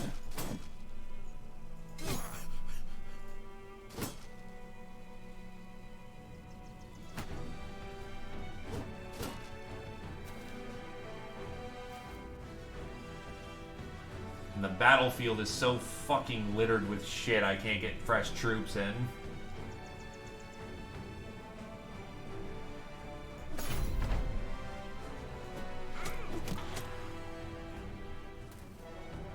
Oh, Lumi is not a good spot.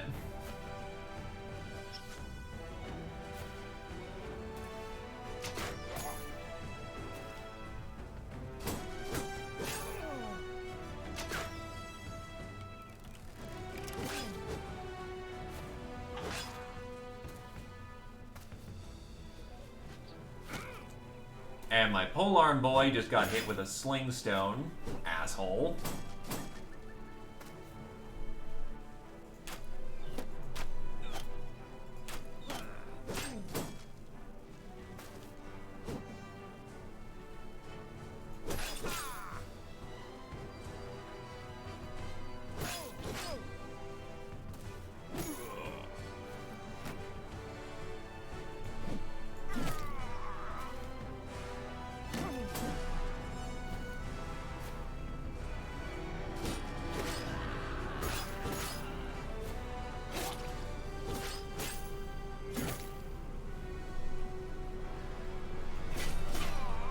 The Zweihander got his shit torn up nicely.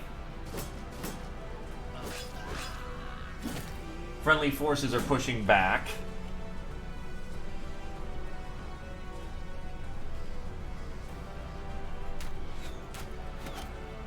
That's a kill from a long shot. Nicely done there, Britcam.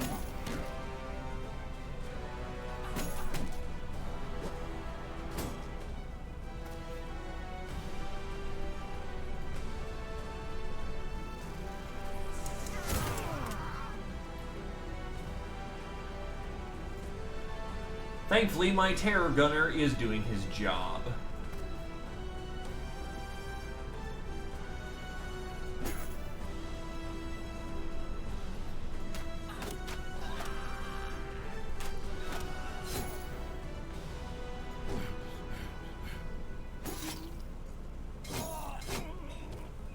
And Z Opposer's getting torn up.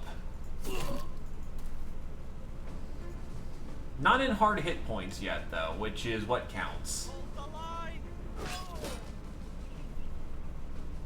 Lumi is able to get out. But Z Opposer's going to need backup if he's going to get out of there. So, yeah. I was hoping that he'd last a little longer than that. But apparently not. So, we're getting backup in there so he can get out.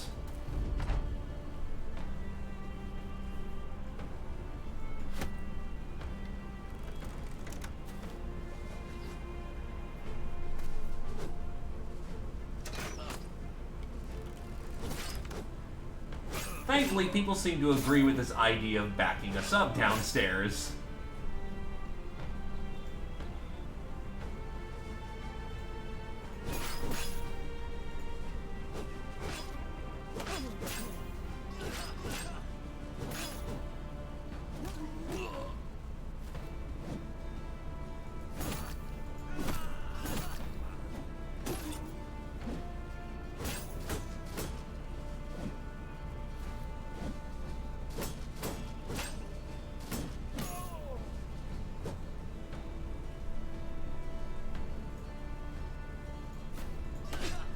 Nitnat D infiltrating the line.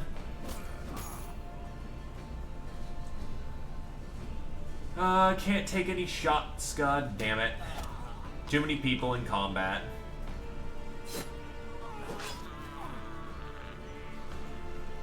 Okay, so 2 people just died. Not ours, just like, who the hell died there? 2 of the random forces.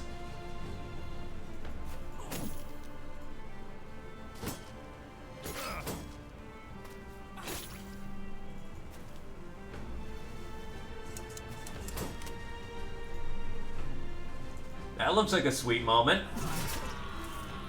2 kills and damn near another.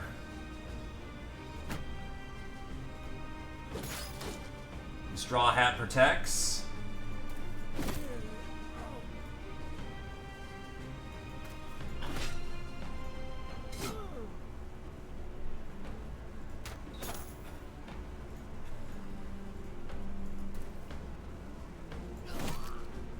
Armor smash. Lumi, get away from the fucking fencer.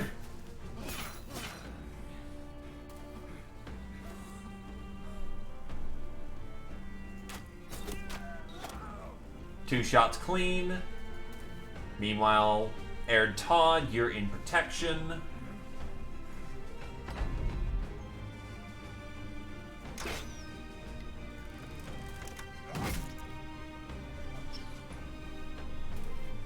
And it looks like we're just about done here.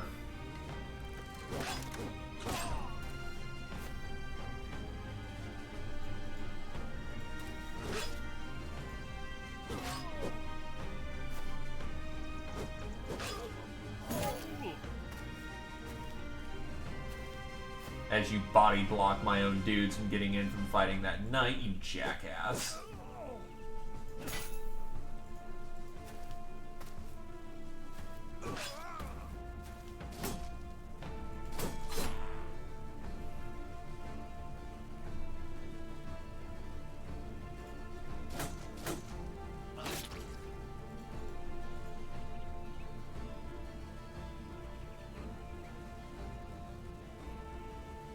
Yeah, I don't see a way how to get him out of there because the enemy's just cluster fucking. But he's dead because we've just beaten him into submission, so all that's left is the north to be taken care of.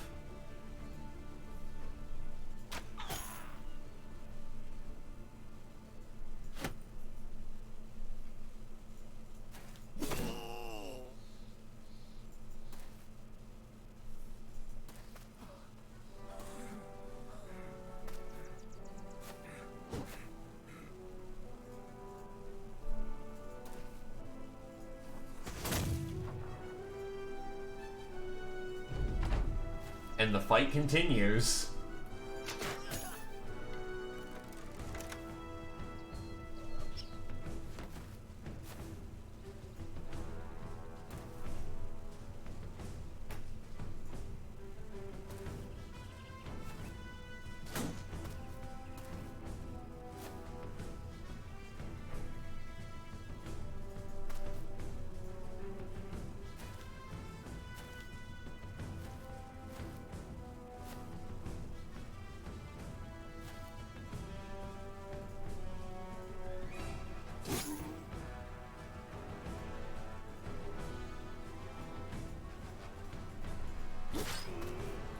Then yeah, that's the end of the combat.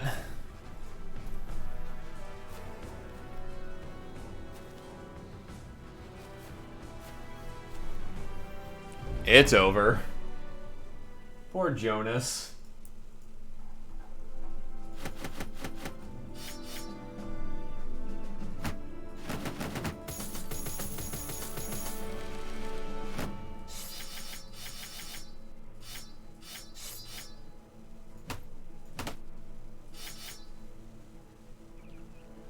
And how the hell does that thing do so much damage? Holy hell. I'm actually legit curious, so let's see. Sling Staff got clipped off at the end. Damn. Alright, whatever. Hide your stats for another day. But Zephyr has hit level 9.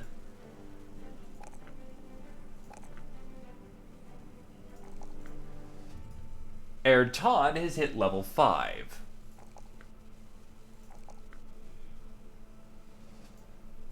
Actually, question then, sword, hammer, axe, flail, or mace? Get him tumble. Oh. Okay. So unfortunately, tumble is glitched and eats perk points. At least in point 27. Oh well. That actually, holy shit, that sucks.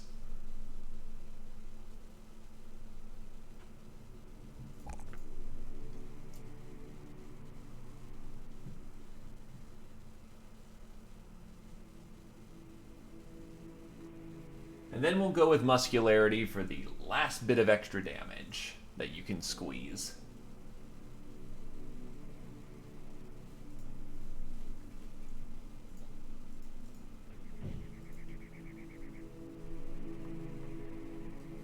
That's as much as I can squeeze out of my battle group.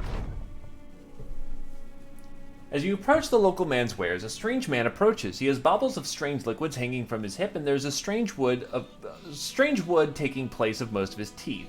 I see you're of the adventuring sort. You wouldn't happen to have come by that demon elf skin without some guile in you.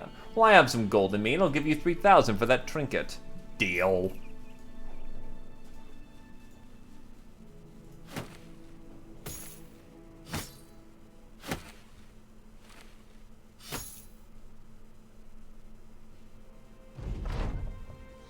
While ravaging the lands is growing on you, Baron Thrydoff von Brockenberry is only paying you for 5 days.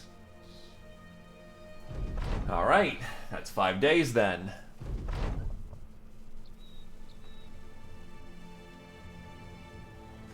Baron Thrydoff von Brockenberry slams a goblet of wine down, sloshing most of it all over himself. Excellent! Outstanding! Perfection! That is what I have to say about your work, sellsword. Hell, we even got a few deserters from House Romelt's armies who are very worried their side is already lost.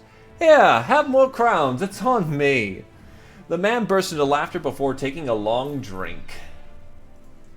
And that's probably where I'll cut it for the day. Because holy shit, we actually went to 10 with how much fighting we did. I say, for the sake of being more practical in the moment, we'll give you a hammer there, Air Todd. Plenty of armor to smash.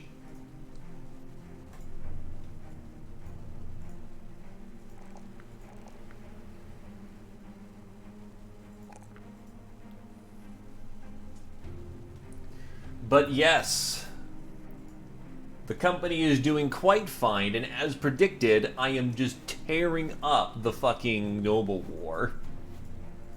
Almost as if the South is overtuned and the North is just standard line fighting. With the amount of money and goods that I have right now, I'm almost tempted to just, I need to find more work, which, hey, the West is bound to have something for me. Rommelt is just not having a good day. There's that's all their territory, which is difficult to attack, but on the other hand, 2 factions hate them, so it just sucks for them. In either case, thanks for coming on down. Hope everyone had a good time, and have yourselves a good evening. Boy.